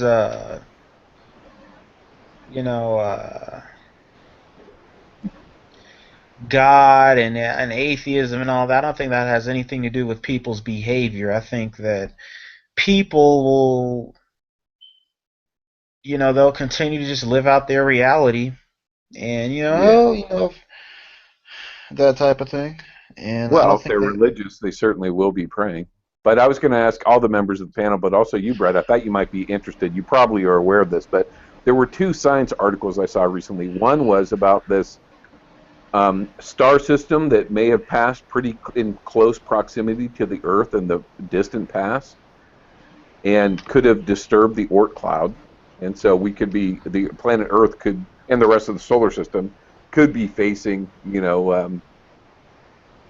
asteroidal disturbances because of that event. And then also the idea of so-called dark matter existing in a part of the galaxy, and that the Earth essentially is oscillating through increasing levels of dark energy as it passes on its way through its galactic plane, the galactic plane, and that potentially that could, they're suggesting that could explain these quote unquote 30 million year events on planet Earth, extinction level events on planet Earth, where it could be having once again an impact on asteroids, meteors, that kind of thing. Right. Well, there's tons of stuff. You guys heard about the void out in space? No, what's that? I know Nibiru and Planet X, but I don't know the void. I'm not really into the whole Nibiru thing. I've heard people do that whole reptilian crap or whatever. I don't know about all that nonsense. The void, you can actually go to the NASA, and they claim that they found something that is like it's like 180 billion light years across in front of us. We're actually heading towards it. It's a void. Kind of like that of how they would describe a collapsed star. It just goes out into nothingness. So that's kind of creepy for some people.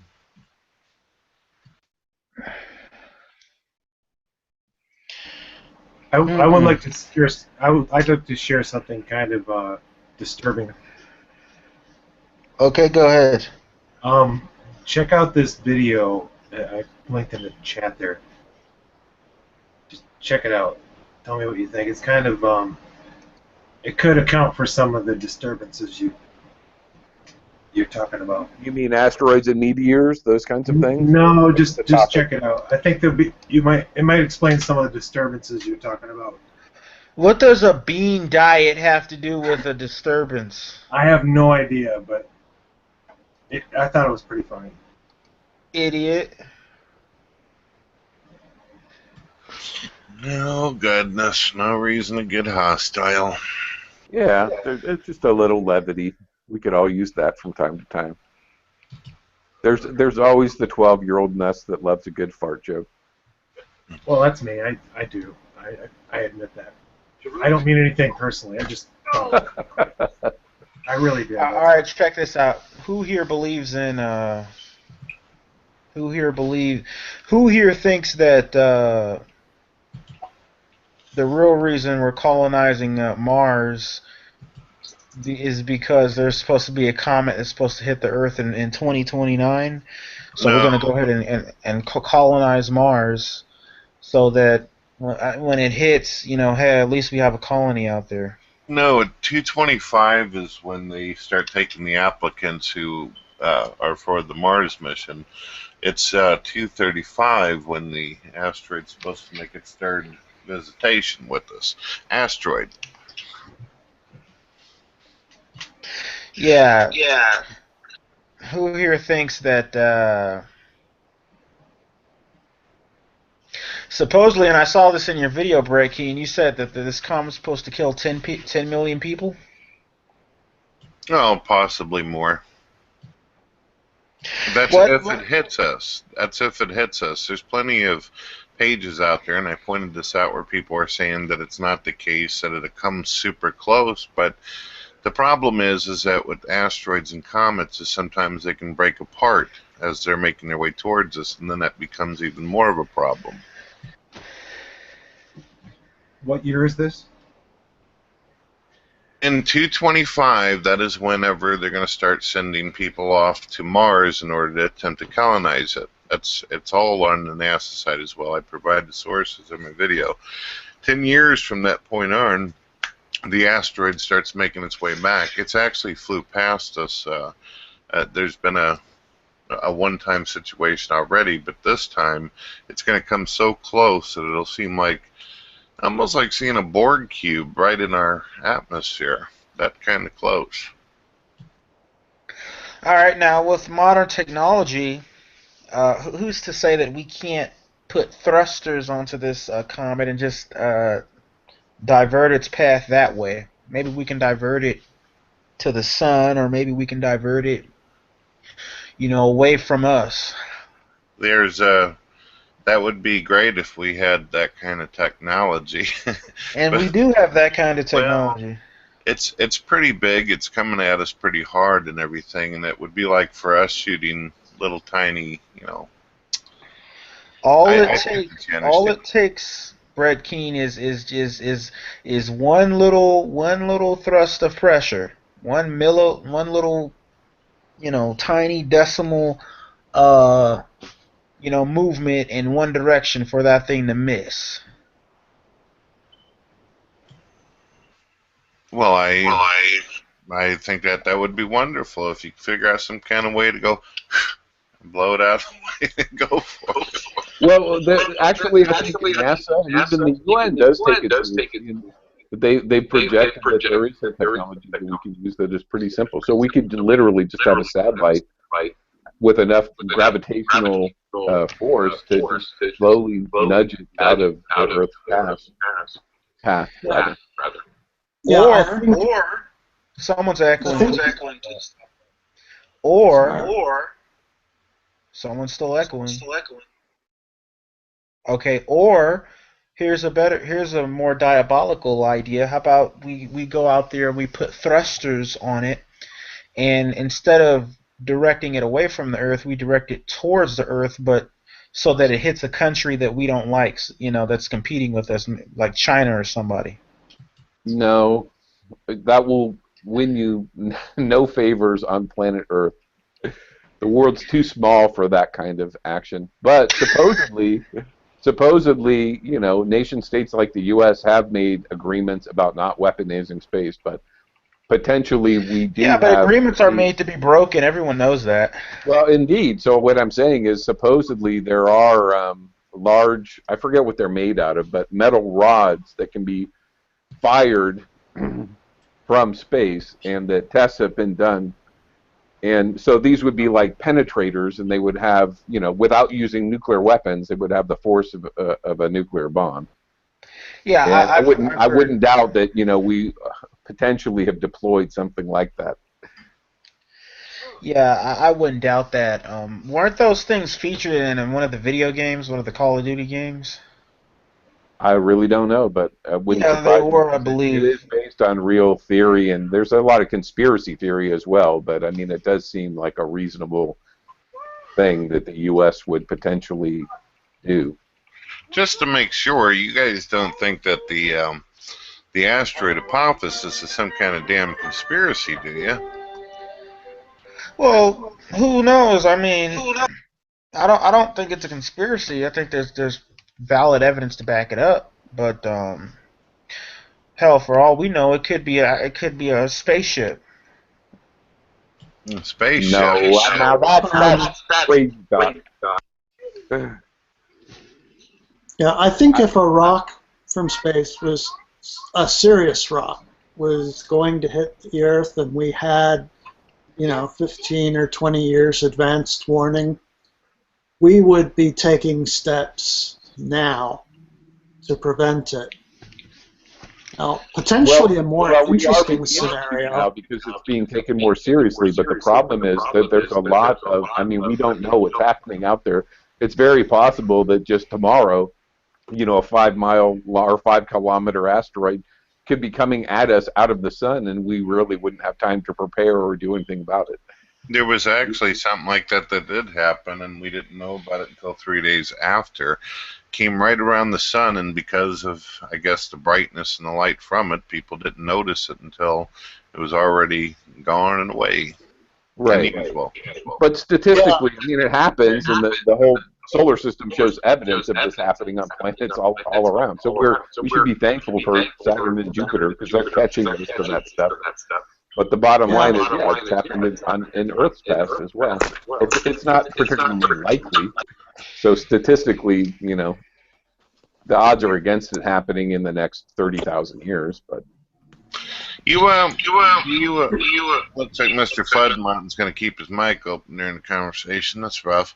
I was going to ask you, Hazy, whenever you think of how long we've actually existed, whether you believe in the creation or evolution, don't you see that we're pretty damn lucky? Millions of years existing? Seems almost like there's a little bit of protection there. You mean human beings existing for millions of years? Well, it depends on if you believe in the whole evolution concept. Then you have to believe that we came from all this different stuff. But to exist with all that crap going out in space And you have to think somebody's pulling for you just a little bit. No, not really. The Earth's pretty resilient. We've had all types of impacts, and before, we were able to come through that, and so I wouldn't say it's a matter of luck. It's just more a matter of the resiliency of the Earth and of the life on it, and its ability to adapt to changing conditions. Seems like you're winning the lottery every single day. This universe is 200 billion light years across. Be able to exist being a little tiny speck that just seems to be flushed. Not really. I mean, when you look at it,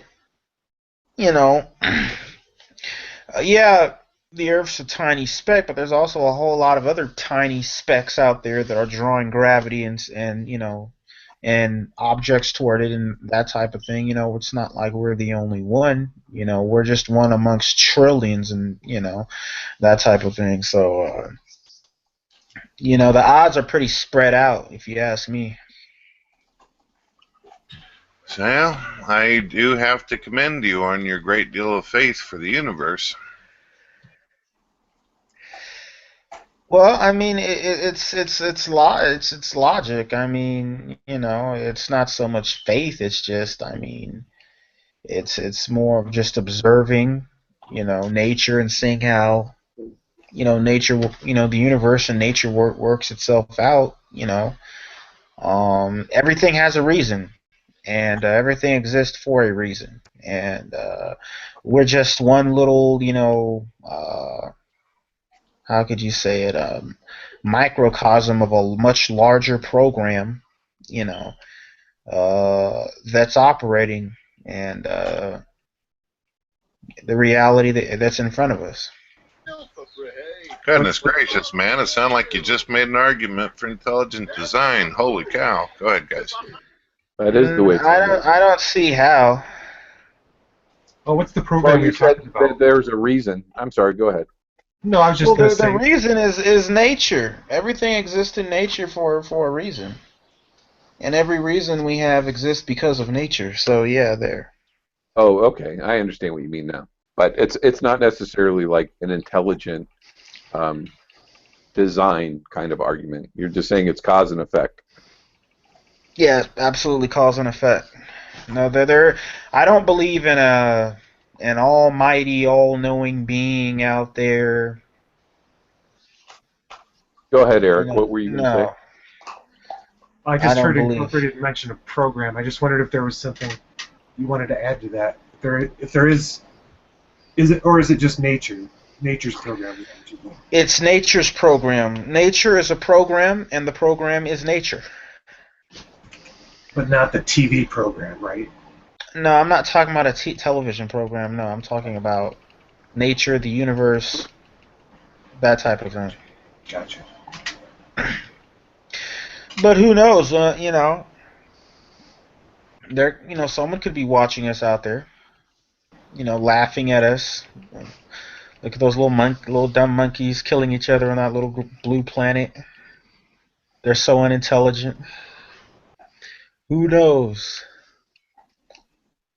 Well, so Brett, to answer your question that you posed, it seems to me, from the evidence that we have, that it does seem to be that evolution does seem to be true, but there's a lot of things we can't explain, and there's a lot of almost like randomness. So supposedly the human race faced a bottleneck in the past and was down to 10,000 or fewer people at one point, and we just barely survived that. And we went through, our ancestors went through 3, climactic ice glaciation periods, and they managed to pull through. I don't think there's really any evidence of like divine intervention by today's scientific terms, but certainly mythology is full of those kinds of tales.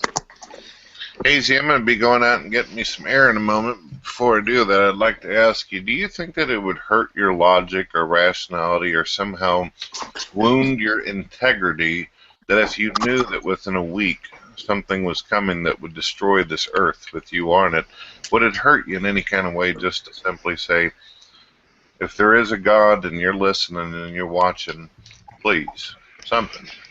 And by the way, there's your strategy. No, I don't think that would. Well, no, it wouldn't hurt me at all because I understand the universe and my place in it. You know, the universe works in cycles.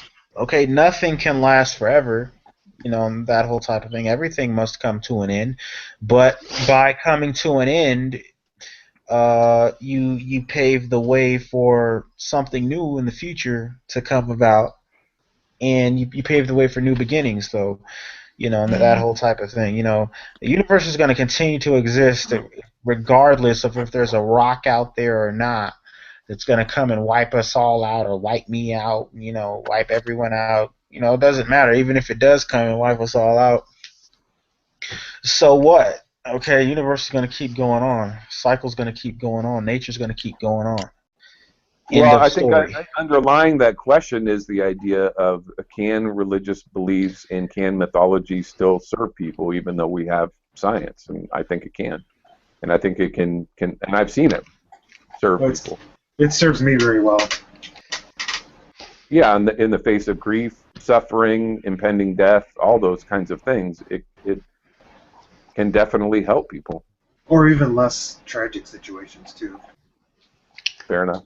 Okay, I still haven't went to get my air because I wanted to listen to what you guys had to say. I don't know if I've asked you this question, Hazy, before, but I've asked some individuals. If you were in the military or you just went somewhere one day and found someone laying on the ground dying, you walk up to them to try to help them. Obviously, if you're a good person, which I think you are, you'd attempt to do something, right? So the individual says, I'm dying, I'm not going to make it. Can you pray for me? Will you hold me and pray for me? Would you do that? Or would you say, nah, I'm an atheist, you're screwed, pal? How would you handle it? No, I have done that. I've been with two people when they were dying, and I prayed with them. And my prayers were sincere, but I don't believe in a personal God.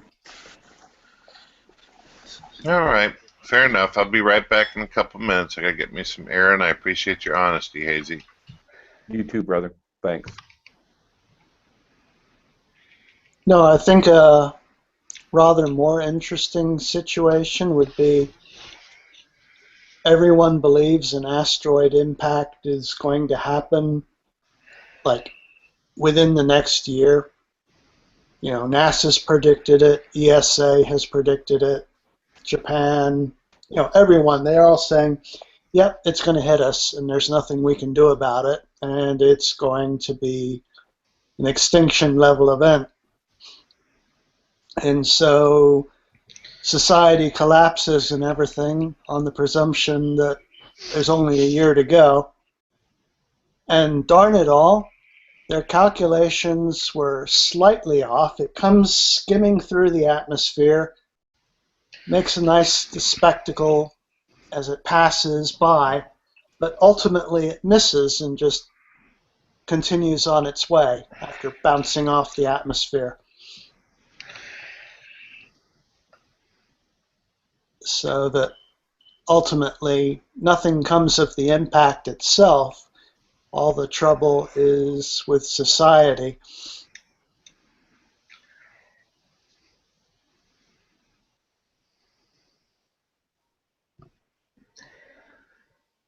The recovery would take forever. It'd take at least 3 to 5 times as long as it took for us to do the damage.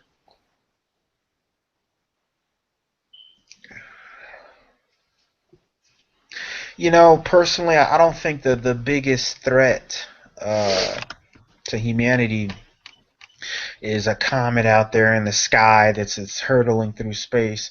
I think the biggest threat to humanity is humanity itself, you know, and humanity's own stupidity and ineptitude and that whole type of thing. And our inability to go out here and do what's best, you know, for the planet rather than you know, what's most expedient and most profitable for the time being, in the moment.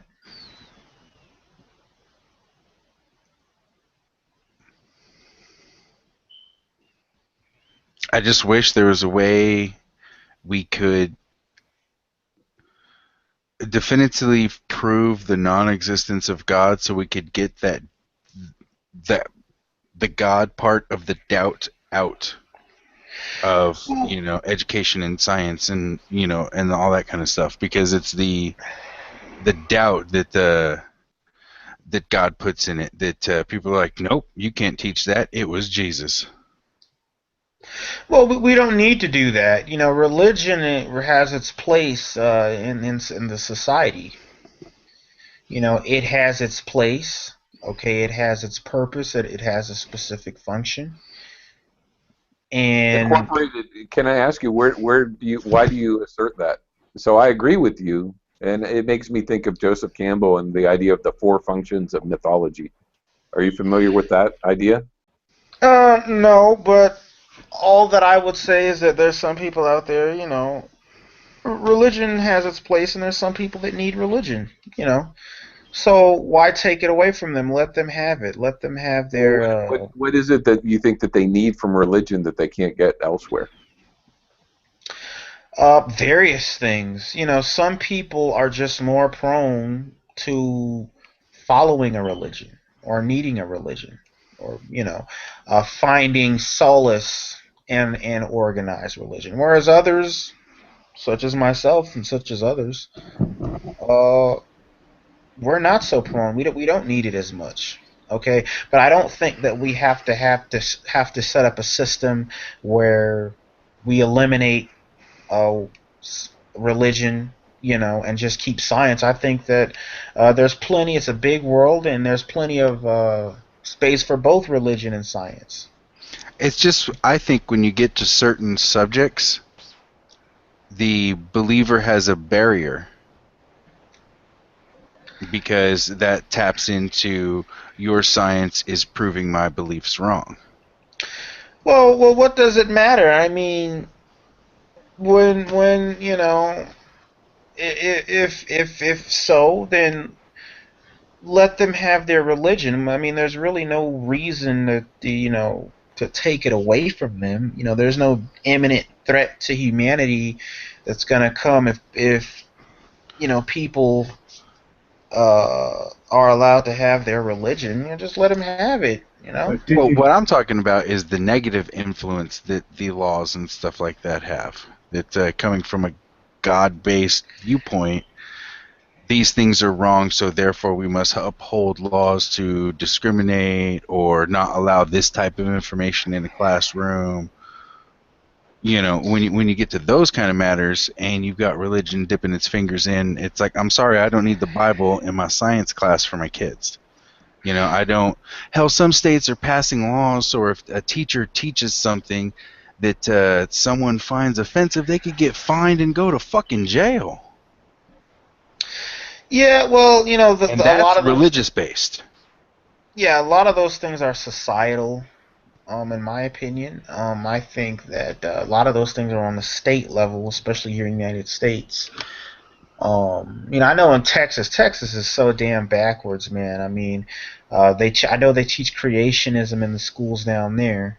Okay, but they also. I live in Texas. That's just a generalization. They try and push that, but for the most part, it's not. I mean, you'll find that at the religious schools, but at the public schools, they don't teach creationism. Yeah, that's well, right. That's my understanding. It's well, more given the nature of Texas, I'm gonna go out on the limb and say it's probably only just a matter of time before they do start teaching it in the public schools. But that to me, that's God-based. That's based on the fact that the people who are making these laws have this fear of God, or their religion says that the science is wrong. That's not how it happened. So it's that's how it affects it. Well, you can have your religion. My buddy put it to me like this.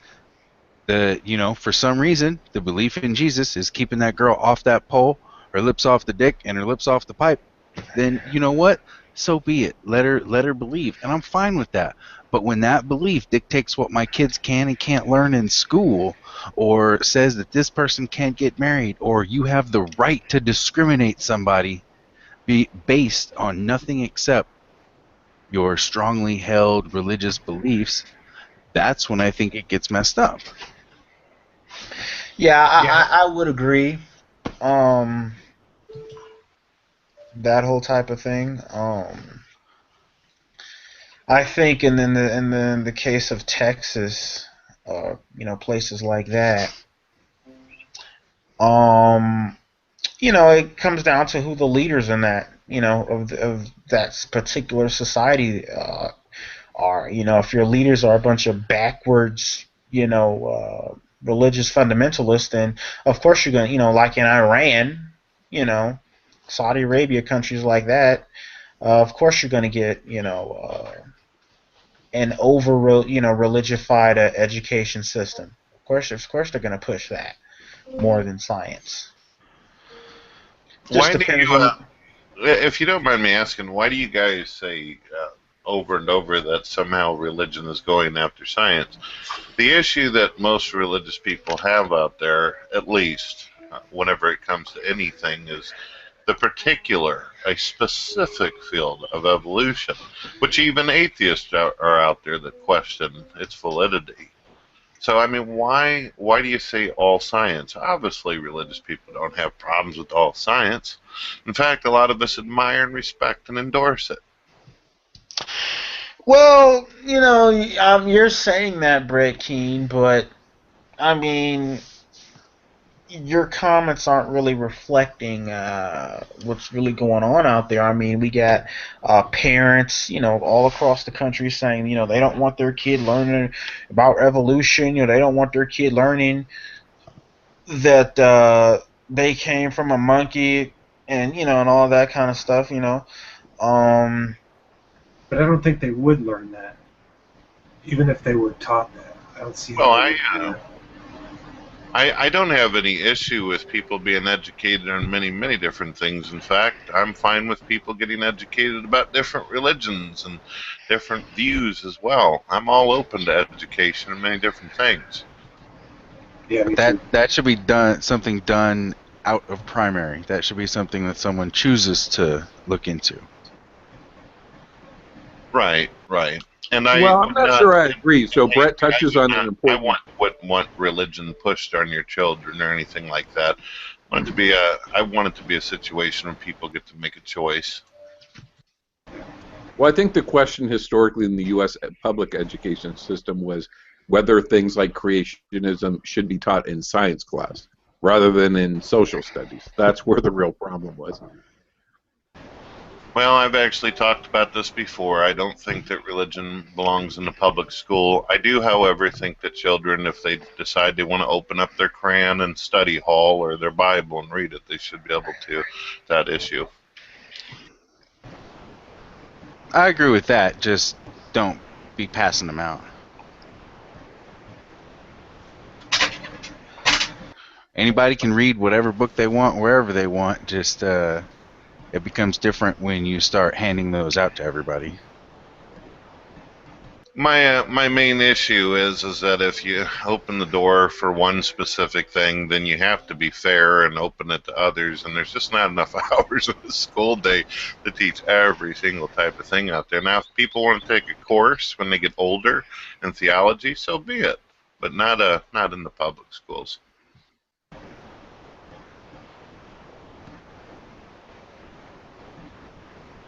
There is one thing that I noticed that's kind of strange, though, and I would like to see if you agree with this. Since they've taken religion out of the schools, one of the big proponents of that was Madeline O'Hara. You notice, I don't know who's got the saw blade going while I'm talking. Can you guys even hear me? I hear you fine. Okay, somebody's got some kind of sound going, but what I was going to state was, have you noticed that since religion has been removed out of schools, things have become a little bit more, how shall I say, dangerous, immoral, unethical for children of our present day, shootings and such? You didn't hear about that before whenever religion was in school. I don't know. There's You just didn't hear about it that much. I mean, I remember, in the 90s there were shootings at schools. It was more gang related as opposed to psychos with AR-15s killing everybody. But there were still shootings in schools back then. The difference was it was the students shooting each other as opposed to some crazy coming into the school. Yeah, BrettKeane, first of all, schools have always been a violent place, in America. You had kids back in the 50s and 30s and, taking guns to school, shooting the teacher, fighting, that type of thing. It's just that I think what it is now is I would attribute it more to the use of psychotropic medication. Why our schools are so violent now? If you go study the Columbine massacre, Eric Harris and Dylan Klebold, those guys were high when they walked up into that school and shot up all those people. That was the first thing they did. Before they went and shot up that school, they got high. On what, though? On psychotropic medication. Also, the Virginia Tech student, do you remember the little Asian Virginia Tech boy that shot up at the Virginia Tech University back in 2010? He was high as a kite and on all types of different medications and stuff. Wasn't he mentally ill? Wasn't he mentally ill and not just high on medication? Exactly, both. Yeah, but see, those shootings, those are done by people with problems. Most of the shootings back in the day, they were between students. It wasn't someone coming in and doing an assault on the school. Exactly my point. I was going to ask you guys, have you ever went on YouTube and typed in school beatings or any of this kind of stuff? Someone shared some links with me, and I was shocked. Well, you just see them right out and start pounding the students, or the students just get up in class and bang a teacher over the head with a chair. It's like, damn, it's like WWE wrestling. All that stuff happened. The only difference is cell phones. That's the only difference between now and then, is that it's recorded and it's published everywhere. There was all kinds of fights and crazy shit happening when I was in school, but the difference was nobody had a camera. There wasn't Twitter and social media and all that stuff to send out this information instantly. It was a story that you told somebody. Did you hear about so-and-so? He beat the shit out the teacher. It wasn't immediately, bam, the next thing you know, 1 million shares, it's gone viral, the news knows about it, now they're talking about it on Good Morning America. Back then it wasn't like that, so that's why it wasn't as prevalent. You didn't see it as much. It wasn't in your face. Yeah, I can see what you're talking about in the media. The media's definitely done that. I noticed there seems to be a big issue where they're having a debate over should cops be recorded and all that kind of stuff. Personally, I think that they should. Body cameras that can never be turned off. I think so. Yeah, but that's not going to stop. Realistically, that's not going to stop these cops from doing what they do. Well, when there's 100% video recorded, audio recorded evidence of everything they do while they're on the clock, then yeah, it'll help because they're going to have that extra eye over their shoulder. They thought the same thing when they put dash cams on the squad cars. But it helped. They thought that was going to stop, these cops from doing a lot of the things that they do. It didn't do anything. Well, the problem with the dash cam is they got an off they can get away with what they do. They know their departments will protect them. Well, that's why we are implementing other methods like the body cameras and stuff like that. The problem with the dash cams is they can be turned off. They can manually be turned off inside the squad car. So can the body cams. Well, that's what I'm saying. They need to implement body cams that can only be turned off by, at the station house. Once you're there, you got to log in and clips it off. It's convenient. Well, that's what I'm saying. They won't be able to do it in the field. As soon as they clock in and get in their car, that camera's on, recording, and cannot be turned off until after they're in the station and clocked out and getting in their car or something. There's got to be a way. And I think they need to be recorded in the station as well. I've seen videos where the cops didn't know that they were being recorded in the station, and there was a video out there where a woman was handcuffed in a chair, and the dude threw some stuff down to start beating the living hell out of her. So I think it needs to be put in the station too. Well, I mean, that's what I meant. I meant like as soon as they clock in, it starts recording. As soon as they clock out, it stops recording, or something along those lines. So if they're on duty doing anything police related, they've got eyes on them, ears listening. Especially with the way things are nowadays. I mean, because a lot of people have been getting kind of fucked up by the cops here lately. I got a better idea. How about not hiring assholes to be cops? Well, they How about look that? at the job. They kind of have to be assholes. Not really. It's a job that attracts Class A assholes, but you don't have to be an asshole. You could be a good cop. You could be a bad cop. The problem is that it's a career field that attracts assholes. Okay. What we need to do is I'm waiting for RoboCop. I'm waiting for them to make robots that can That's go the last here thing you want. and do law enforcement. You want a cop that you can reason with, or you want a robot that has a protocol? Well, I mean, I would make the argument that a lot of these cops, they're such assholes that reasoning is out of the question with them as well. Do you remember in RoboCop when ED-209 was first let out on the floor? He Well, I mean, I had a malfunction and immediately killed that person. Hey, if you destroy, if you blow, I mean. Well, I mean, it's just a thought. I'm not saying that we should have every cop be a robot, but who knows, man? Maybe it's a thought. It's just, Cyborgs at least. Possibly, yeah.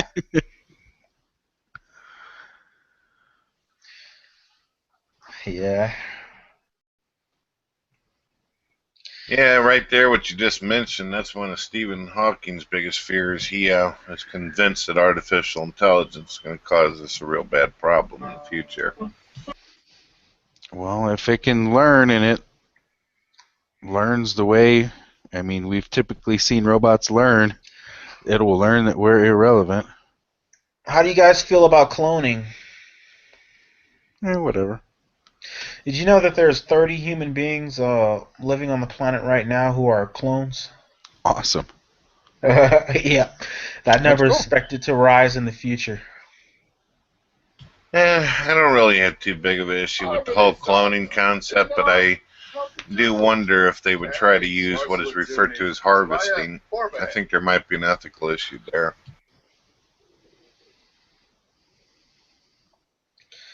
Yeah.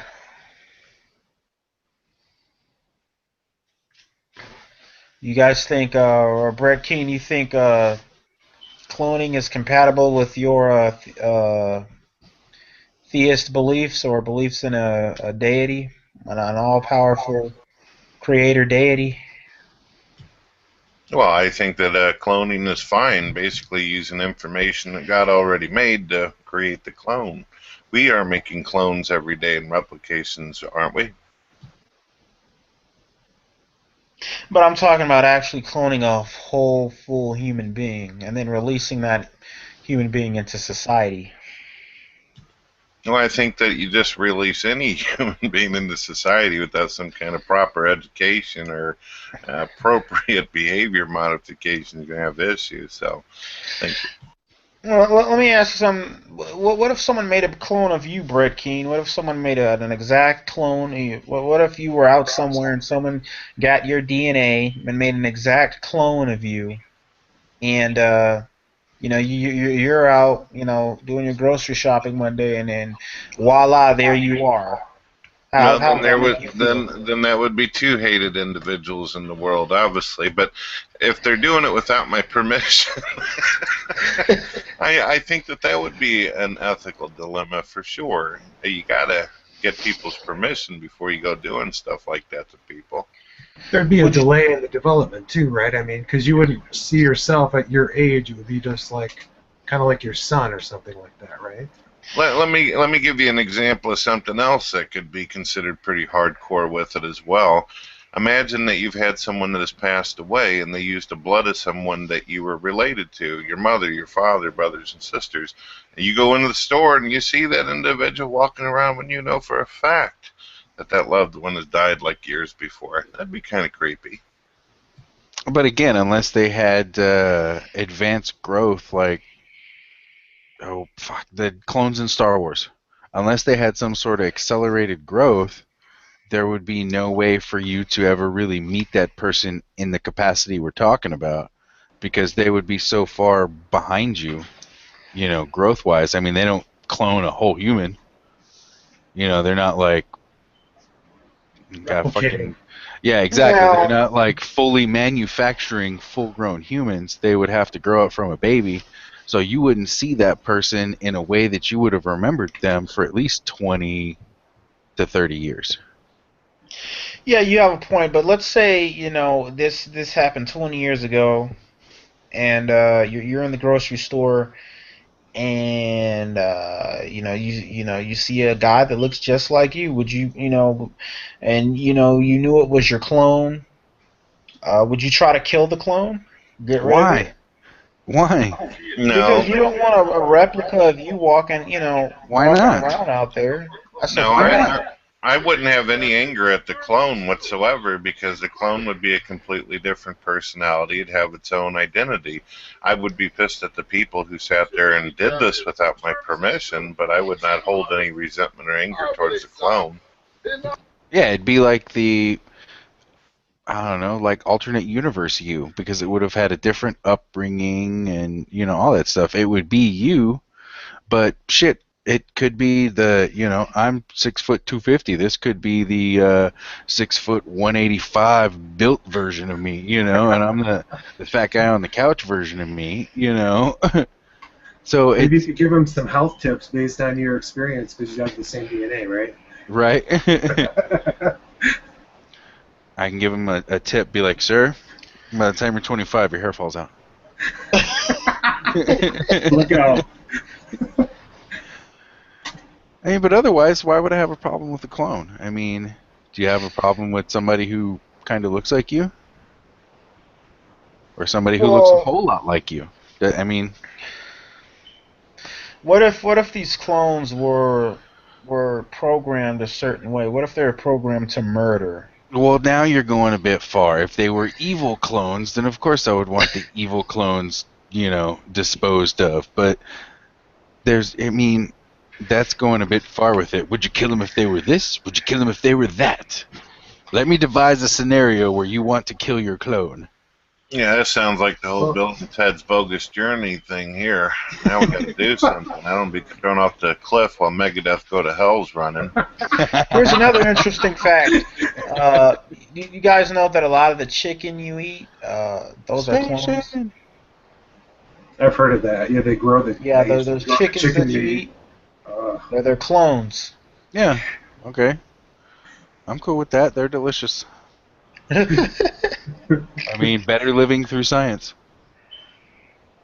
Well, they're learning how to grow meat, right? Like, just meat itself. Yeah, I heard about that, and they went out and barbecued it once they had it fully grown. They did? Yeah, like the scientists or whoever did it, they went out and they grilled it up and ate it. Tastes like chicken. Yeah, I mean, I don't remember what they said about the flavor, but I do remember reading the article about once they got it grown, they had it. I mean, we're growing this shit to eat. They had to taste it. Well, if it solves the food shortage issue, I mean, there's going to be a time when the demand is going to overcome the supply, right? Maybe. Well, we don't need meat to solve the food shortage. No, you don't. Right. But it does solve an ethical issue of the suffering of animals in our current agricultural system. Right. I would try it. I mean, it'd probably be weird, but it would be weird in your head, like anything that you eat. Like, once you get it in your head that, oh my god, I'm eating this weird creature. But once you get past that, usually shit's pretty delicious. JJ, I got a question about this, since you guys bring up the whole evolution thing earlier. Do you believe that you're standing in the way of progress for those out there who hold to evolution to have these animals kind of in captivity where they do not have a chance to progress? No, because those animals have been domesticated specifically for human consumption. They would not be able to survive in the wild. Period. Brett, did you ever see or read The Hitchhiker's Guide to the Restaurant at the End of the Universe? So the restaurant is Millie Ways. I've seen the movie. Yes. Well, hell, there's human beings out there that couldn't survive in the wild. That's not saying much, brother. No, but you need to understand that the chicken that you eat, the last time you ate chicken, BrettKeane, that chicken was specifically bred For dinner. and engineered for dinner. If you were to put it in the wild, it wouldn't do anything but just wobble around and get ate by a predator. Well, and It'd probably be best to use the restaurant at as the end an of the example. universe. I can't eat chicken. Well, in the whatever restaurant it at is the that end you of the universe. What'd you have for dinner? Well, I myself, I can't eat chicken. It's not by choice. I get sick from it. Well, what kind of meat do you eat?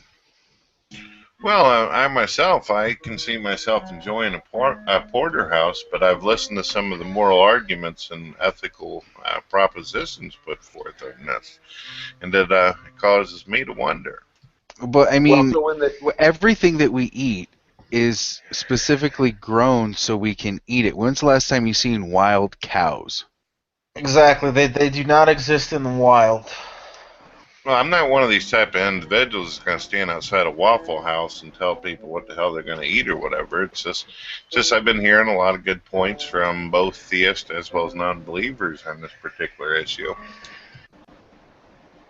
Well, so in the restaurant at the end of the universe, it's a comedy, and Douglas Adams speculates that we will breed animals eventually that will choose to live out their lives. Their entire pleasure of their life is to give their life in order to feed other people. So the meal presents itself at your table, like a cow will show up and say, "Well, I've really been working on my abs. When you give it a feel, and I have an exercise program, and I can't wait to feed you all." And then it will go off and off itself, and then the chefs will prepare it.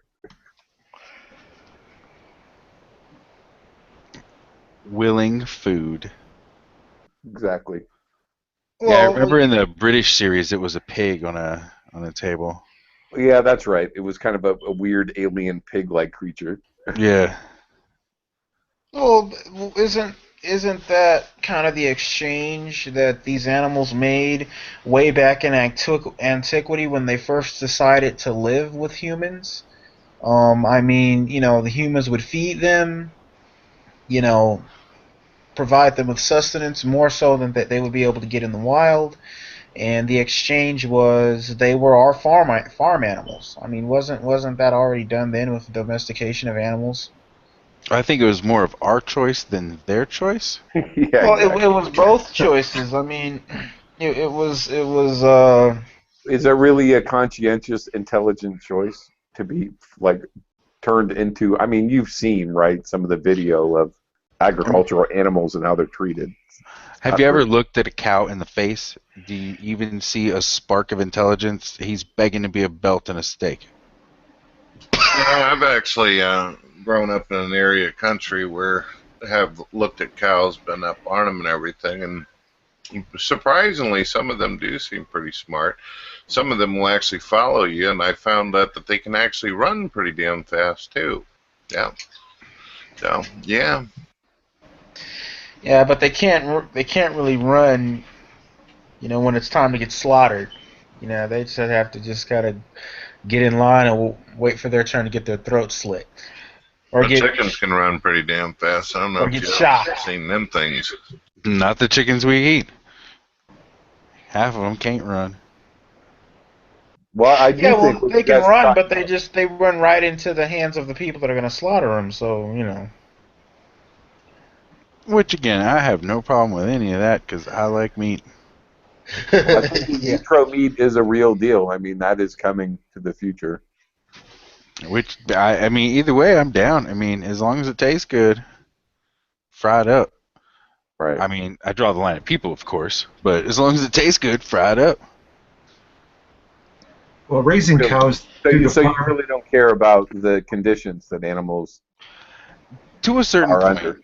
because I mean, we So don't to want our what stuff point? covered. To what point? Intentional cruelty. I mean, if it's just part of the process to get us our food, then whatever. I But don't if think it's it's someone necessarily just like intentional. beating the shit out of the animals for no purpose except to enjoy beating the shit out of the animal. I mean, the only time I Well, beat my look, steak our whole is when it's on system the is plate. based on the idea that animals are property. Oh yeah. They're just objects. So their suffering doesn't really matter. We do have laws, increasingly are trying to impose, humane treatment of animals. But in general, I mean, we don't do it.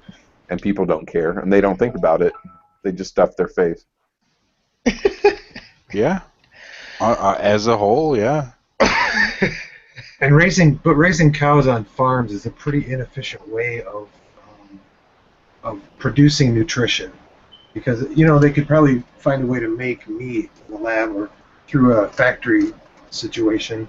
It would probably be a lot more efficient. Because I mean, what we're doing is we're letting the cows or whatever eat our food. They're eating grain. They're eating grass. They're taking up lots of farmland.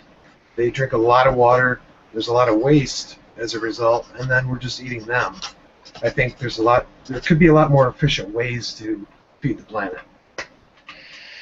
Well, I You're worked right. on a working cattle ranch when I was young for a couple of years during the summer, and then I dated somebody who their family owned a cattle ranch in Wyoming, and I basically became a vegetarian after that.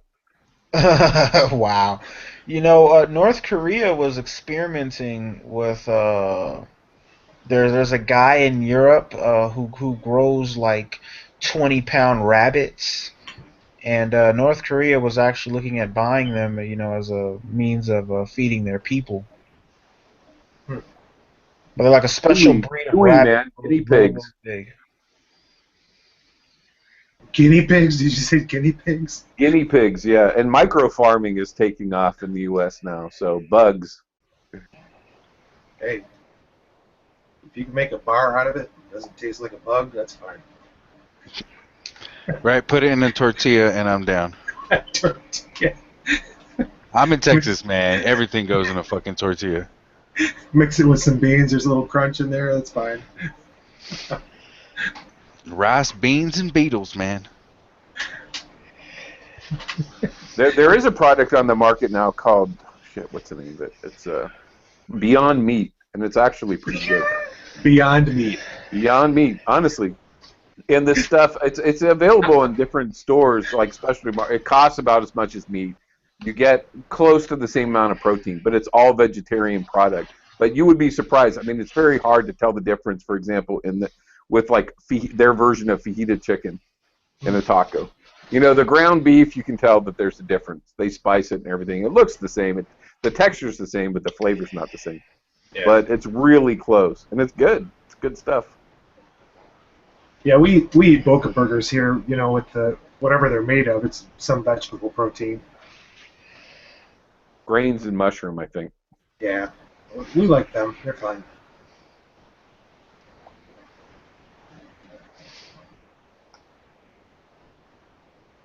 But at least in the U.S. and the Western cultures, we're so intrigued with what is going on with the weight gain and with inflammation and this kind of stuff. And now we're hearing that, well, fat's actually good for you, and it's mostly just sugar and carbs that are causing all the medical problems. So, well, absolutely. I mean, there's a lot of nutritional benefits to fat. Well, and so this, I know a number of people that are on the paleo diet, and they've lost weight and they feel good. Is that sustainable? Could you be on the paleo diet for like 20 I don't years? think it's. Well, I think for an individual in a first world country, yeah. But in terms of the planet being able to sustain that, in terms of meats, no, I don't think so. And it's not really necessary. Right. I agree. All right, Bennett.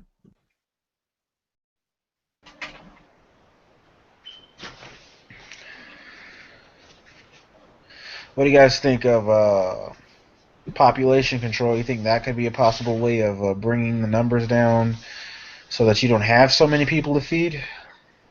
Population If that control. asteroid comes towards us, that'd definitely take care of that, won't it? It depends on where it hits. I mean, it might. You never know, BrettKeane. It might just hit right smack dab in the middle of the ocean and kill nobody. Okay, so there's no guarantee that. Or it might hit in the middle of a deserted desert where nobody lives, and it may not kill anyone at all. You know, so. I think people do a pretty good job of killing one another, and you've also got things like Ebola, right, that comes along every so often to wipe out a large... That doesn't kill many people. And what is it? Either most of the major diseases that have struck and wiped out, large segments of the population, they're not a significant threat to the human procreation in the population, right? But supposedly we're going to peak at around 20, right? And we're going to start going back down. And that'll be at the end of the next century. What would cause us to go back down then? What would do that? Well, the supposition is that essentially, the quality of life and the status of most people in the what we might call the not the second world, but the rising economic growth on the face of the planet is such that people will voluntarily choose to have fewer children. So there will be certain parts of the world, like Africa, parts of India, for example, where they will continue to have more than 2 kids. But in other areas of the developed world, that they will select to have fewer children, and that they will, provide those children with more financial and educational benefits, so that there'll be a natural reduction. That's just, that's a perspective. And it's happening, what is it, either China or Japan, I think China, where the death rate is higher than the birth rate. Yeah. Because so many people over there Europe, just... Japan is definitely... Actually, there are a number of countries that are trying to promote, childbirth, including, I think, 1 or 2 of the Scandinavian countries. So their birth rates are so low that they see it as a potential problem for their economic security. Yeah, I don't know. The way I look at it is as long as, most people don't have any more than 2 children, got one to replace the husband, one to replace the wife. I've just, replanted my people for the planet, Well, the question is all about sustainability. So if we could advance technology to the point where we could feed, clothe, house, provide jobs, then what's the problem? You could have a significantly higher population that is sustainable potentially in that kind of technological environment. The question is whether we could get there. Yeah. We started. So certainly, if we're talking about so-called first world nations, Western countries, and our standard of living being exported around the planet, yeah, that doesn't seem sustainable. So it's not just food. I mean, we have to look at all the other resources, the energy, the minerals, all that kind of stuff. Well, we started with 2 kids, and then we had another one by accident, so we ended up with 3, but it's almost too much. We have modern technology preventing that from happening in my home. I'm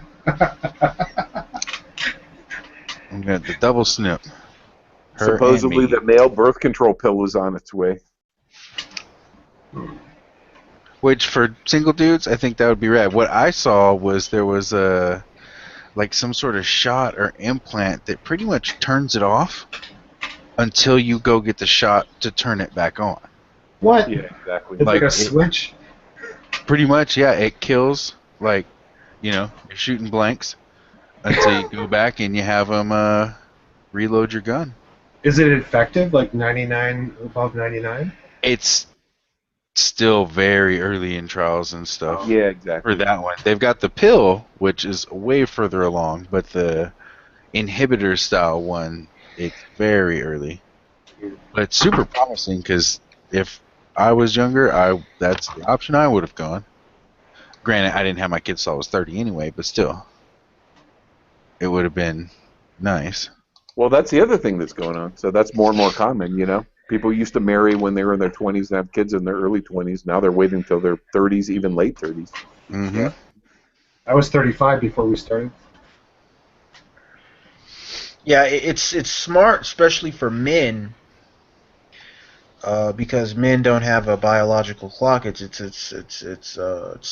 smarter for a man to wait till like he's in late 30s. He has his money stacked up. He's financially secure. Then have a family. Well, for me personally, I didn't want to do anything past 30, 35 because, I mean, I don't want to be 60 when my kids are teenagers. 70, you know what I mean? They'd be like, who's that? Is that your dad? Is that your grandpa? I'd be like, no, that's my dad. You know?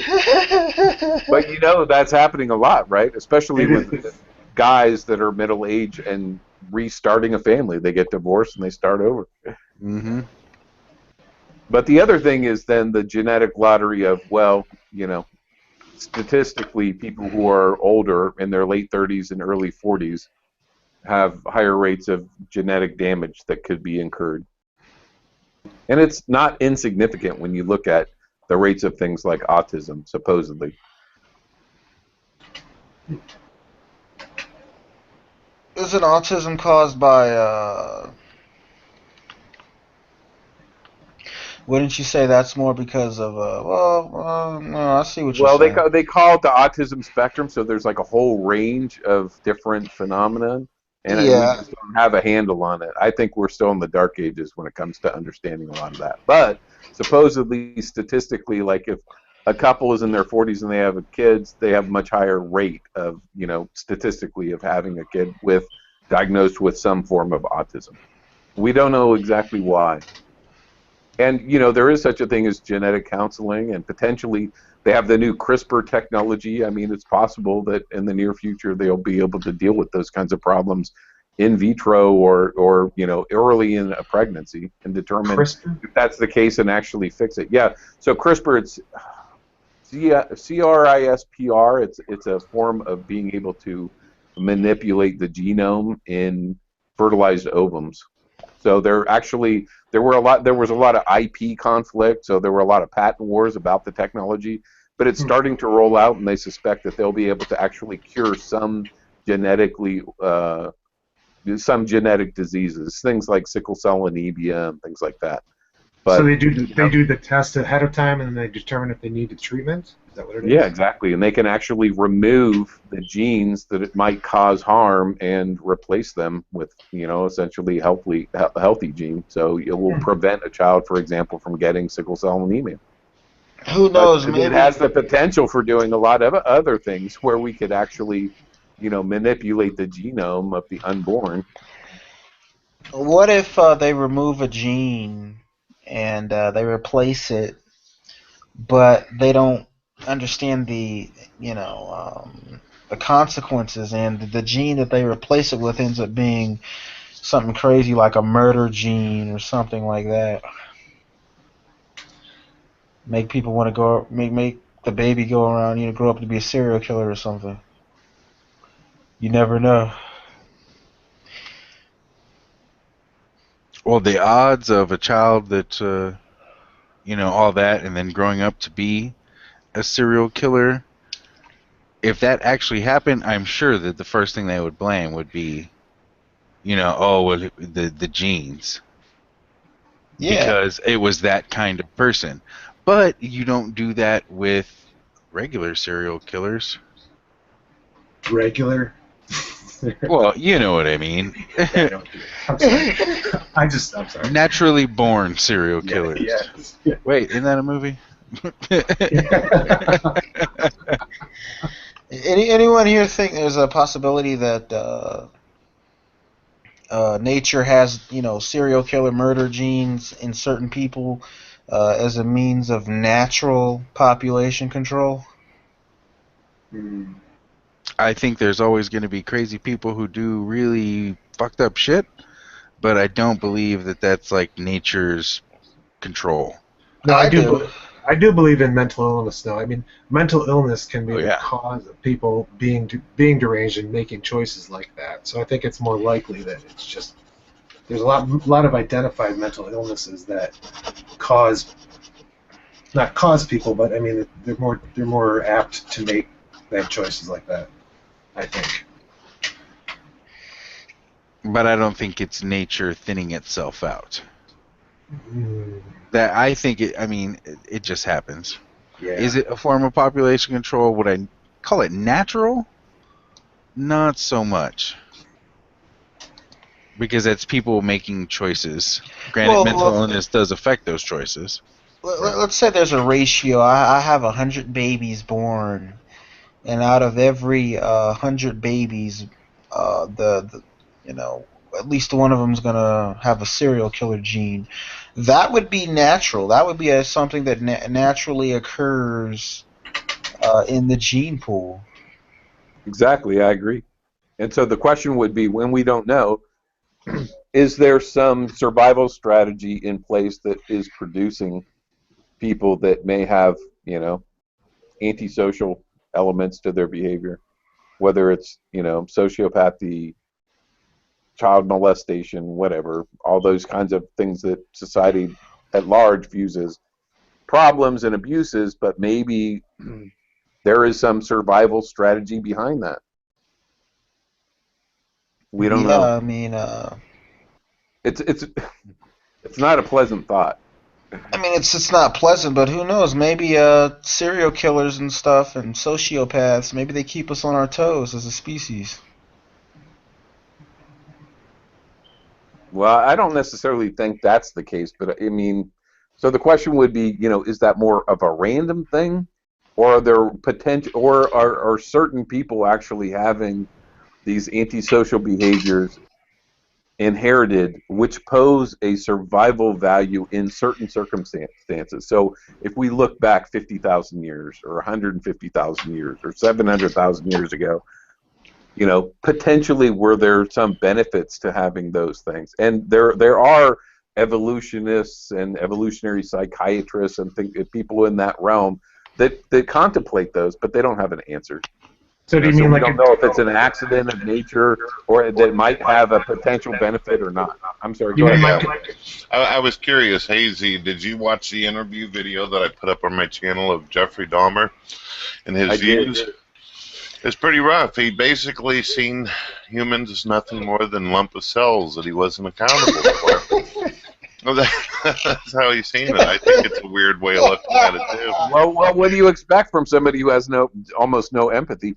The scariest thing that I heard recently was that supposedly now there's evidence to suggest that quote-unquote sociopaths, not necessarily serial killers, but sociopaths, are a significant proportion of our population. So let's say 1 in 100 or something like that. And that they can basically turn it on and off their empathy. So it's not necessarily that a sociopath doesn't necessarily care, but on some level they can choose to just turn their empathy off. So in effect, they really are shitty human beings. Yeah, I mean that makes sense. They can cut it off because they may not feel that way about everything. Yeah, they may have empathy in some areas and then just say fuck it with people. Yeah. Well, ultimately it seems narcissistic and self-serving, but like he'll care for his dog, but he'll murder 5 people.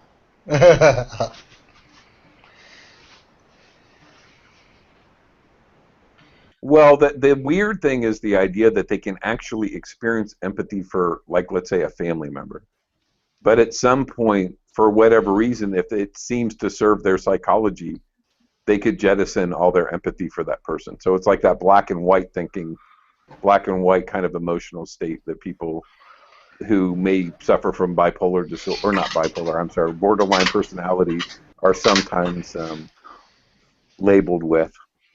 I don't really know what to make of it. I mean, I thought it was really troubling, that kind of information about human behavior.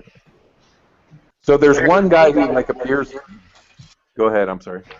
Sorry, I thought you were finished. You can continue. I'll ask my question in a moment. Well, you probably know the guy. He's appeared like on. He's a psychiatrist and a doctor, and he appears on CNN every once in a while. And he was doing like a study, a scientific study on sociopathy, and actually determined that he himself was a sociopath. And he was trying to delineate, the genetics related to it. And he has some really fascinating things to say about it. I have a hard time believing some of the stuff that goes around that these individuals don't know the difference between right and wrong. When you listen to some of these interviews, they seem like they're perfectly in understanding of what they've done, why they did it, as well as aware of the consequences. They seem to know the difference between right and wrong, so I don't know who came up with that. No, I agree with you. I mean, this is what is so weird is that they know the rules by which society operates and can stealthily play along. It just inwardly, they don't understand it in an emotional way. I don't know about that, man. I think in some cases it's more of a just don't care. Yep, just don't give a damn. What would the difference be? I mean, if you don't actually have compassion for another person, why would you care? I mean, if you can't feel that, but you understand that other people have that. So we can go back. Let's go away from sociopathy and talk about there's the whole autistic spectrum. And the idea is that there's in this wide range of autistic phenomenon that some people have, that they are less sensitive to like social cues and have essentially less empathy for other people. But it's like biologically determined that that's the way they are. Would you consider it some kind of mental disorder to sit there and give permission for drones to go out whenever you already know that they've killed babies? No. Well, let me go ahead and put this out there. Do you hold on? I'm sorry. Well, I think that humans exist in a failed state. So in terms of psychologically, I can understand. We've seen, what was it called that at Stanford where they did the experiment with shocking people potentially to death, or the Milgram experiment, right? Stuff like that. So we know that people are susceptible to being programmed in all kinds of ways to do all kinds of things. So it's just a question of whether we consider it just or not. But if you're talking about just war, well, both sides of the war think that they're just. It's just who wins that gets to decide the big picture of whether they were truly in the right and the other side was wrong. Yeah, and I want to put this out here for BrettKeane. Do you think there's a possibility, BrettKeane, that let's say there is an all-knowing, all-powerful being out there in the universe? Do you think that that being would exhibit a mental problem by flooding the world for pissing him off? Well, I think that obviously what you're doing is what is called anthropomorphizing. Now we're talking about an entity who can actually see the future. And if you could actually see into the future and you could come to the conclusion that if something was changed or removed that would actually benefit individuals, would you not do it? Yeah, but I mean, if you flood the world, kill millions of people, that's sociopathic behavior, isn't it? I mean, it's no such thing about in the future. Maybe it's just real politics. What? I appreciate you trying to be cute on this order, but the difference between these individuals that you point out is, one, they don't care. Number two, the God actually offers more life than just the life you know of in this world. Well, I mean, if you're going to just snicker and not listen to me anyway, then the hell's the point? Well, Brett, you used the term like psychiatric or mental disorder, and I thought that was interesting because, just recently, I think last year, they came out with a diagnostic manual, DSM-5, and a lot of psychiatrists and psychologists rejected it because they feel that it's become an industry, and it's medicalizing all kinds of natural human behavior. So, for example, something like grief at the death of a loved one could be viewed as a disorder that needs to be treated. Yeah, but Freud even came up with that and said he could easily come up with a lot of disorders that could be treated just by identifying them. Wait, you said Freud, as in Sigmund Freud? Right. Yeah. So, well, Freud is largely discredited, but I mean, I happen to really think that Freud was a brilliant guy, and had, he had a huge contribution to the modern world. And one of his last books was Civilization and Its Discontents, and he was suggesting that human beings essentially exist existentially in a failed state, and that's reflected in our culture as well. But he also suggested that, look, if you're talking about trying to help somebody who's over the age of 30 give up, it's too late. But on the other hand, Jung said, no, that's just when it's getting interesting, and you can actually really help somebody.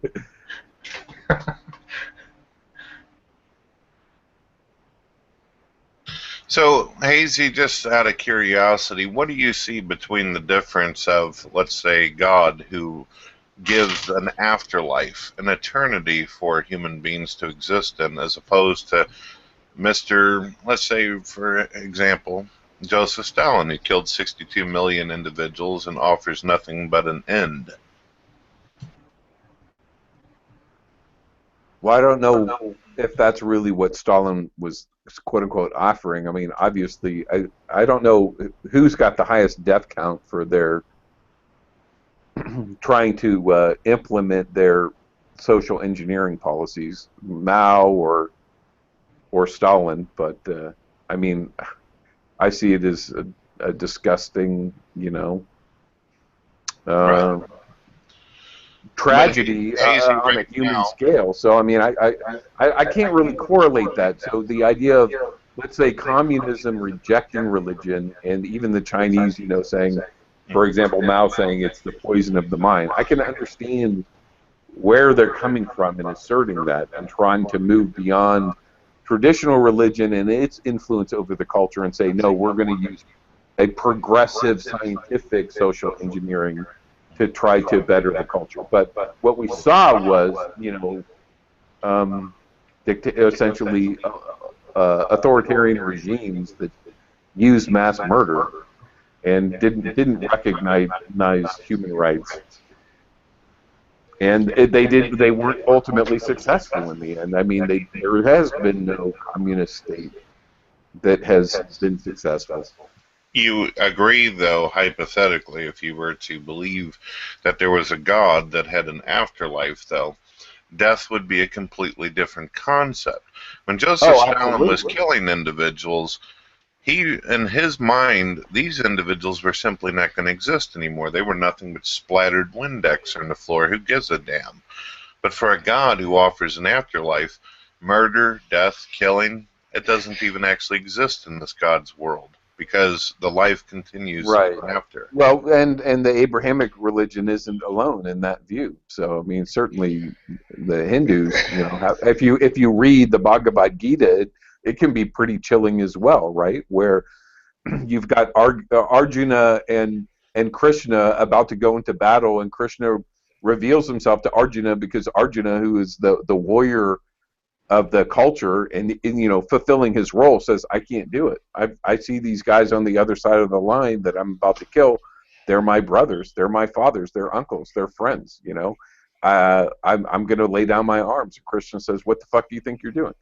And this is where the Bhagavad Gita comes in, where it says, well, go ahead and act. And Krishna reveals himself as this monstrous, entity that will just lick up humankind and say, these people are already dead. Fulfill your destiny, but don't be attached to it. Hold no desire and hold no fear. Just act. And this is Gandhi's, go-to book, right? I think that the Gandhi Bible of is a very the interesting individual. I just actually watched a movie of him recently. It's an older movie with Ben Kingsley playing the part, though. Right, and that was a great movie, but I don't think it is entirely representative of the life of Gandhi. You don't feel it fully encapsulates him, man? No, but I'm not an expert on the topic, but there are a lot of other elements of Gandhi's thought and things that he said that, I personally don't agree with. Yeah, well, it's a 3-hour movie. They would have done everything. Man, we're talking a 2-day movie at least. Oof. It'd be like The Stand, Stephen King, right? Hey, Palm John, what's up? And I see Brian's in the room. I don't know if Nadia's awake yet.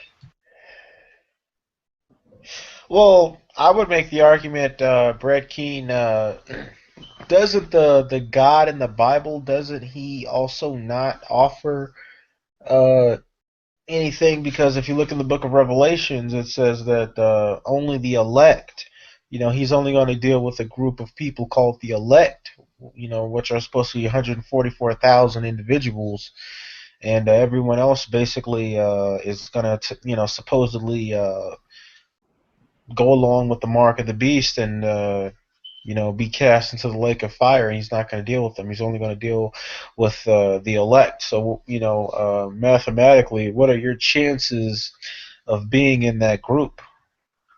He'd probably have a better conversation with individuals like Veckel on this because he's a Calvinist who believes all things are predetermined. I myself am what is referred to as a compatibilist. Okay, what does that mean? It means that I am convinced that God predetermines and predestines many things. However, on the other hand, he allows parameters for free will and choice.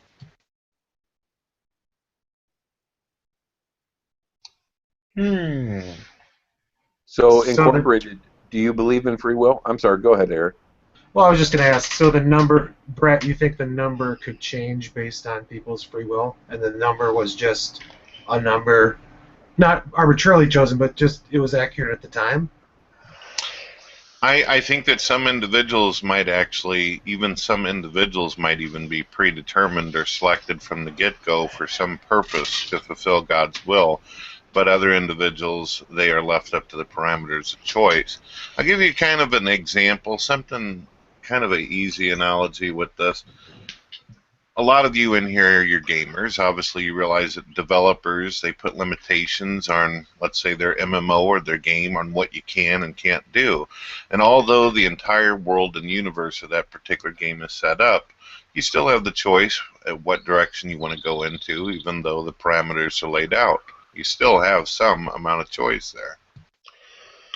So is that just your impression, or are you basing it on a biblical principle that you've encountered? I see that there's a lot of passages that seem to completely and utterly support the predestined. Calvinists have a really good argument on it. However, I do see that there are passages that do say, hey, I don't want anybody to perish. Come to me, seek, and you shall find. This, to me, tells me that it's leaving it open for you to seek truth. Did you ever get to listen to any of Harold Camping's discussions and his call-in show? I'm not exactly sure. That's all right. I was just curious. So he had a radio broadcast on Family Radio that was broadcast around the world, but he was based here in California. And I found it fascinating to listen to him, and that's where most of my Calvinist education came from, which was woefully lacking until I started, hanging out in Nadia's Hangouts and was able to learn more from some Calvinists who would join the conversation. It's interesting because I've always had the view that I had about the predestined as well as free will thing, but I had no idea what exactly anybody would represent it. I'd never seen words that defined it well. It was Nadia that actually said, oh, so you're a compatibilist. And I'm like, huh? I went and looked it up, and I'm like, yeah, that's me. Okay, that'll work. Nadia rocks, huh? Well, except she's not awake right now, and I'd like to ask her more about this, but I think she identifies as an incompatibilist. Or, I'm sorry, as a compatibilist, but it seems like it's for social moral reasons that she is asserting that position as a choice. So she's not necessarily saying that it inherently exists, but rather that she thinks it's better for society if we accept that responsibility. Right. Well, to me, she seems like, predeterministic type of individual. She didn't seem like she makes too many arguments for free will or choice being there. But when she wakes up, she can rock and roll on that topic. I don't Yeah, I want to thought speak that for was her. part of her so-called gospel, where she was asserting that ultimately, in order for society to work, we do have to hold people responsible for their actions. Which ultimately, so this gets to the Sam Harris thing, right? So the question about if people aren't ultimately morally responsible, well, how is society to deal with them? And so, for example, if we know that having punitive punishment, it actually helps prevent people from undertaking bad actions, then is it just for us to impose that? So even though somebody is ultimately not morally responsible behavior, we can still punish them. Let me ask this to BrettKeane. Do you believe that your deity is a morally credible or a morally authoritative being that people should be following and adhering to? I think that the deity basically created the very concept of our morals and ethics and wrote it into our hearts. I think that's one of the reasons why we don't see a lot of atheists just looking at human beings like they're nothing more than a lump of cells. When you look in the mirror, you see something more than just a lump of cells or a bottle of Windex, a skin bag. You see something special about you guys yourself. I think God did that for you.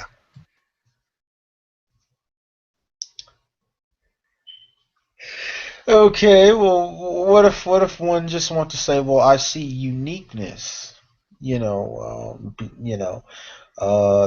nature. No two things in nature are exactly alike, and that's more of what I see, a distinction more so than a deity, a mystery deity, behind the curtain, But orchestrating it incorporated, all. don't you think there is a mystery? I mean, we can't say a deity per se, but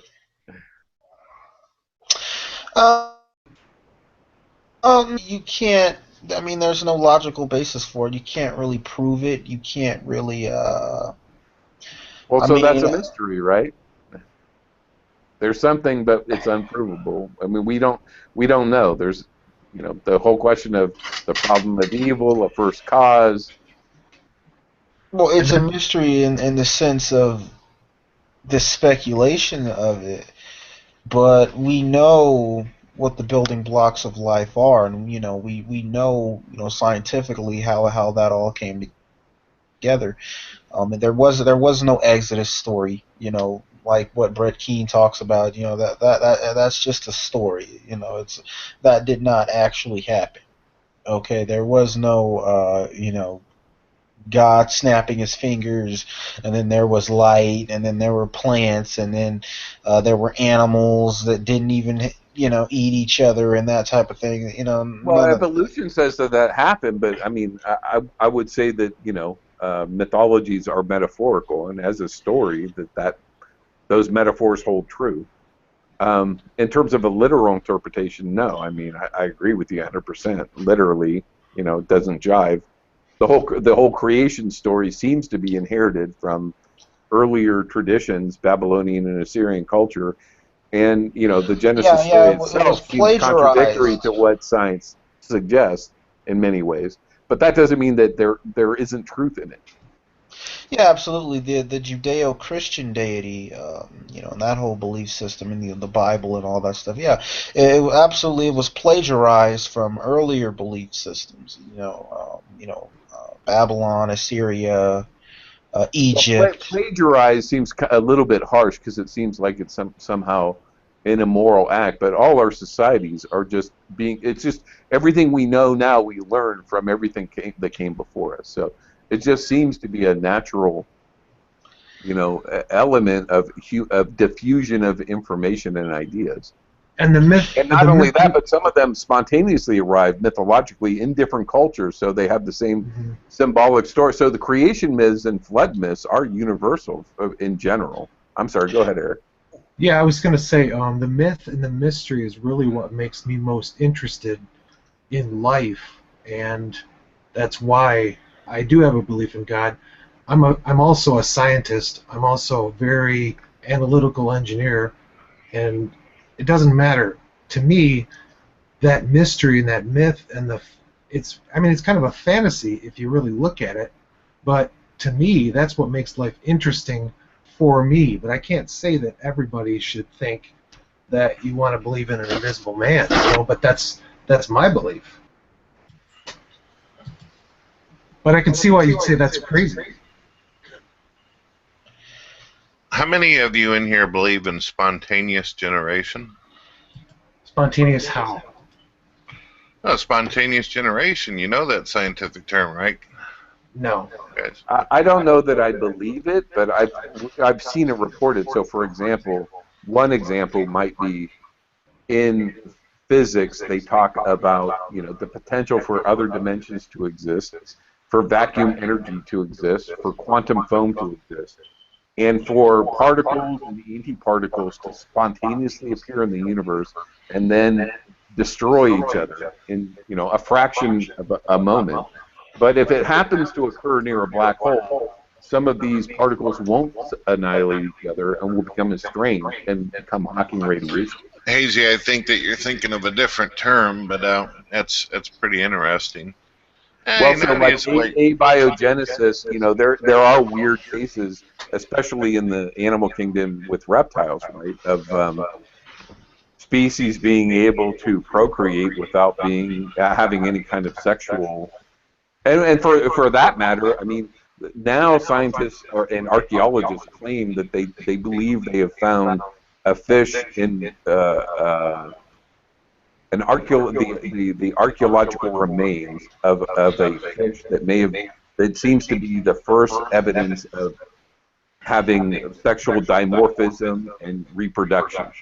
Well, the spontaneous generation that I speak of, anyone that is an evolutionist, they have to accept spontaneous generation. And the reason why is, definition, spontaneous generation is the idea that living cells spring forth from non-living matter. Something you got to believe if you're going to be an evolutionist. If you're going to state that everything came into being naturally, you have to state that living came from dead things. You guys basically got your own resurrection from the dead concept. Well, you got to take into account that it's simplistic to say spontaneous, because you would have to account for the actual conditions, actual environmental conditions that allowed for life to come into being in the first place. So in that sense, it wouldn't be spontaneous. It would be it would happen dependent on certain variables within nature that allow it to happen. It's not just a random, spontaneous thing. That's an overly simplistic way. Well, that's a scientific term for it. This isn't something I pulled out of the book of Exodus with Moses. This is the scientific term for life coming into being from nothingness, dead things. Well, I don't know. As a theist, you would have to. You would also have to. You would be the one that would be more likely to believe in spontaneous, because after all, where did your deity come from? He had to spawn from somewhere. Well, I believe that God coordinated things. Sure, we're talking about life here on Earth. It seems like a semantic argument. So if we're talking, we don't understand exactly how life first began, or how we had eukaryote life develop. There's just conjecture and hypotheses about that. Right. So, but the idea I hope is that we can learn together, Hazy. I hope that we can learn together. Yeah, but if we live in a causal universe and everything seems to be cause and effect, then the supposition would be, well, if you put these things together and the conditions are just right, then it could lead to this event or this phenomenon. And it doesn't necessarily require, magic or poof, God intervened. That's the question, though, right? We don't have enough scientific evidence to be able to prove it. All we have are conjectures. Yeah, either way, it's mysterious. It's interesting, though, isn't it? It causes us, even in these modern times, to discuss it. Absolutely.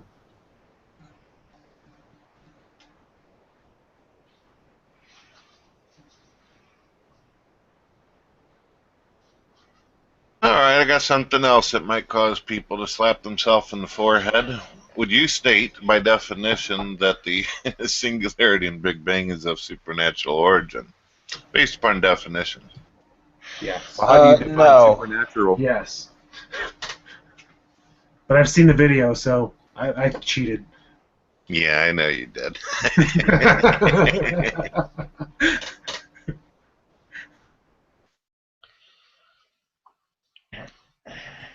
All right, so you guys all do agree that the laws of nature came into being following the Big Bang, right? Nope. No, I don't. You don't believe that the laws of nature and the universe came into being following the Big Bang? I think that's a I good think story, they- but they we don't exist- really know if the Big Bang actually happened. Now they're doubting whether the Big Bang is, per se, actually existed. So. Yeah, that's the beauty of science. Everything's changing constantly. So, according to the model that hasn't yet actually been disproven, would you say that it has supernatural origin? No. How All could right. anything be unnatural? I mean, so that's why Well, I I said didn't say definition of unnatural. I said supernatural. Here, let me tell you what it is. The most modern definition of it, and you'll see where I'm coming from on this. Of a manifestation or event attributed to some force beyond scientific understanding or the laws of nature. Well, it would have to be originating before the laws of nature in order for it to be the singularity Big Bang, because nature itself didn't even exist, nor did time. That's supernatural, baby. Yeah, so under that definition, I'd say yeah, but I think it's a bad definition because we could suppose that if you're still dealing with some phenomenal causal reality, even if it's outside of our space-time or our current universe, it still might be natural. Well, how would you be able to give a We don't know. naturalistic explanation for something that doesn't even have nature to it? How do you define nature? Yeah, I don't understand what you mean. So, for example, what if we found out that, yeah, there's some kind of phenomenal reality that extends beyond our own? Would that still be natural, or because it would be extra universal, it would be beyond our own natural? I appreciate your desire and imagination and creativity there. I really admire it and stuff. It's great, but according to the actual model of the universe right now, they're stating that there is no naturalistic explanation because it defies the laws of nature itself. It's before the laws of nature. It's because of it. Yeah, that's why I said I disagree with that. that definition. So, I mean, we could talk about like Krauss and his ideas, or there are a lot of people that have supposed, but I don't think these are good answers, and there's no proof, but of how the universe came into existence as a natural process, and that we could have essentially multiple Big Bangs, and so the universe never didn't exist, and it never won't exist. It just keeps bouncing. But that could be a natural process. Well, even Lawrence Krauss gets himself into trouble because he says the universe literally came from nothing. Of course, he doesn't have any proof on that. However, since when does nothing become nature? Or is nature? Right. Well, so when you say nature then, and I hate to ask, but what do you mean? So I would say that potentially we could just use the term a transcendental reality. Is it possible that a transcendental reality exists that's beyond space-time and beyond human concept? Yes, I would say yeah. Is that supernatural? Maybe. Is it natural? Maybe. I don't know. Okay, here's a definition of nature. I like to keep it with the dictionary. The phenomena of the physical world collectively, including plants, animals, landscape, and other features and products of the earth as opposed to humans or human creations. I like the way they put that in there. The basic or inherent features of something, especially when seen as characteristic of it. Yep, there you go. Yep. So would you say that a transcendent reality is not natural then? We going with the Johnny Depp thing now? Yeah, see. I Well, was I'm not gonna. going with the Johnny Oh, Depp thing. I'm just saying that, I mean, by definition, the idea of transcendental or a transcendent reality would be beyond being and non-being. That doesn't necessarily mean it doesn't exist. So there are those who conjecture that the phenomenal world is actually a manifestation of consciousness, right? Right. So we can argue that one all night. And if that's true, and that consciousness may exist in some unaware state where you don't actually have subject and object, but in some way they are superimposed in each other, and this is what the mystics speak about, and this is what religion seems to suggest, then yeah, we could suppose that there is a transcendental reality. But I don't know how we could say that a transcendental reality creates the phenomenal world in nature and yet isn't a part of it in some way, or that its creative process isn't natural in some way. Right. So do you see it as somehow illogical or irrational to state, or shall I go this far and say even to imagine that it's reasonable and logical that there could be an intelligent mind out there that is beyond your understanding, that can No, control not at all. matter and do these things? Well, again, you see, that's why I like you. You're intellectually honest. Be right back. I got to use the restroom. I gotta take off. Nice talking. All right, Eric. It was really nice talking with you. It's nice to see you. Thanks. Thanks, bye.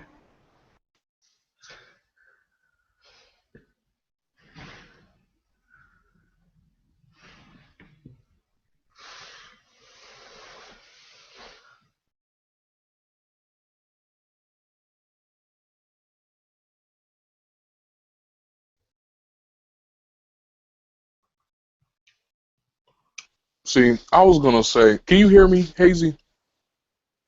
Yeah, Mob. Hey, thanks yeah. again for the birthday wishes. I appreciate Oh, it. no problem, man. You know, everybody deserves a nice little happy birthday. How are you and your family doing? Hope you guys are all well. Yeah, everybody's doing fine. You know, nothing major or out of order. Just keeping it pushing.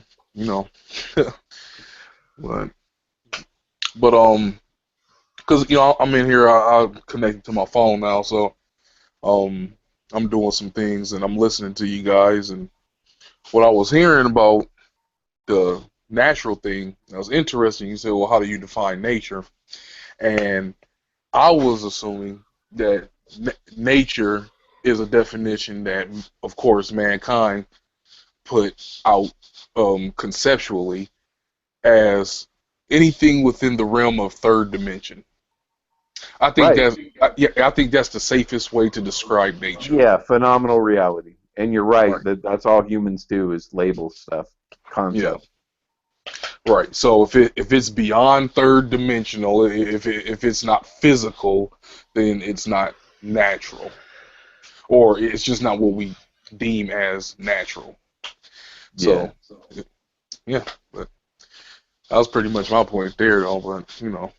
But you know my thoughts already on stuff. So well, some of them, not Well, fully, but yeah, I mean, I always appreciate your views.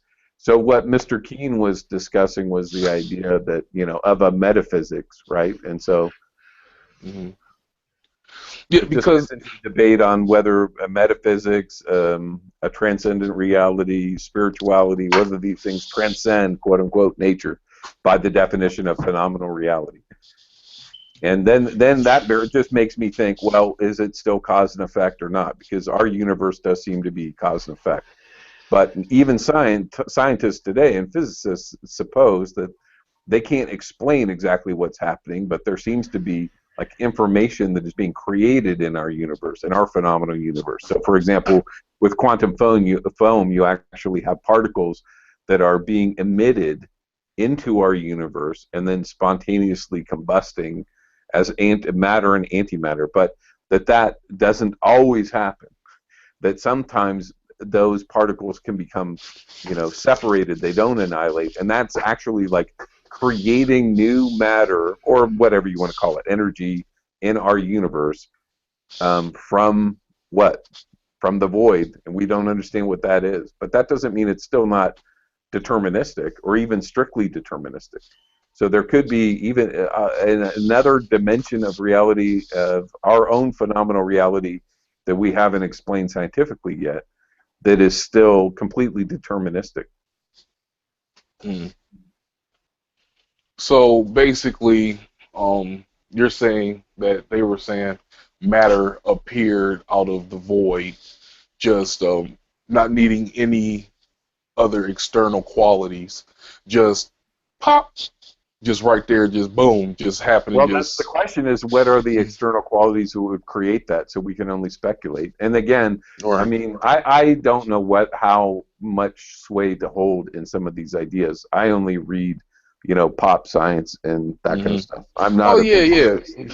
Neither am I. But so but a lot of quantum physicists assert that yes, there is such a thing as vacuum state energy, and that in fact there is no such thing as nothingness. That empty space is roiling with energy and with particles that come into existence and go out of existence spontaneously. And it's like, well, what the hell's going on there? How do they explain that? We don't have an answer yet. All right, I'm back. Oh, by the way, I was curious, Hazy, have you ever heard of the Arrow of Time? Yeah, I have a book on the Arrow of Time. I forget the author, but it's quite old. I'm sure it's dated.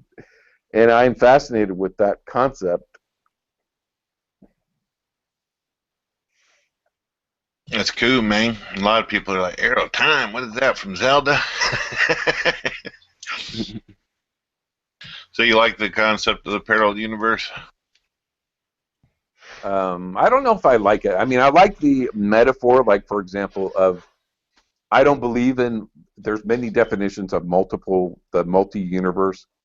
So right now they're looking at the cosmic microwave background radiation and suggesting that, well, maybe we can actually prove that another universe exists out there. And if it ever got close to or touched our universe, there would be telltale signs with the cosmic background radiation map that we have. And so they're speculating that maybe they could, essentially prove that another universe does exist. So that's one version of the multiverse. The other version of the multiverse is that as the phenomenal world and universe unfolds, that it's constantly splitting into an infinite number, so that essentially everything that could possibly happen actually does happen in a real way and formally in its own universe. So and to me, that it's just completely mind-blowing to think about that, and many physicists apparently take it seriously. I don't take it that seriously, but I think it's a great metaphor, and it reminds me of the Mandelbrot set. And the Mandelbrot set to me is a great metaphor for God, because it's like an infinite changing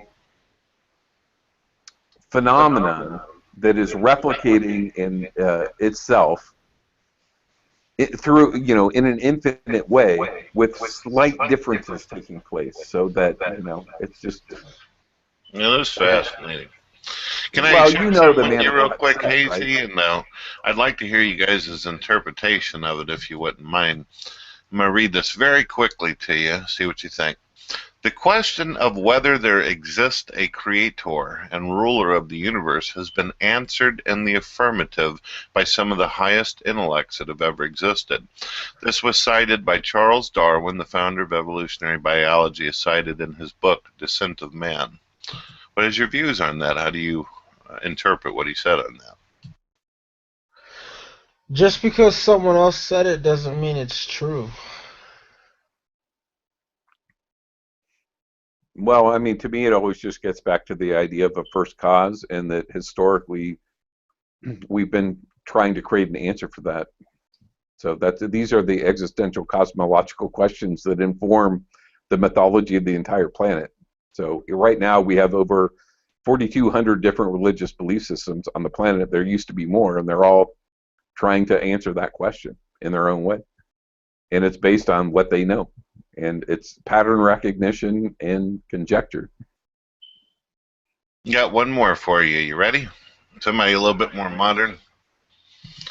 All right. this individual says both religion and science require belief in God. For believers, God is the beginning, and for physicists, he is at the end of all considerations. To the former, he is the foundation. To the latter, the crown of edifice of every generalized worldview. Just a little bit more. There can never be any real opposing between religion and science, for the one is the complement of the other. Every serious and reflective person realizes, I think, that the religious element in his nature must be recognized and cultivated if all powers of the human soul are to act together in a perfect balance and harmony. This is Max Planck, the Nobel Prize-winning physicist, considered to be the founder of quantum theory and one of the most important physicists of the 20th century, indeed of all time. Yeah, I don't see how his views are significantly different in that sense than Einstein's, but they're not suggesting necessarily a personal God. They're just using the term God to express this mystery of how the phenomenal universe in all its complexity came into existence. But I think given probably the scientific knowledge and advances that have taken place since he died, he might change his opinion somewhat, not entirely.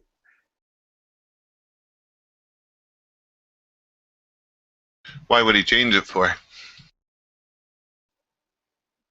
Well, I think I don't know enough about Planck, but he would probably be fascinated with some of the stuff going on with information theory, the holographic principle, the idea of Hawking radiation, digital physics, that kind of thing. So they might have somewhat altered his perspective on phenomena reality, but I really don't know enough. Even with that quote, I just don't know really what he's suggesting, where he was at. Yeah. Let me show you something more of a personal quote, because I agree. That's not extremely personal, is it? Let's try this. And I know you know who this individual is. God created everything by number, weight, and measure. In the absence of any other proof, the thumb alone would convince me of God's existence. I have a fundamental belief in the Bible as the Word of God written by those who were inspired. I study the Bible daily. That's Sir Isaac Newton. So one of the things that I find strange, Hazy, is I don't mind looking at, let's say, Stephen Hawking, who is an atheist, and stating, now that's a brilliant man. This guy has contributed a great deal to the science community. But if you say someone is religious, no matter how intelligent they are, somehow someone's going to try to make an argument that they're stupid in some kind of way. Yeah. I wonder why that is. Well, to some degree, I would say maybe Newton was more of a mystic than a religious personality. I mean, we can look at people like George Cantor or Ramanujan or other advanced mathematicians that were just brilliant, and they were wrestling with these kinds of questions and mostly caught up just in the mystery of mathematics itself and saying, this is something that is a transcendent phenomenon. I mean, there's just too much information here that is paradoxical, and it really calls into question the nature of reality and what we're perceiving. It's alien to the human, it seems alien to the human mind. When we begin to fathom, the depths, the profound depths of the ingenuity and complication involved, it just inspires awe from some of the most advanced minds that have ever existed on the planet. And I think that's something that we all seek and that most people do recognize. What do you think is more rational and logical, and what do you think is more healthy for science and philosophy? For one to be open-minded to the unknown and be willing to question and be able to seek out, or is it someone who said, nah, it sounds stupid, so I'm not even going to continue to move forward into this? Well, I think both are contingent, right? So on the one hand, you have to be open-minded, but on the other hand, you have to be skeptical. So, but to say nah, as in just to dismiss something for no good reason, is false. But to question it and remain skeptical, and I mean, the bottom line is we have to live with a lot of mysteries. So no philosopher or science has died without having questions on their art when they left. And the more we learn, the more mysteries are revealed, essentially. Right. I never hear any kind of intellectual argument against the concept of an intelligent, advanced mind behind the universe. It's usually emotional. We point back in time at ancient men who were trying to figure out and understand things, and we say, well, what that individual did, I don't agree with it, or I think it was silly, or I think it was monstrous, or some kind of atrocity in some kind of way. So therefore, it's just too stupid. Forget about all of it. I don't see that as open-minded or rational and logical. I think that if it wasn't for the men of the past, we wouldn't have our future. Yeah, absolutely. So I got a comment from the chat that said that essentially it sounded like Newton was being PC, and potentially his comments were political in nature. So refresh my memory. Isn't it true that Newton kind of had, like, there was a dark side to Newton where he was involved in, you know, the black arts and mysticism and that kind of stuff, and kept that hidden? Yeah, there's a lot of individuals out there who've got, you know, some darkness in their existence or whatever. Well, I don't know about all that. I don't know if he's running essentially around he was with looking voodoo dolls and into such. magic and mysticism, and he was looking toward, you know, alchemy. And so on the one hand, he was doing legitimate science that was politically correct, but on the other hand, he felt like he truly was interested in finding the secrets of the universe. And you know, he conducted more mystical endeavors as well, but he did that privately. Right. And if you have individuals telling you to try out something, or you have people putting forth, hey, maybe this will work or whatever, you're going to try anything if you're any good scientist. Yeah. Well, and then there's just so many weird elements about, like, the invention of the calculus and how information, or how different scientists have been informed by their own unconscious, you know, and come up with theories or ideas that seem to, as you use the term spontaneously arrive out of nowhere, or Spontaneous generation. or that they dream of, you know. So it is very peculiar the way human knowledge does evolve, especially among some of those elite thinkers on the planet. That's not I hope you realize that's not some kind of mystical, magical concept, spontaneous generation. That's actually what they use whenever trying to describe the abiogenesis, whenever they talk about life came from nothing. Yeah. Well, so that's the question, is what is spontaneity? Yeah, but life didn't come from nothing. Life came from various building blocks that we know to exist within the universe. Well, that's exactly it. Incorporated, you're right. So the question of the term spontaneity, does that imply that it is not a cause and effect situation? It's stating that living came from dead things that are inanimate. Yeah, I think that's the term "dead" is something that can only be used when describing organism, you know, after, you know, a living organism in a certain state. Okay, a piece of gold can't be dead because it also can't be alive. Okay, it's biologically inanimate. It has no, you know, it's not animated. All right. But see, my issue, my whole issue with that is that the building blocks that we're talking about here, where did they come from? The building blocks, you know, like life just, you know, popped out of nowhere from the building blocks that were there. Well, where the fuck did the building blocks come from? You know, they came from. They came from what? See, that's the thing, because gold is inanimate. Gold is inanimate, but it also follows a structural code. You understand? If it was just pure chaos and you couldn't hold it or manifest it into something, then it would not follow a code. It would just be chaotic. But it's not. It follows a specific protocol. So how and the did that reason happen? is because of the laws of the universe. The laws of the dictate that there it we go. follows that protocol. Now that's what I love to hear. The law of the universe. You have to establish laws. Laws don't come from chaos. No, laws are nature. See, there we go. Now we're back to semantics. What is nature? See, Nature this is going to be a circular argument, because when it comes down to it, it's about where does something come from. We're trying to get to the bottom of the problem, and when we say that it used A, B, and C in order to get life, well, where did A, B, and C come from? What always been there? How could it always just be in existence? A, B, and C always existed. Okay, A, B, that makes no sense. You see how that logically doesn't make any sense? How could it just always be there? A, B, and C, unless it was an infinite property, which you don't know what an infinite property is. I don't know what an infinite property is. We've never seen that. We go back to the singularity of things, which all things come in existence from that. And if it was before the singularity that happened, then that was an infinite element, and we don't know what an infinite element is. You tell me what element is infinite. Well, all right, then.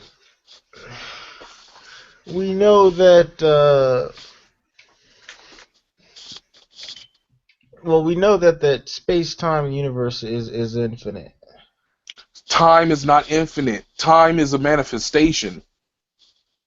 We are, according to modern, scientists and all that, because we love to go, refer back to that. The universe is 13.8 billion years old. That means that there is a clock ticking on it. Can I share something with you, Brian? Yeah. Check this out. I think you guys are going to enjoy this. God is the author of the universe and the free establisher of the laws of motion. Physicist and chemist Robert Boyle, who is considered to be the founder of modern chemistry.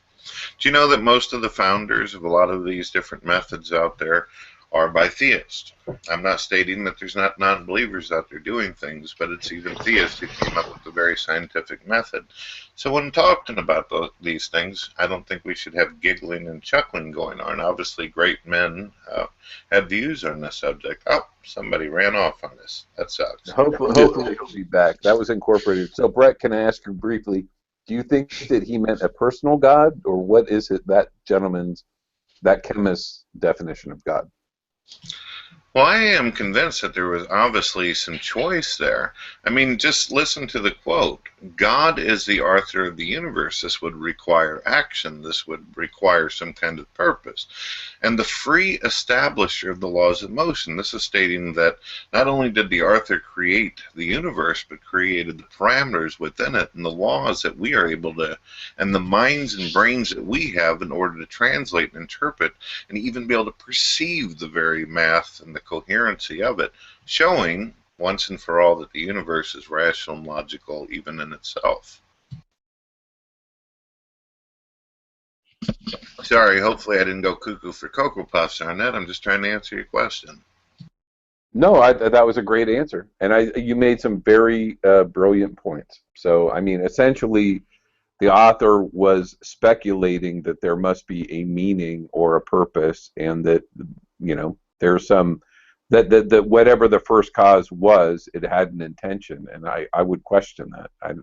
And I think that there are many religions on the face of the planet that don't assume that, and that essentially even some of the earliest mythologies looked at the universe and looked at the stars and saw it as a mechanism that was just churning out, and it didn't really matter. I mean, as humans, we just had to try to align ourselves with what was put before us in the machinery of the universe, the so-called clockwork universe.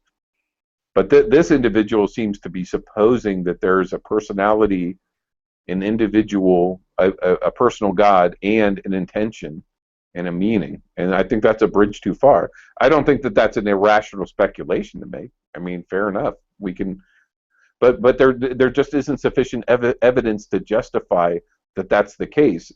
Because if it is the case, then we have to say, well, what about all these other problems that we see? No, I completely understand what you're saying, Hazy, and I think that arguments can be made to show that it's reasonable and logical to accept that there is a mind behind the universe. But can Christ be served on a platter as empirical evidence?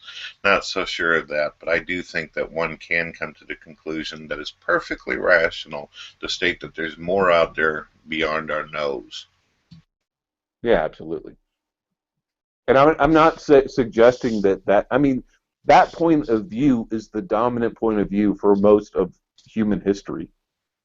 So when we look at human history, and then we look at the history of life on Earth, and then we look at the history of the planet itself, I mean, we're existing in a second. Humanity is, and just in the last 100 years, the amount of technological advancement, scientific advancement, and our perspective, just being able to see the planet from space and being able to try to, communicate with all these different cultures.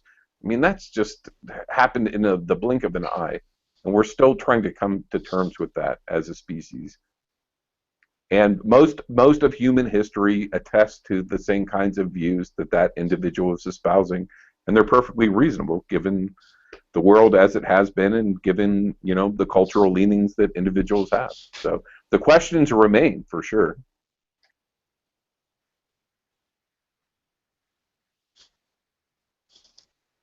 I kind of was staying silent. I was waiting to see if Mr. Bryan had something. Well, yeah, I was about to jump in. I was, sometimes I like sitting back and hearing you guys, but, when that's why I sort of just stick to my deist beliefs in a way. But at the same time, like I say, I think I have a deist belief, but with theist tendencies. And what I mean by that is, it's hard for me to do this Christianity thing, this Islam thing, because then we sort of muddy up and confuse the whole concept of an intelligent design and all this type of stuff, because then we start thinking, that God, we're talking to G-Man, and G-Man's talking about, God will talk to you like this, and he'll talk. I'm like, did he literally talk to you, or did you have a feeling about it?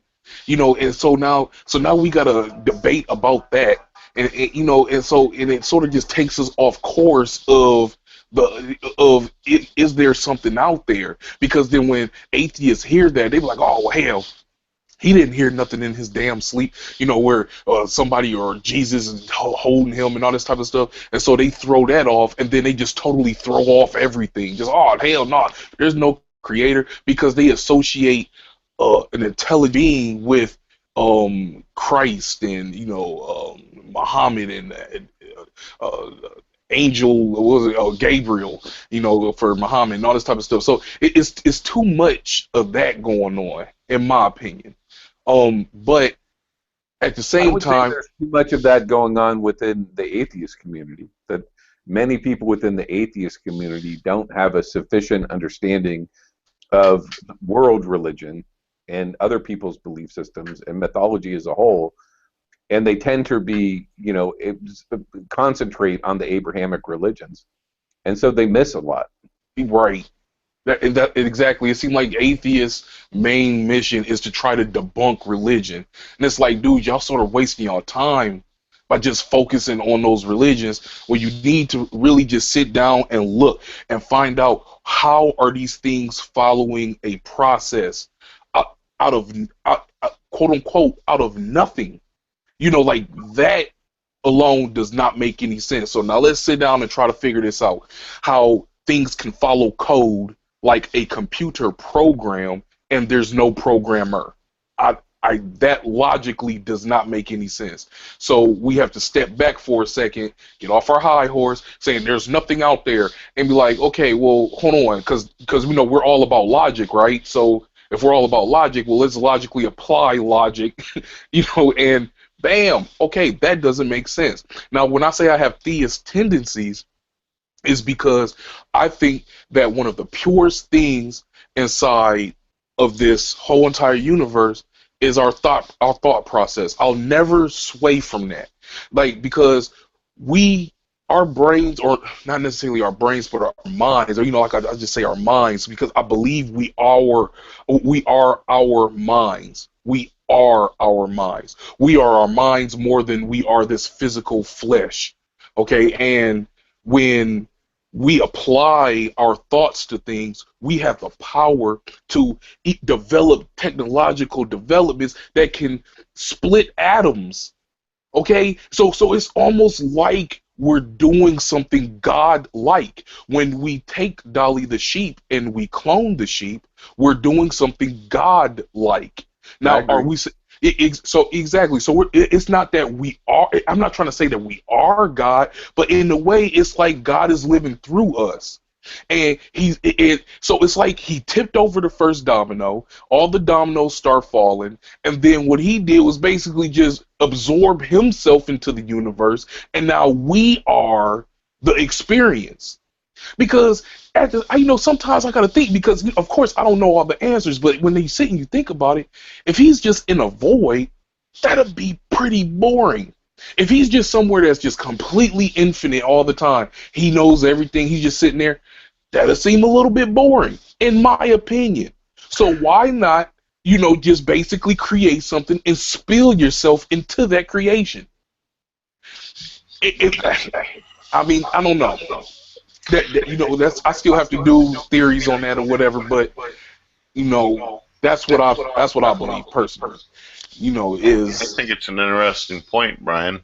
Something I've been bringing up lately that seems to kind of on the same subject, what you're getting at is, and it seems to be flooring individuals on both sides. Because I basically put forth the question, if God has the attribute of being all-powerful, surely he should have the attribute of being able to turn off other attributes. Have you ever heard of this concept, Hazy and Brian? Yeah, you talked about it a few days ago, actually.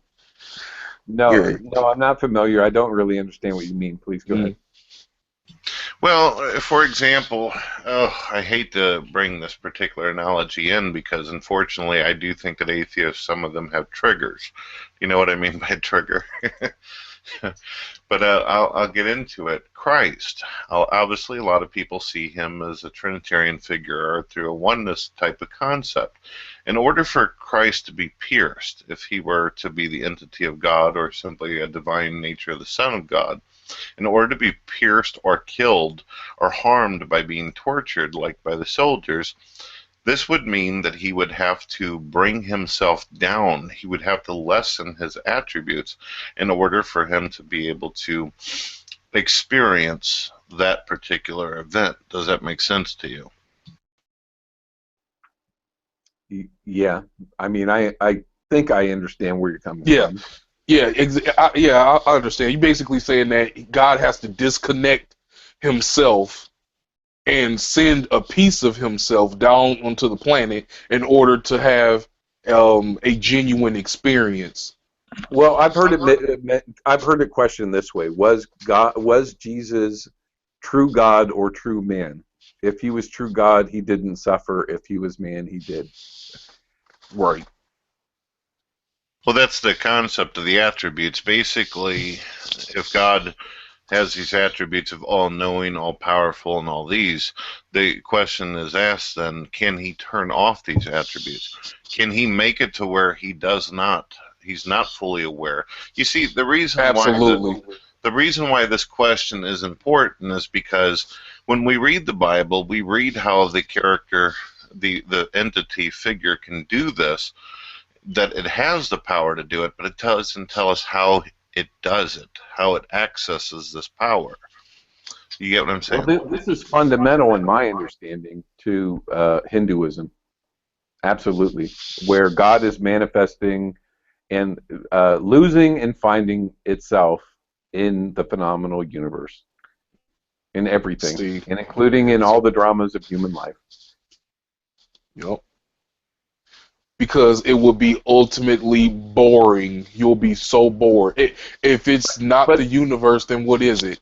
Well, this is a story. I mean, we can't even really speculate on that. But the story is, if an entity all of a sudden became self-aware, then it would be aware that it was alone. And the first sense might be the sense of and this is from like the Buddhist canon of oh, I'm afraid because I'm alone, and then, well, what am I to be afraid of? Because I'm all there is.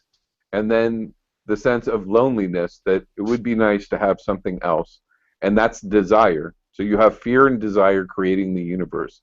And this is also, the Buddhist aphorisms. The Buddha said this is what causes us to cling to life.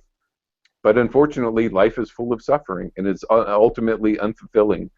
And we should seek to achieve bliss by entering nirvana and never reincarnating again, exiting samsara, phenomenal existence, forever, and existing in this transcendental state of consciousness in which there is no subject, there is no object, but there's still that God awareness, and that is what the phenomenal universe is, and that nirvana is here and now. And it is, samsara and nirvana are ultimately the same thing. And we're all manifestations of that consciousness. But that is, for the Christians and for the Muslims, they persecuted and crucified Jesus for saying, "I and the Father are one."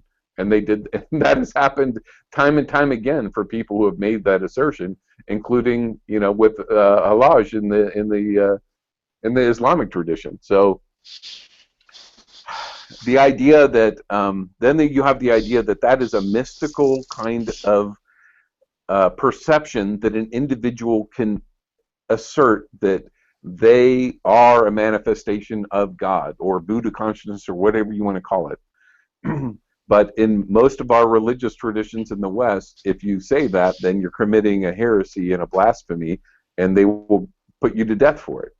And the question is, whether the churches have specifically tried to create this priestly class that would keep this knowledge and this power among themselves and prevent individuals from actually attaining that level of mystical insight. So when you have ecumenical councils that are, managed by the upper echelons of these priestly classes and politicians getting together, they tend to disagree. But if you talk to the monks and the nuns, who are essentially the mystics, they get along greatly, and they're all having the same experience. Right. That's exactly. So that's where religion enters politics, and the mystical experience, which is the thing that really informs the religion itself, has been divided from the masses.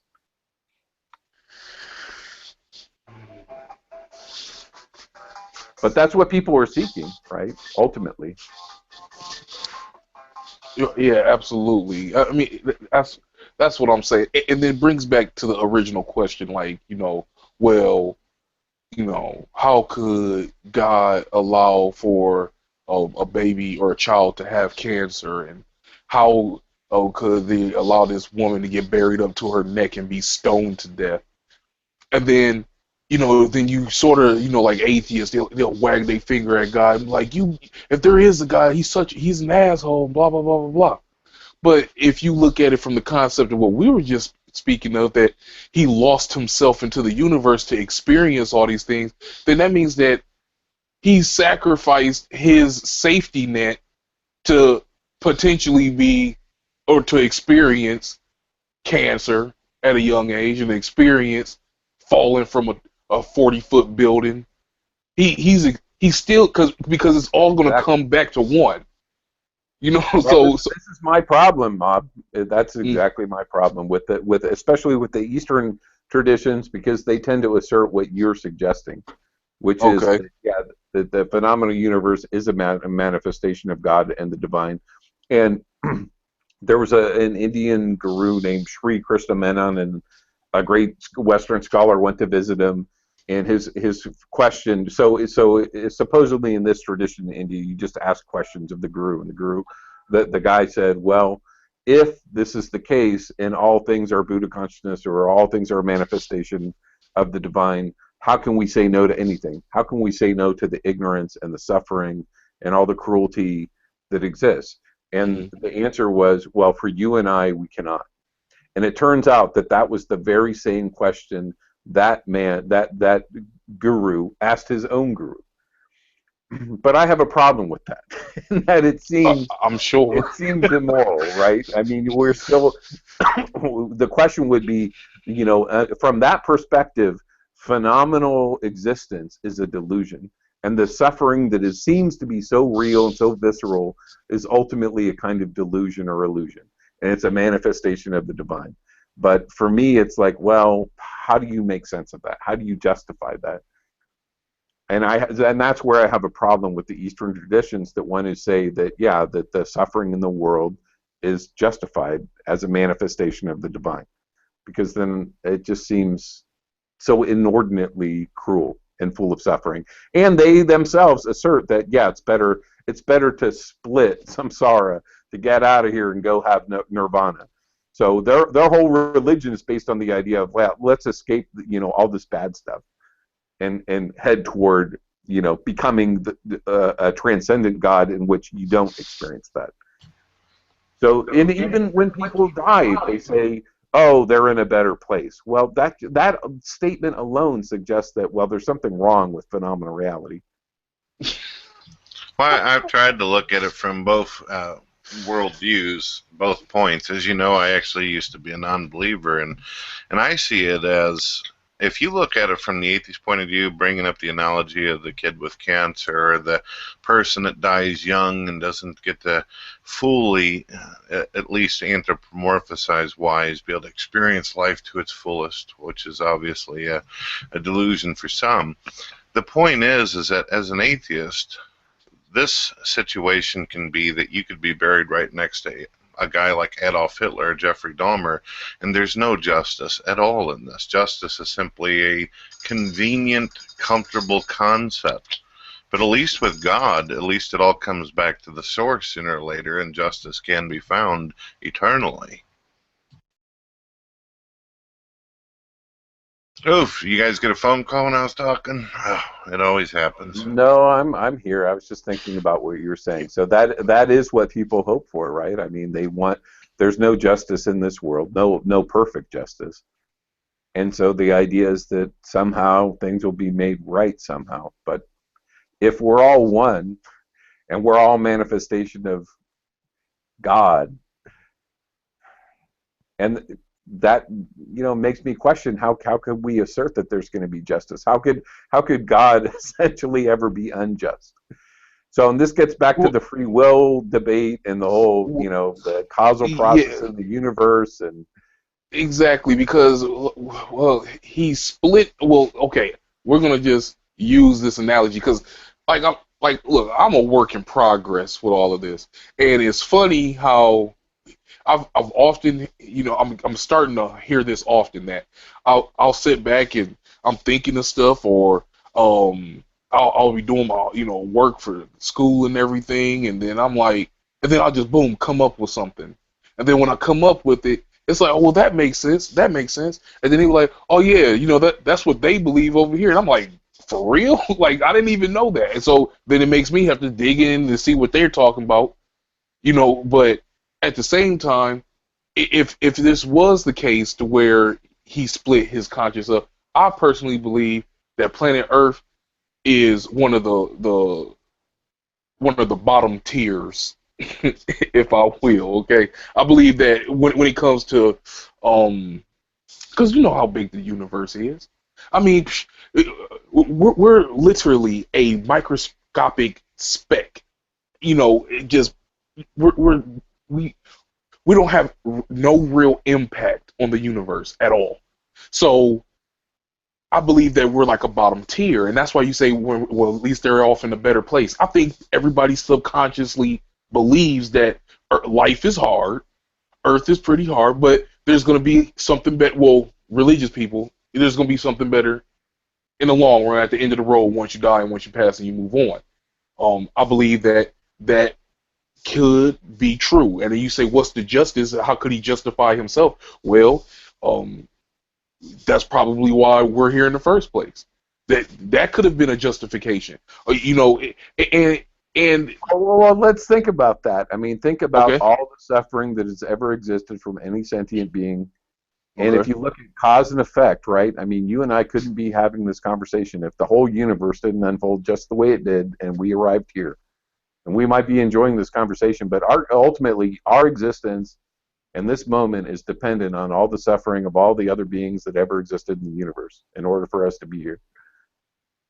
Is it really worth it? I mean, so because if we get wiped out by an asteroid in the next moment, the universe won't care. And there will probably never be any memory of us and no record of humanity. And to me, that part doesn't make sense. Well, let me ask you something, Hazy, because that's a good question. Let's say you got a neighbor next door. There's a child, unfortunately, that has suffered from cancer. A miserable experience, and then they pass. It's hard. It's difficult. Any normal human being would be sick of the very concept. But then there's going to be a day when you die. You open up your eyes and you find yourself in this other realm, or this, I don't know, perception of your reality. And that same child that you had seen before who had suffered, they're there. They're giving you a hug and saying, I love you. Are you really going to sit there and say, is it worth it? No, of course not, but there's no evidence of that. We can speculate about all kinds of, afterlife experiences, and most cultures have their own, and they're very different than that, right? So there's all kinds of thoughts that humans have spawned about what goes on with the afterlife or what God is, and I could make up all kinds of stuff. I could say, yeah, and then so Mob 1 was also talking about, well, how boring would it be to be God? So of course it would make sense that he'd create a soap opera, right, to participate in. But on the other hand, if there's some kind of heaven and we're going to live forever, that potentially could be pretty boring too. So yes, and there's really no evidence for that. I mean, there is some in terms of people reporting after, having died and claiming to have after-life experience. And I find that stuff fascinating, as well as reincarnation. I just can't wrap my head around it. Can I try this on you? And I'd love to hear you, Brian. If hypothetically you were to accept that a God exists and that it's personal right now, you look at this world around you and you obviously say to yourself, it's interesting enough what God has done so far. So obviously he's probably going to do pretty good on the second one too, right?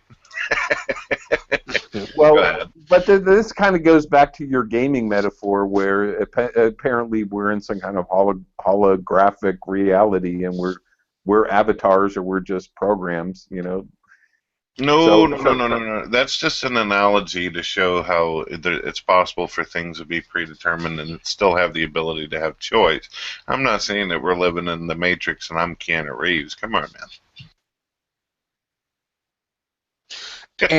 And something else to touch on that is, if it doesn't matter and we're going to die and perception is reality and nothing is real, then that means pain is really not real. If we're looking at it as a shell and a brain that thinks, and we don't really have a soul or anything, then I guess it really doesn't matter if we're suffering or not.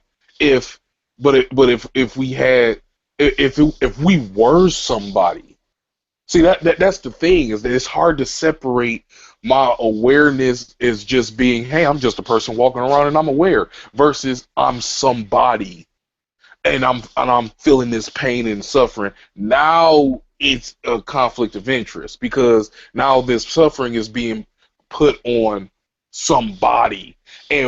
But I'm saying this because of the thing that Gary has said about value and what is valuable. He said the most important valuable thing in the whole entire universe is the sensation or the feeling of pain and suffering.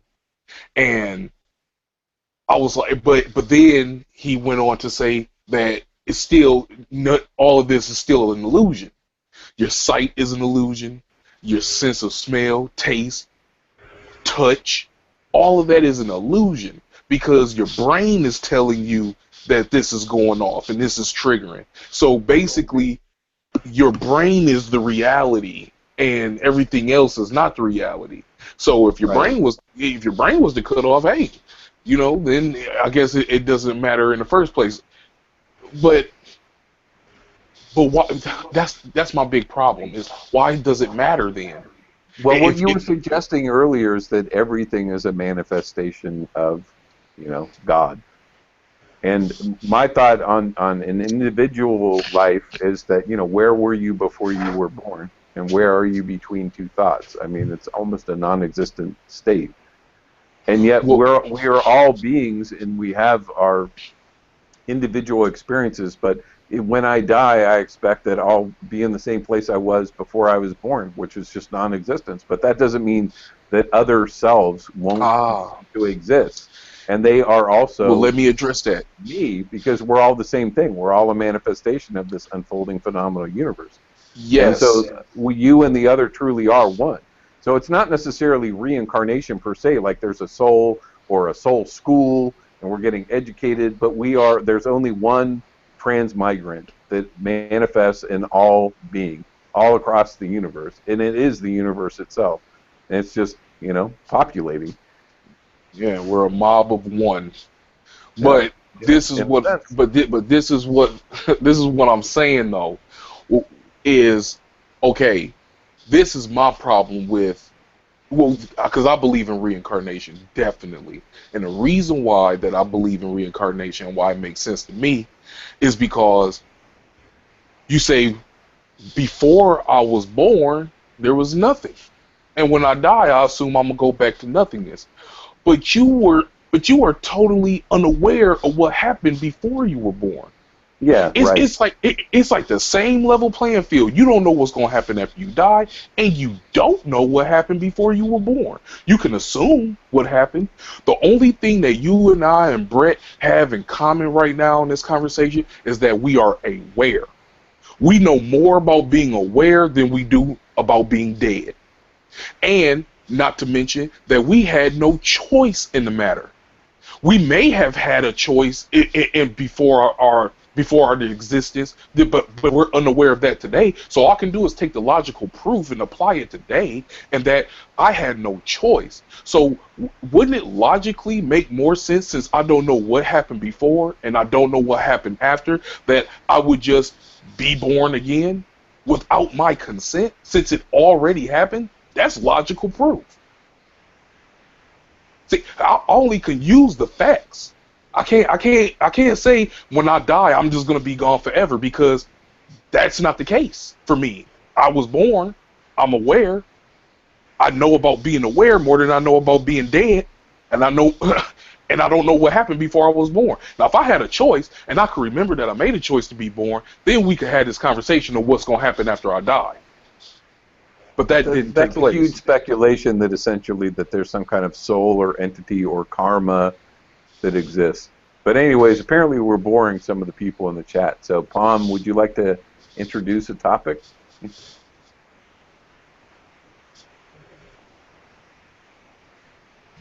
Or Palm Jam.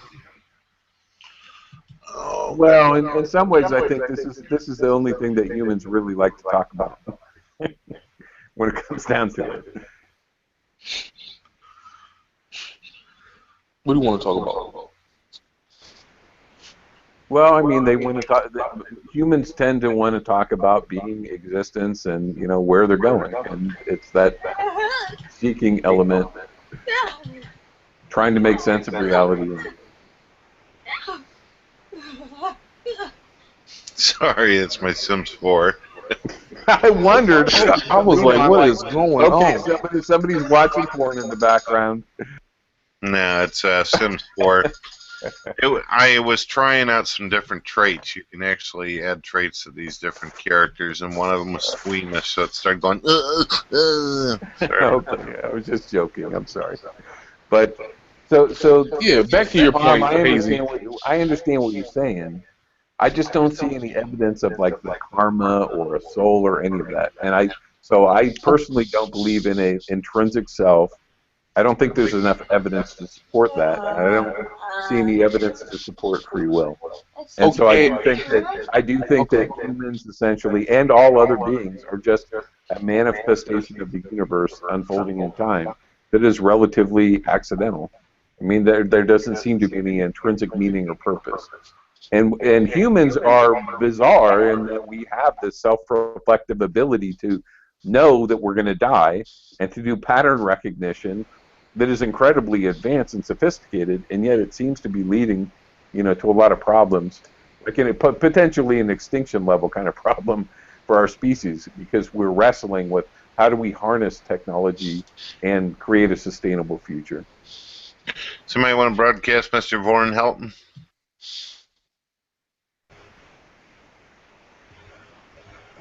Thank you, Brett. Hello, Mr. Van Helton. Nice to see you again. I'm sorry for the delay. No problem. But yeah, Hazy, to not really just to go all in depth real quick, just to touch on this real fast. When you say that you don't believe, because you jumped from my explanation, then you said, well, you don't believe in a soul and karma and free will and all that. Let's just take all of that out the equation, okay? Because I can't prove to you free will and karma and all that type of stuff. All I was doing was taking a logical standpoint. See, I've learned I learned how to polish my guns when debating with antinatalists with Gary because their debates are very logical. It's like it has to go like 1, 2, 3, and if you can't prove 1, 2, 3, then don't even talk to me. Don't talk to me about no spooky magic stuff. Don't talk to me about no karma. Don't talk to me about no God up in the sky. And I understood that. And so what I practiced on doing was sitting back and thinking how I can just logically apply everything. So I can't convince you of karma.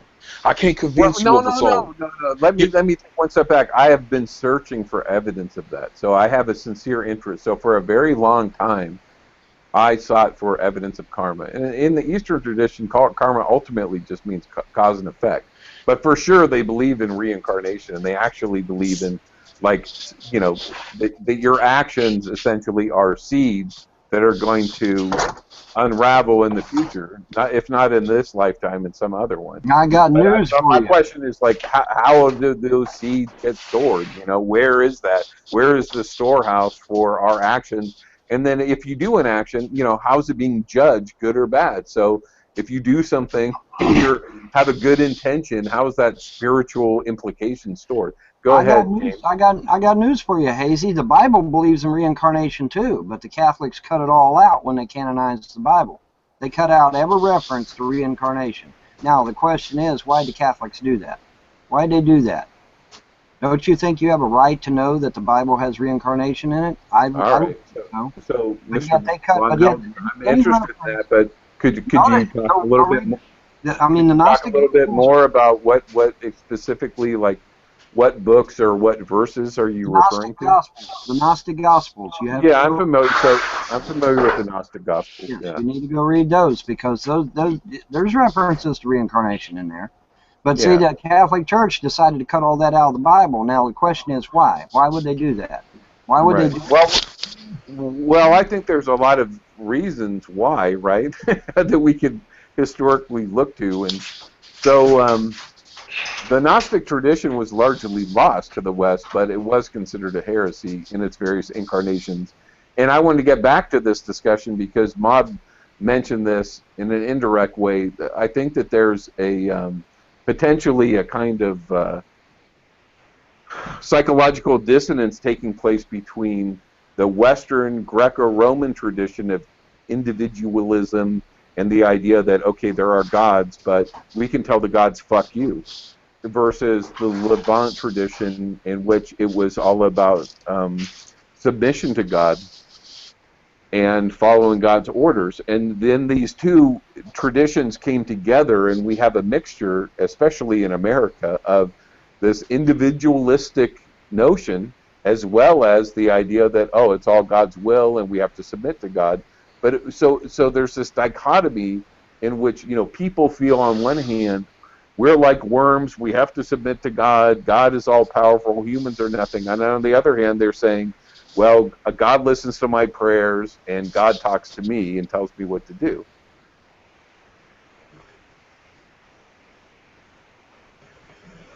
Well, From pagan lore, we actually was the ones that put up the barrier to God. Well, We're so like, you guys are too powerful. earlier we were talking about the idea of identity with God, a mystical affinity with God, that maybe all life, all humans, the whole universe is a manifestation of God. And so Jesus said, God and the Father, or I and the Father are one. He was crucified for that. And there are others who came after him that said the same thing. And so there's this question about whether historically, a political class developed that took over the religion and turned it into a political institution, rather and essentially thwarted people from discovering their own mystical identity with God. Of course, because if people found out that their freedom, their true freedom, was based on spirituality and based on the supernatural and based on magic and based on all these alleged pagan things, they would be free people. Well, the Sanhedrin didn't want their people to be free, so they came up with, what was it, 366 laws? Holy shit, man. Well, the original Catholic Church was filled with hundreds and hundreds of years of heresies that were fighting over exactly this kind of phenomenon. Yes. So. Yes, and it's all about control. It's always been about control. Here's the thing. And I've never really, I guess I've never really brought this up to Christians, but I want Christians to think about this. All right, and I've made jokes about it in the past, but I want you to really think about this. All right, when Jesus went to the synagogue 3 times, they tried to kill him. But when Jesus was in a temple, a pagan temple, he preached and taught and had no problems whatsoever. Don't you find that strange? Don't you find that interesting? Don't you find that fascinating? Jesus, when he was in the temple, he had no harm. He was able to preach and teach all day long. But when he went to the synagogue, went to the church, they tried to kill him 3 times. All right? That should send alarm bells off to anybody that's of any religious faith right there. That should send a big red flag to you. Because in the pagan temple, Jesus could teach and preach all he wanted with no harm, no fear, no nothing. Why do you think that was? Why do I think that was? Because the church is a construct. The church is actually a facade. Why do you think the pagan traditions were open to Jesus' teachings? Because I think he was closer to what they believed than what the Sanhedrin wanted. Well, that's it. My understanding is that Rome, but it was to their own political benefit, was very open to the idea of different religious belief. Mm-hmm. And many of its historians essentially said, oh, well, what we call, the god Zeus, what was it? So there was a Greek tradition, then the Romans inherited that. Well, the pagans of Germania or of, the Druidic tradition or, of the Angles, mm-hmm. They had their own versions of that, and there's some, perhaps some historical truth to that there might have been some diffusion of these ideas of deities and entities, that they worshipped as gods, and so when the Christians originally arrived, it's like no big deal, but when they started having more political sway that countered the ideology of Rome's political values, that's when there was a problem. Mm-hmm. Yeah, I go along. And it was mostly the Jews that had a problem with Jesus, right? Yes. And of course, this is very hard to know, but it seems pretty clear that Jesus was fomenting political revolution ultimately, in some sense. At least both among the Romans and among the Jewish. I don't agree, because Jesus addressed that. They asked him and said, are you going to be are you going to take off the shackles of Rome? And Jesus said, my kingdom's not of this earth. My kingdom is in heaven. My kingdom's not of this earth. And that pissed off the Jews. All right, that pissed them off, because they were looking for somebody to defeat Rome and liberate Israel and whatnot, and that's not what he was there for, man. That's not what he was there for. He was there. So you don't think he was a political revolutionary? You think he was? Well, here's what I think. I think his purpose on this earth was to abolish organized religion. I mean, he called them a den of vipers. He called them men with whitewashed bones. You know? I mean, his purpose was not to start a new religion called Christianity. That was the Apostle Paul did that shit. His purpose on this earth was to abolish organized religion. The organized religions of his day. And that's what he was there. That's what But he called himself a Jew, right? I mean, he still abided by. I was actually looking for that to see if he ever admitted to being a Jew, and I can't find it anywhere where he admitted to being a Jew. I can't find it. And furthermore, I can't find anywhere where he acknowledged that his quote father unquote was the Hebrew God. I can't find it. I can never find him acknowledging that. Right. Now, the Apostle Paul said he acknowledged that, and Peter said he acknowledged that, and Matthew, Mark, Luke, and John said he did it, but Jesus himself never once said that his father was the Hebrew God, and he never once called himself a Jew. They would come to him saying, Rabbi. Okay, well, what is rabbi? Rabbi just means teacher. Okay, so a rabbi can be anybody. It doesn't have to be a Jew. It doesn't have to be Hebrew. It's also my understanding that it wasn't uncommon for people of the faith to call themselves the Son of God, because we're all sons of God in a way. Well, yeah, technically speaking, we're all stardust. But that was part of the culture at the time. But the other question I wanted to ask you specifically about the Gnosticism is, do you feel that there was some diffusion from the East? So there were a lot of trade routes, and there was a lot of continuity in the Roman world at that time, and there was a lot of enterprise, and there were a lot of travelers, and a lot of diffusion of thought. Do you think that the Essenes and the Gnostics essentially were being influenced potentially in their thought from Eastern traditions? Basically, was there any crossover? There could have been. There could have been. I mean, I wasn't there, but there could have been. I won't rule it out. What do you think about the lost years of Jesus? Do you think he was in the Essene community or traveled to the east, or? I really do not know. I mean, there's a lot of similarities. Don't get me wrong. There's a lot fair of enough. It's all speculation, right? There's just because I wasn't there, and and trade was really starting to catch on with the East, and so I don't know. Maybe it's possible. I can't rule it out. I can't dismiss it because, like I said, there are some similarities. But as far as actual hard data or evidence, I don't know. I'd have to do more research into that. Yeah, even then, I mean, we'll never really know. It's all speculation. But there are a lot of books that were written by scholars that have a lot of academic credentials that speculate about that and show some evidence, but who knows. But I was going to ask you, so how did you encounter the Gnostic Gospels, and what's your takeaway from that? Well, you have like a favorite element of those stories? No, not any. I don't really have a particular favorite from the Gnostics, but I will say this: I feel like I was robbed. Because I was denied critical need-to-know information. And you cannot, I mean, all right, it's like me going here on my library and pulling down Moby Dick, ripping out 3/4 of Moby Dick and then handing it to you and say, okay, now here, tell me what I felt the same way. I was raised Catholic, and, when I was like around 19, I think, Elaine Pagel's Gnostic Gospels came out. And the Dead Sea Scrolls had been discovered, and so there was a lot being written about all that stuff at the time. And it was a revelation to me, personally. Yeah, as much as 3/4 of the Bible was deliberately and intentionally left out of the book when they canonized it. Well, there's the Apocrypha, but beyond that, the Nag Hammadi documents were only discovered, in the modern era, so to speak. I don't think they really were available to the Council of Nicaea, right? They knew about it. They knew about all that shit. They had it. I think a lot of that had already been stamped out.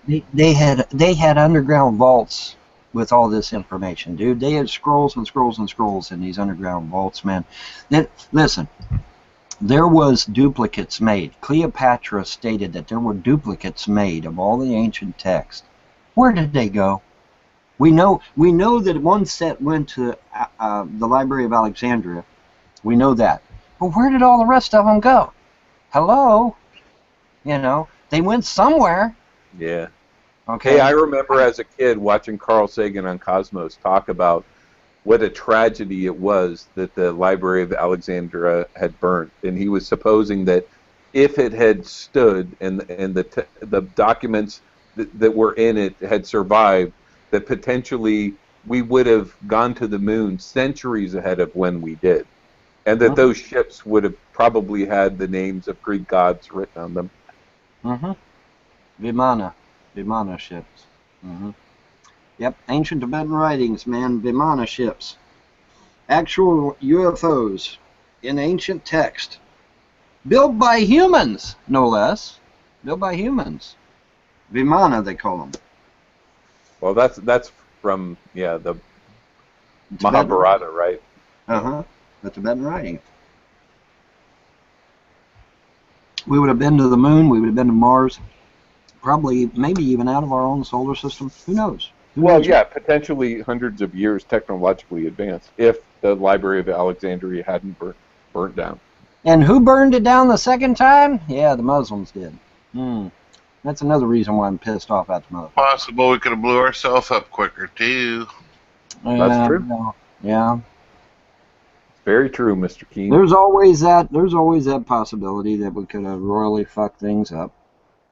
Which reminds me, royally fucked things up historically, Mr. Helton. I know that. There's cases where, we made stupid mistakes and stuff, and I understand all that.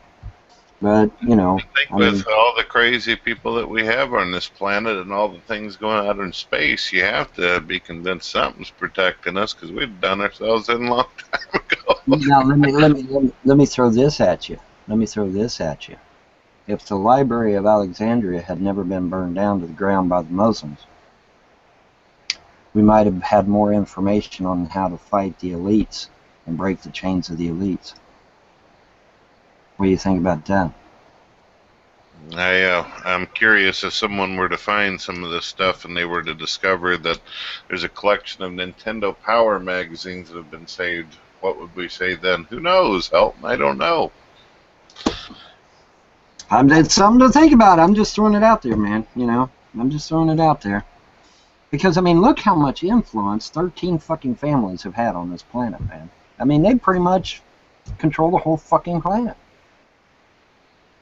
And who knows? There might have been information in those books that could have thwarted that kind of thing happening. You never know. I'll try to see if I can screen share real quick. Let me see. This thing always seems to have problems. You guys able to see the screen? I can now. Hey, Brett, I was just curious if you had any familiarity with the Gnostic Gospels, the Nag Hammadi Gospels. Did you ever do a vid on that? I don't believe so. What are you guys able to see on your screen? Well, I see the Sims 4, but it's just a big white field. I thought you guys might laugh. I'm actually creating a Nadia Sim. It's pretty cool looking. Geez, how can I make it to where to show up on the screen? I guess I could try using Minicam, huh? Can you hear me? Yeah, I got you. Listen, showing a game that's running is very, very hard to do. You have to have special software, usually Fraps or some other type of special software that will show a game running. But you can't show games on Google Plus now anymore. That's verboten. You show games now, you get a strike. Which is kind of funny, because when you go to Twitch TV, that's all they do is play games. So it's kind of ironic. Yeah, my son and I, we actually use Twitch and all that whenever we're doing like real long videos and streaming. Not too bad. You know, you can do that actually right through YouTube. It's just for some reason a lot of people haven't figured it out.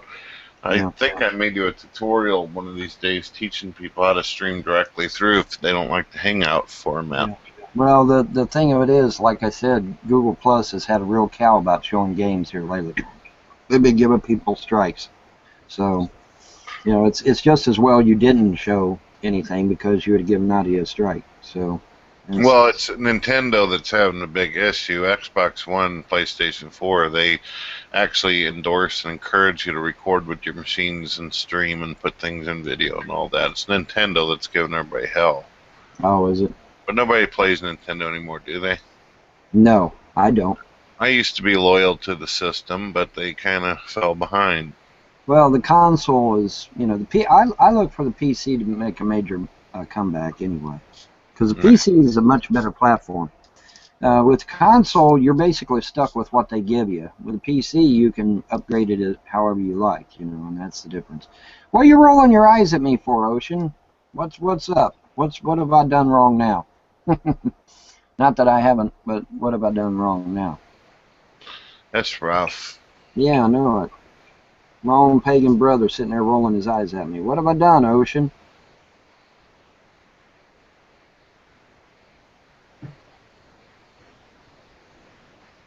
And your eyes are stuck that way permanently?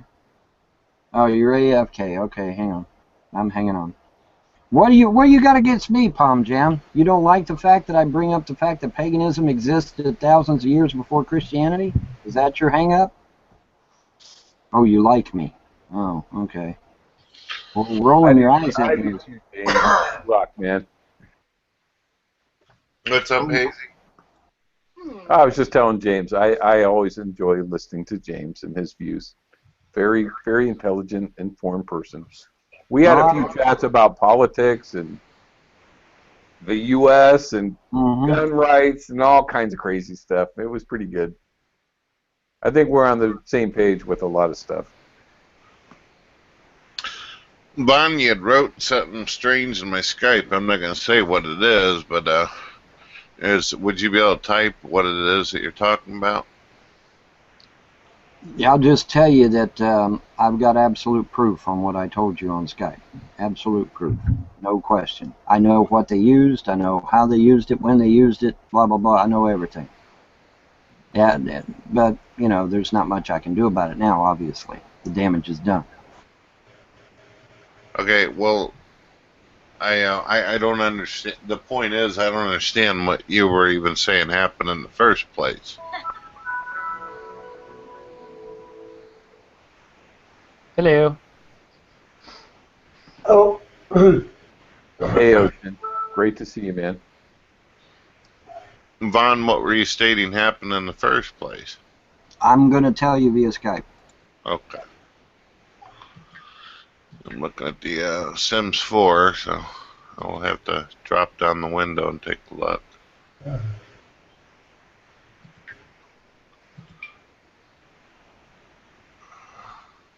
Oh.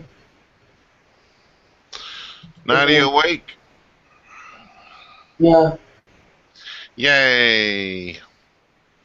Well, I tried to comment.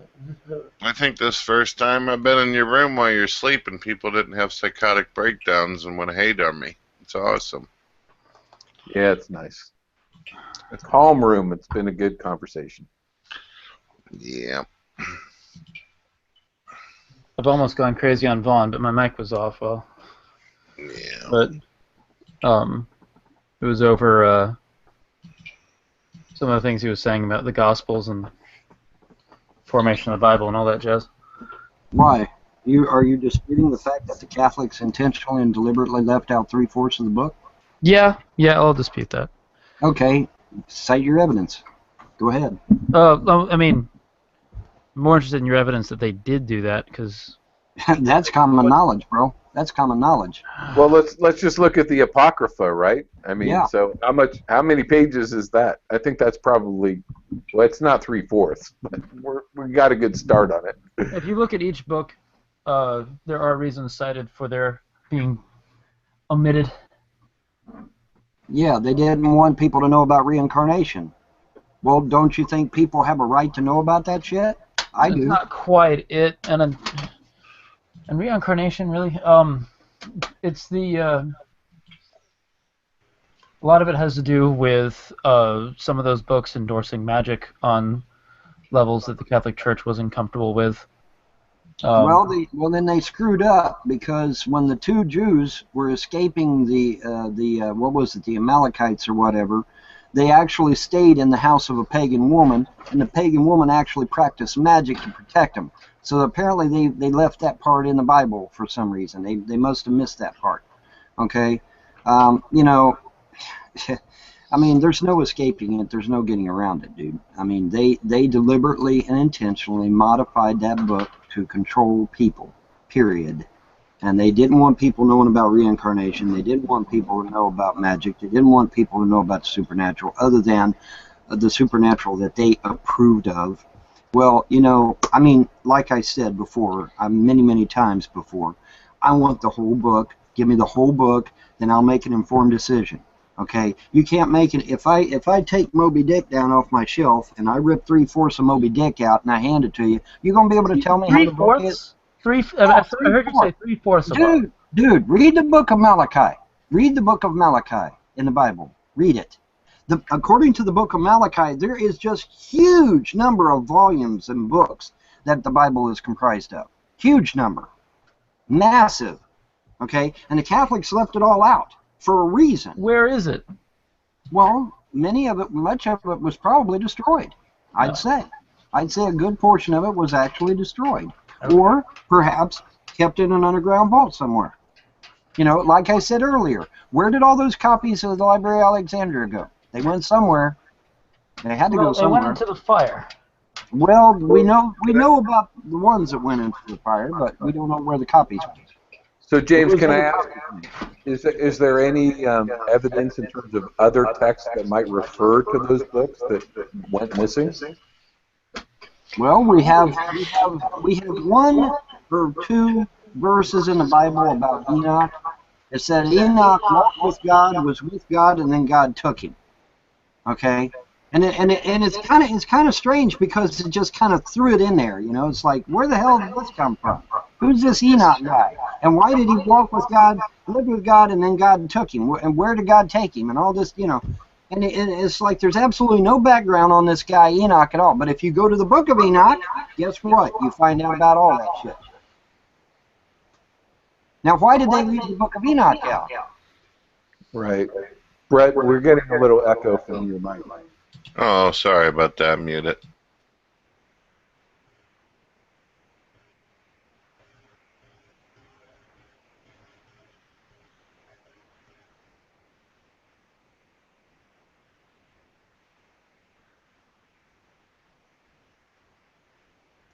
I'm going to scrounge around and see if I can find me something to munch on. I'm getting hungry. No problem. Yeah, I can't really speak on that. I don't know that much about it. Interesting topic, though. So, Ocean, I mean, you're just supposing that there's not enough evidence to suppose that that statement's true, right? I mean, I just have bigger faith in the established history than he does. In order to have the position that he does, you kind of have to be a conspiracy theorist to an extent, so, and I'm not. Like, I'm just not. I hear you.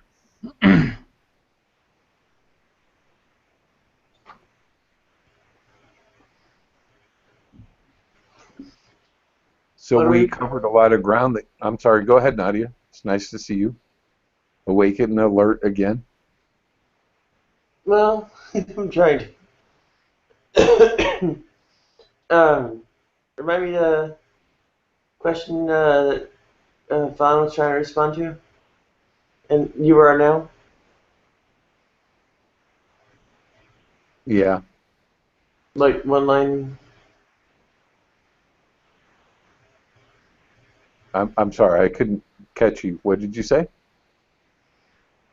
Could you remind me of the question that you and Vaughn are trying to respond to? Oh, well, Vaughn was supposing that there were many other books that were written for the Bible and that they've gone missing, and they were suppressed by the Catholic Church. And he's not just supposing the Apocrypha or the Gnostic Gospels, but he's citing a reference that I'm unfamiliar with about many other books that may have historically at one time existed and that have been excised from the Catholic Church specifically and the modern-day King James Version of the Bible. And Ocean took issue with that and said there isn't sufficient evidence. Okay. And I really don't know anything about it. Not enough about it. I mean, I know about the Nag Hammadi texts and the Dead Sea Scrolls and some of the heretical texts and the the Apocrypha, but that's about it. So I don't know. He was citing.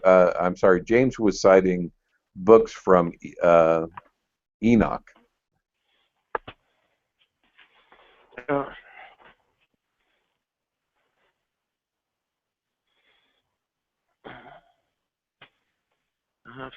They call it suppression. Enoch is. Oh, I don't know if I'm. Enoch is one book. I have it, and it's fairly straightforward. It's about angels conquering the world before anything else, and Enoch being shown around different areas by God. Do you think my analysis was correct, Ocean? Yeah, Did I I mean, get everything from what right? you said, that I don't think there's enough evidence. He thinks that there's some other stuff going on. Enoch's 3, isn't it? Well, I was going to say, doesn't that include like all the history of Jewish families and all that kind of stuff? Yeah, and the Apocrypha. I think it's weird when people mention the Apocrypha in this situation because the Apocrypha usually. Well, I mean, there's multiple ways of using it, but one of the ways of using it is to say the books that the Catholics kept and the Protestants didn't.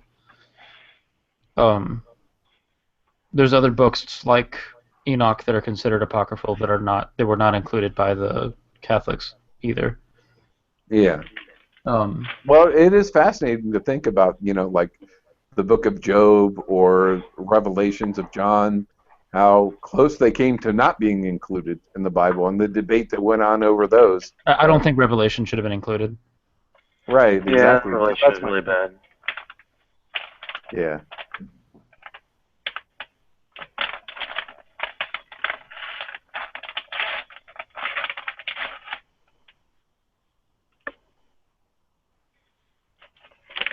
I'm not a scholar in those realms, but so I just have a cursory knowledge about the historic debate that took place in terms of the inclusion of those books in the Bible and the exclusion of the Apocrypha and how that was explained historically. I'm not sure what's explained. They just did it.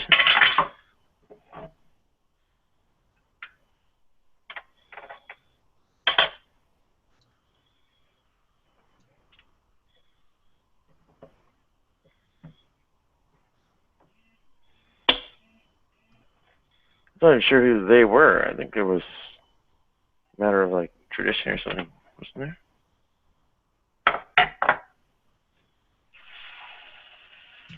I think the stuff people say a lot of times, like not actually making that decision.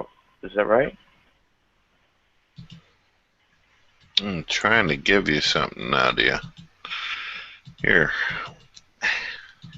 Put this link up for you real quick. Oh, you should check it out too, Hazy. Really wish I could get this hard drive working.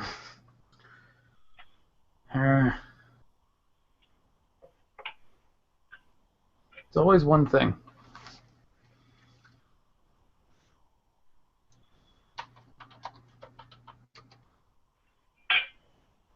Did you see it, Nadia and Hazy? I don't see it yet. the link over there on the right side. I'm not at the terminal. Oh. I think it looks great. Good job. Oh shit! Come on. Peach, is there a problem? Did it fall off?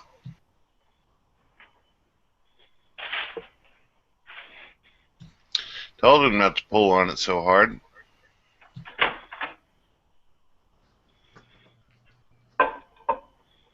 Well, Nadia, when you get a chance, the link will be over on the text for you. Can you not see my video?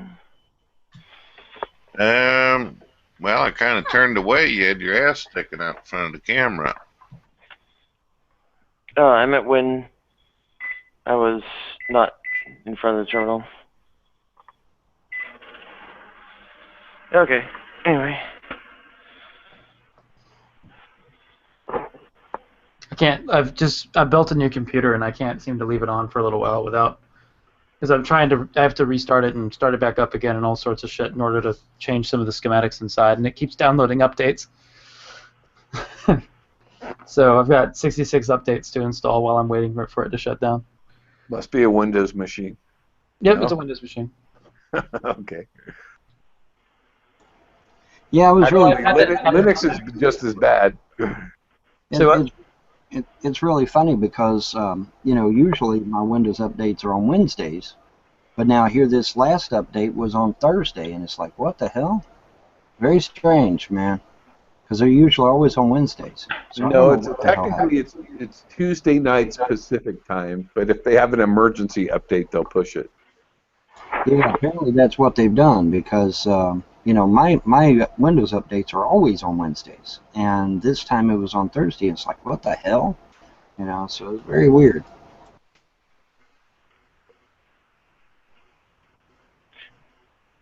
Yeah, no, that's more advanced facial feminization surgery that could never probably really exist. Never say never. We could give you a head transplant. There is one thing I need to ask you, though, Nadia, because right now I'm using what is referred to as virtual intelligent design. I have to add traits to you now. And so far, this is what I got. A bookworm, a genius, and also very, what would be considered computer whiz. Also have the trait gloomy. Now, is there anything I'm missing here, or should add, or take away?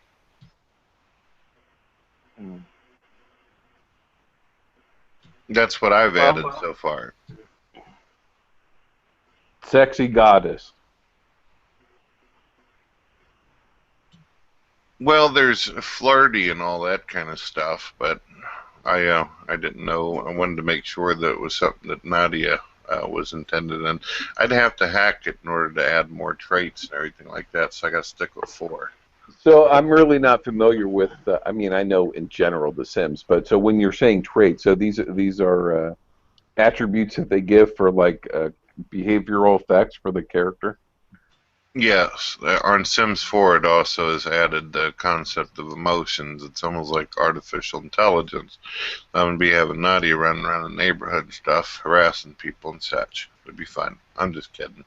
But I think that's fascinating, though. So, I mean, I remember encountering the term personas in psychology years and years ago, and how people have adaptive personas, and they put on essentially different social masks depending on the occasion. So you can be a father, a son, a husband, etc., a boyfriend, whatever.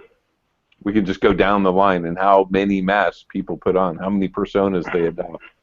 And in some ways, it's just weird that we're delineating and defining these elements of really personal human character and applying them in a generic way. My eyes are green, and what I generally try to do with the dress is like, and makeup too, is kind of like the Sin City thing, where try to make sure like color was like only sparingly used. Try to, so it's like maybe lipstick, eyes, try to put like color contacts in to make the green pop out. It's hard to see the eyes. So your eyes are actually green, huh? Yeah, and I wouldn't try to make the nails stand out too much, but Yeah, they're green. Look up, Nadia. Look up at the light. Up at okay. Man, I always thought they were brown. Goodness gracious. Yep, they're green. Yep, they're Okay. green. Well, thank goodness. With Sims 4, you can actually go back in and edit the character, so I'll go ahead and add green eyes and all that. But are you good with those traits? You're a computer whiz. You're considered a genius, a very logical, rational individual, a bookworm, enjoys it. You don't seem to be a TV person, so I went with books. And you're gloomy. Is that fair? What about tattoos and freckles and birthmarks? I don't know if Nadia's got tattoos or any of that kind of stuff. Permanent makeup.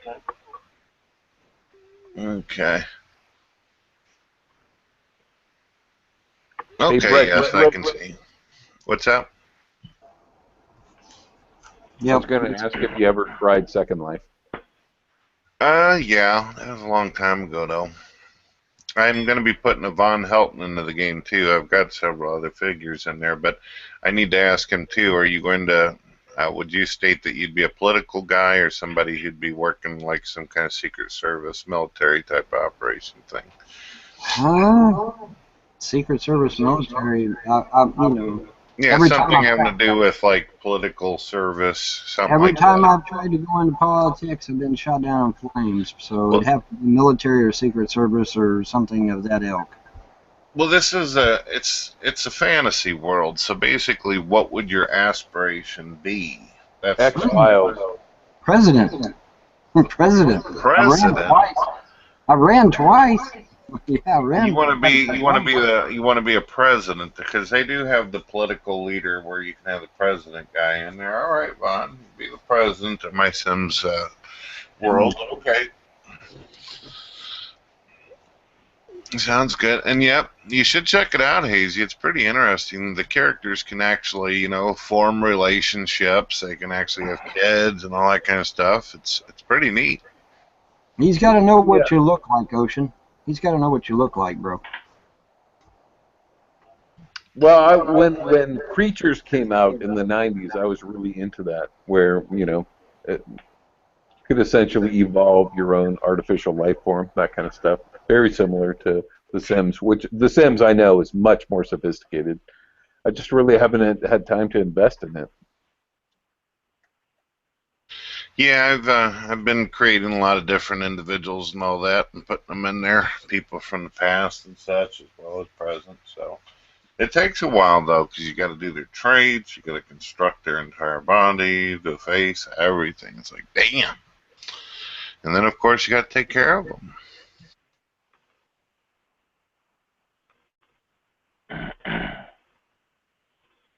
You gotta take care of them. Oh wow.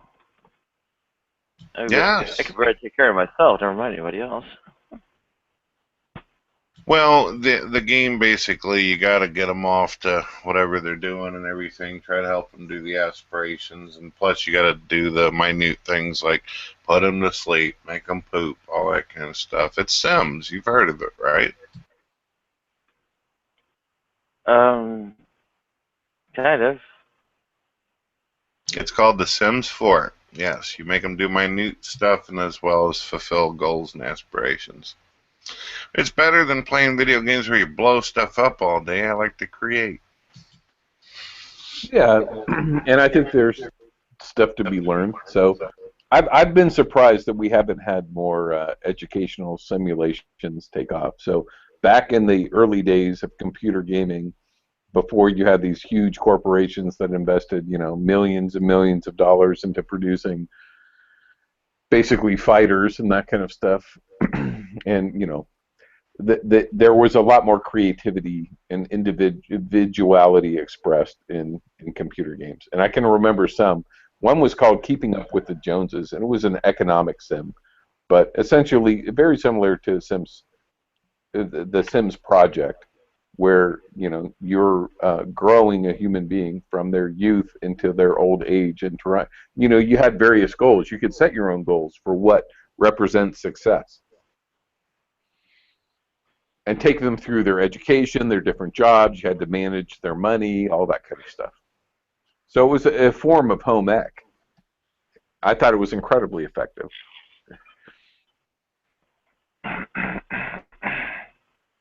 Yeah, I noticed something too. If you go into gaming options, it actually asks you, do you want them to be more autonomous? Do you want them to have free will? I mean, it really gets into it extensively. But unfortunately, even though I usually give them full free will, and I give them the most nicest, happiest traits of all times, they could last for a good long time all by themselves. You could literally just sit there and watch them try to live out their life. But from time to time, they need that guidance,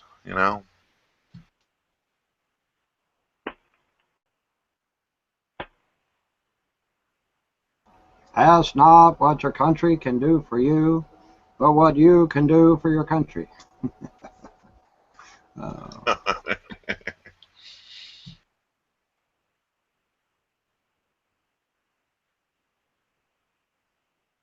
My horrible impersonation of JFK. I believe it was JFK said it. Yep.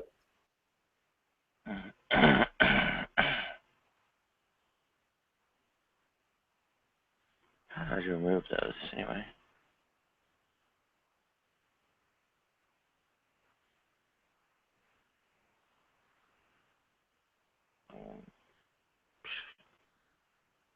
Well, so Brett, in some ways, I think that's pretty hyper-realistic, right? So people do crash and burn. People do make bad choices of their own free will. So, quote unquote. Yep. Yeah. There's that free will. What is that? I know, I agree. But we're just talking about a sim. So that's interesting, the idea that they tried to incorporate maximized free will for an individual in a game. It is, and some of them seem like they'll go on for a good while and they'll be all right and everything. But oof. But their free will is still determined by some algorithms that were invented by a computer scientist, right?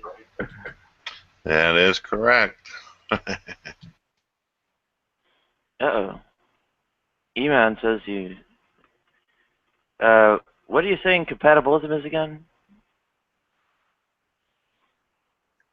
Yeah, there was an earlier conversation, Nadia, in which Brett was asserting a compatibilist view, and I was confused, a little bit confused, because I couldn't represent what your point of view on it was. So I suppose that from what I read, I thought what I read in the so-called gospel was that you have adopted a kind of compatibilism that is purely in regards to people accepting responsibility. So it's a social engineering element. Is that correct? Me? Yeah. Sorry if I'm totally off. I might be totally off. I apologize if I am.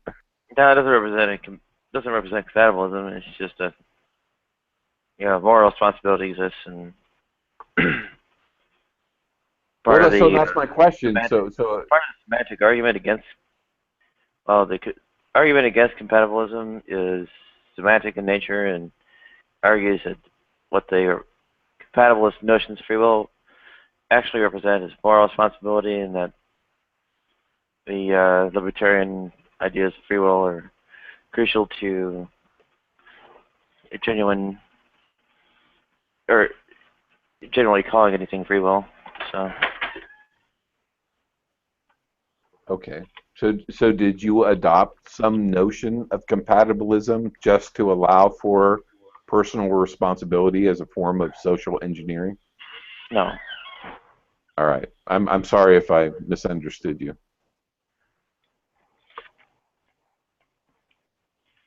Yeah. There's Nadia, I have an important question for you real quick. Sure. What would you say that your cooking level would be at? That way I have to kind of put in parameters and set things up and what you can do. I'm not totally incompetent, but I am not very high up in terms of skill. Are you to the point where you can sometimes do gourmet, or are we going as far as pork chops and hamburgers type of deal and spaghetti? I wouldn't say that I'm anywhere near gourmet, but I can do a lot more than pork chops and hamburgers. All right. All right. You gotta have at least one good dish under your belt that you can whip out. That's a lot better than me. I burned ramen noodle there, my friend.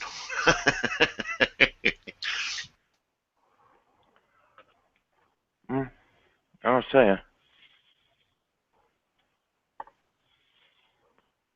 It's all a matter of resource constraints and stuff. A lot of times don't have access to kitchen facilities.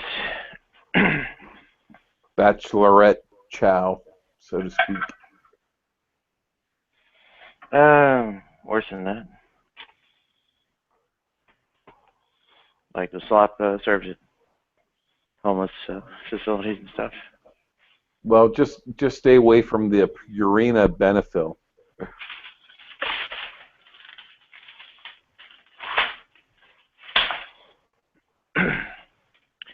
Oh, it's very destructive because like, there's no measurements there, so pretty much go wildly off blood glucose every time, and then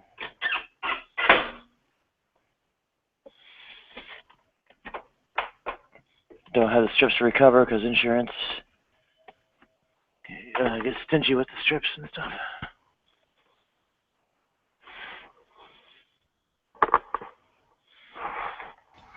Do you have any musical talents? Are you able to dabble on the piano or anything? No, I am particularly ignorant of music. Instruments and such are things of the rich, not me. But what about drawing, artistic abilities? Very modest. I have, pretty major deficits in terms of doing artistic things. Like I have, I guess I can try and be three-dimensional, but it doesn't quite pan out right, and light and shade, kind of big major issue. Also doesn't turn out right, so.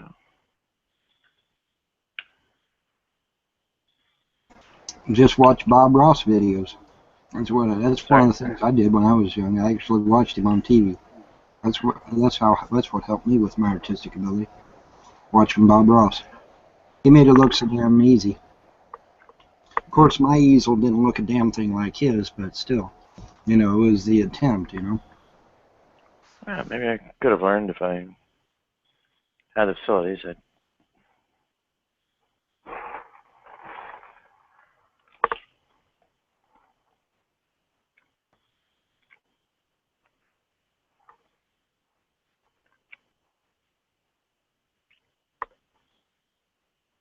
Alright, I'm gonna exit and save. Oh, left your character on the computer. Yep. I'll be right back. I'm gonna grab me something to eat. You make me hungry. And I'll participate.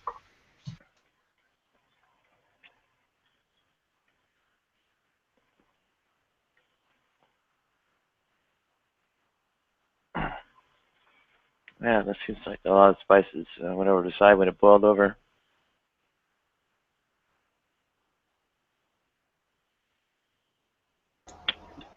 Well, I'm having beef stew, so I don't know why, but I am. I should be eating cereal, technically, but I'm eating beef stew instead. I want something different.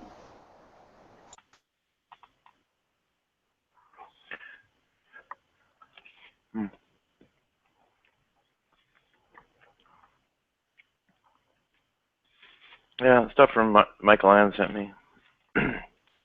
garlic rice and crab meat, apparently.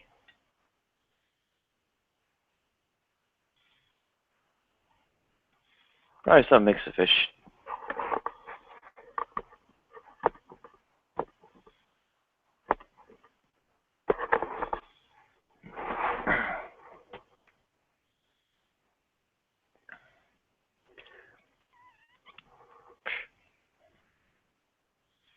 I'm not sure how crustaceans like crabs and insects fit on the animal suffering scale, or in mollusks even.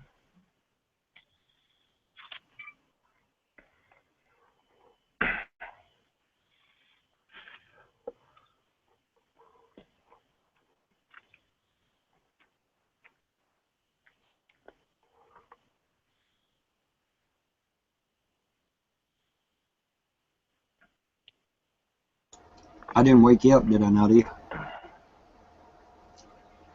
No, I'm deaf enough to sound of the computer, etc. doesn't wake me up. A lot of times my phone alarm doesn't either.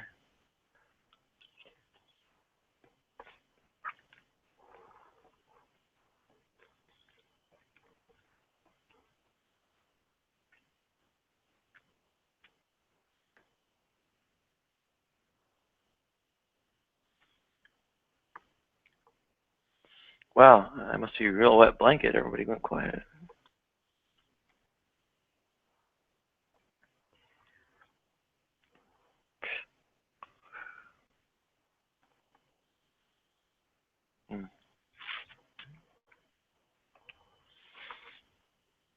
No, there were some good discussions earlier. They were very pleasant.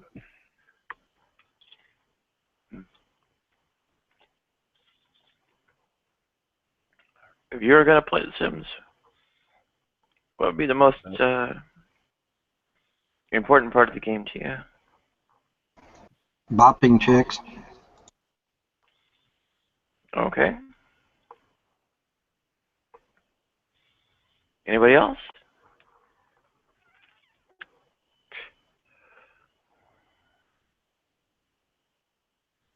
Nadia, did you ever try Second Life? I sure have, yeah.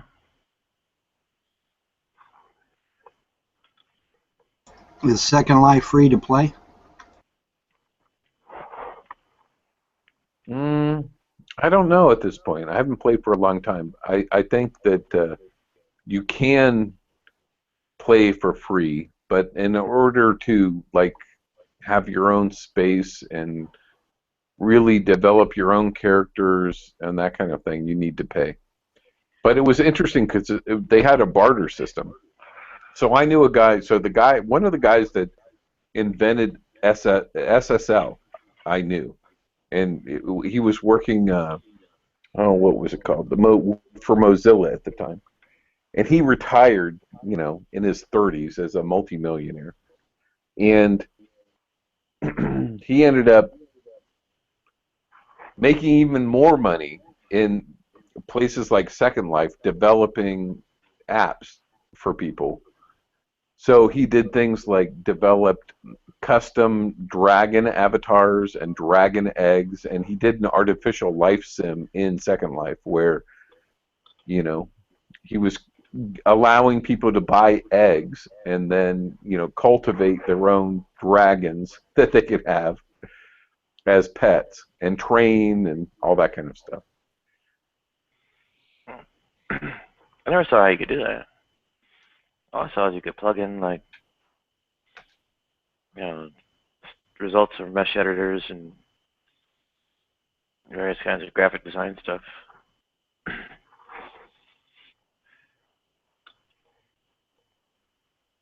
Well, so when I played, I could play for free and develop an avatar, I think one persona, and jet around. And there's a lot of open communities that you could visit.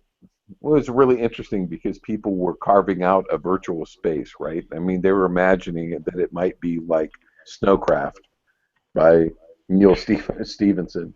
So it's like kind of the first Matrix, the first virtual sim world that you can participate in. And just like so many people became addicted to things like World of Warcraft, I mean, there were heavy Second Life addicts that just invested their whole life in that community and developing their own space.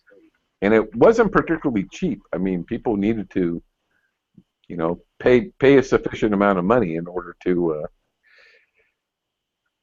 have their own island and develop it. And very often they would pay others to develop certain unique things. But that's what made it interesting. But what was really cool was that people would get together if they had a shared vision and a mission statement and contribute to an overall virtual arena that you could go visit. You know, it was like open to the public. So, for example, you know, all these Star Trek fans, well, they would develop Starfleet Academy, and they would have their own ships, and they'd have their own crews, and all that kind of stuff. And they created kind of a virtual, you know, metric system to advance through that realm.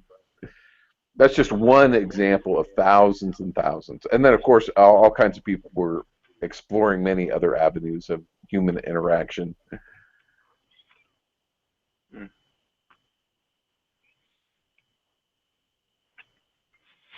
I use it to find music to load on my phone and stuff.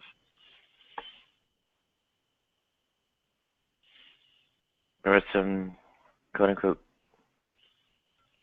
I don't know, goth nightclub simulation thing. Yeah, exactly. So I joined like a sci-fi community where they would have events like every month where they would do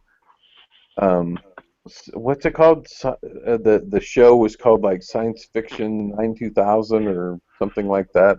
Where you had the robots; they were just silhouettes watching the movie. Science fiction theater. Science fiction theater, right? So there was a science fiction group, and they would have like, you know, once a week, like Friday night, they would have science fiction theater. So it was weird because you'd be in a virtual reality, you'd go to basically their realm for the science fiction fans, and then, you know, you'd enter one door where they have the theater, and then it was literally you're in an audience with all the other avatars watching Mystery Science Theater or Science Fiction Theater, whatever, 2000. And then they're all talking and commenting, you know, as they're watching the show. It was fucking hilarious. It was bizarre. Yeah, I don't know if I spent any money. There wasn't any barrier to me doing it because I was employed at the time.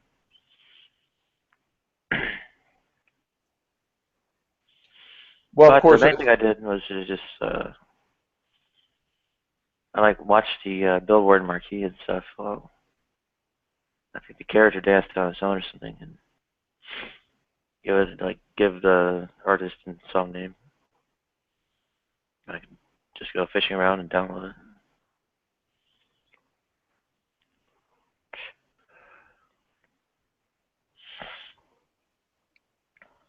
Well, I remember Jerome Lanier talking about, who's one of the guys that invented virtual reality at University of Texas back in the 90s, early 90s, talking about the advent of virtual reality and saying that it would ultimately be unfulfilling, but it would make phenomenal reality all the more real and fascinating for people to reinvest in. And I don't know if that's true. I think people really do want an escape, an absolute escape. If they could go to the Matrix and take the red pill, they would. I'm back. We might get there one of these days. You mean the blue pill? Heard you ask something about the Sims earlier. I could have swore, Nadia. Well, you said your goal in life is to create, or goal in the Sims thing is to create. Yeah. I think it'd be like, if I were going to do something like that, it'd be like fancy costumes. I'm sorry, I didn't make out what you said. If I were going to do something like that, my big deal or whatever would be having really neat fancy costumes.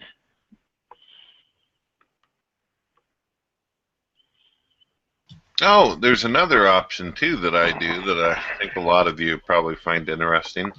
I turn off aging or I make it extremely epic.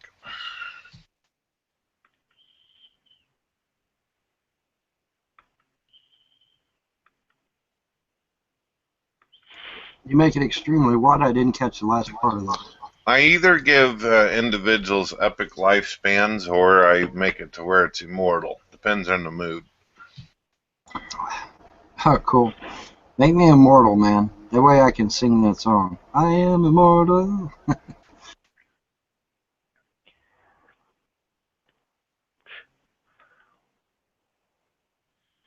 Yeah, I'd have already done up like, I don't know, the aristocracy of the 18th century or something.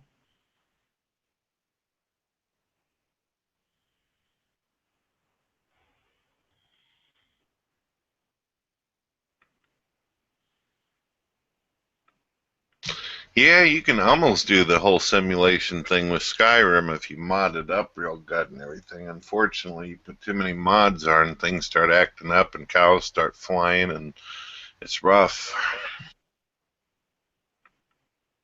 Cows start flying? Yeah, I read up on that. Skyrim has a bottleneck.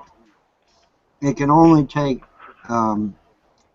chunks of memory in 256 byte chunks, or whatever it is. And what that does is it since the bytes of memory that it uses are so small, it can't keep up with a lot of mods that are heavy into graphics and heavy into scripting. But there's a mod out there called SKSE that allows you to expand each byte from 256 to 512. And then that allows you to, run more mods with less headache and aggravation. Yeah, I kind of got some trouble cleaned up on this issue. Somebody made a mod, Vaughn, where I forget what it's called. I'll have to show you later, but you can actually create your own followers in game. As before, you had to either download or you either had to use a different program to create them. Oh yeah, I create my own followers with CK. Yeah. Well, they have a mod now where you can actually create the followers while you're actually in the game. It's called the History Heroes or something, where you could actually we're having some kind of echo there, but yeah, you could take characters and other save files and actually put them in this like thing of history where it's like a circular room, and it's just really neat, and call upon them to come play with you. It's neat. That sounds interesting. Yeah. So you think that's weird, Nadia, that they make a game like that? We can create people and watch life simulate. Most of the games are weird. I don't know. Gaming isn't my thing. Yeah, right before I hit save and exit, you had just made yourself a garden salad and then got behind the computer and started working away. Yeah. Garden salad. Oh, even anticipating my half-assed attempts at vegetarianism. Yeah.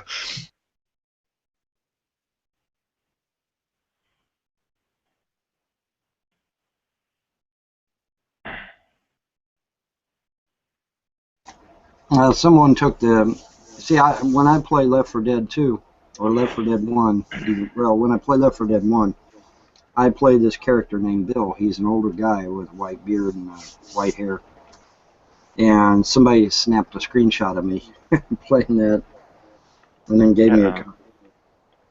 Because I did a changeover. Changeover? Because I look and sound like him a little bit, and so they made a screenshot. And I thought that was funny.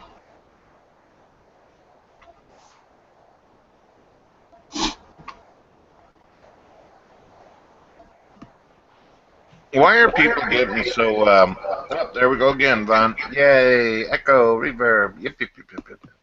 I don't understand why people are getting so blown away by the latest thing that Stephen Hawking has said.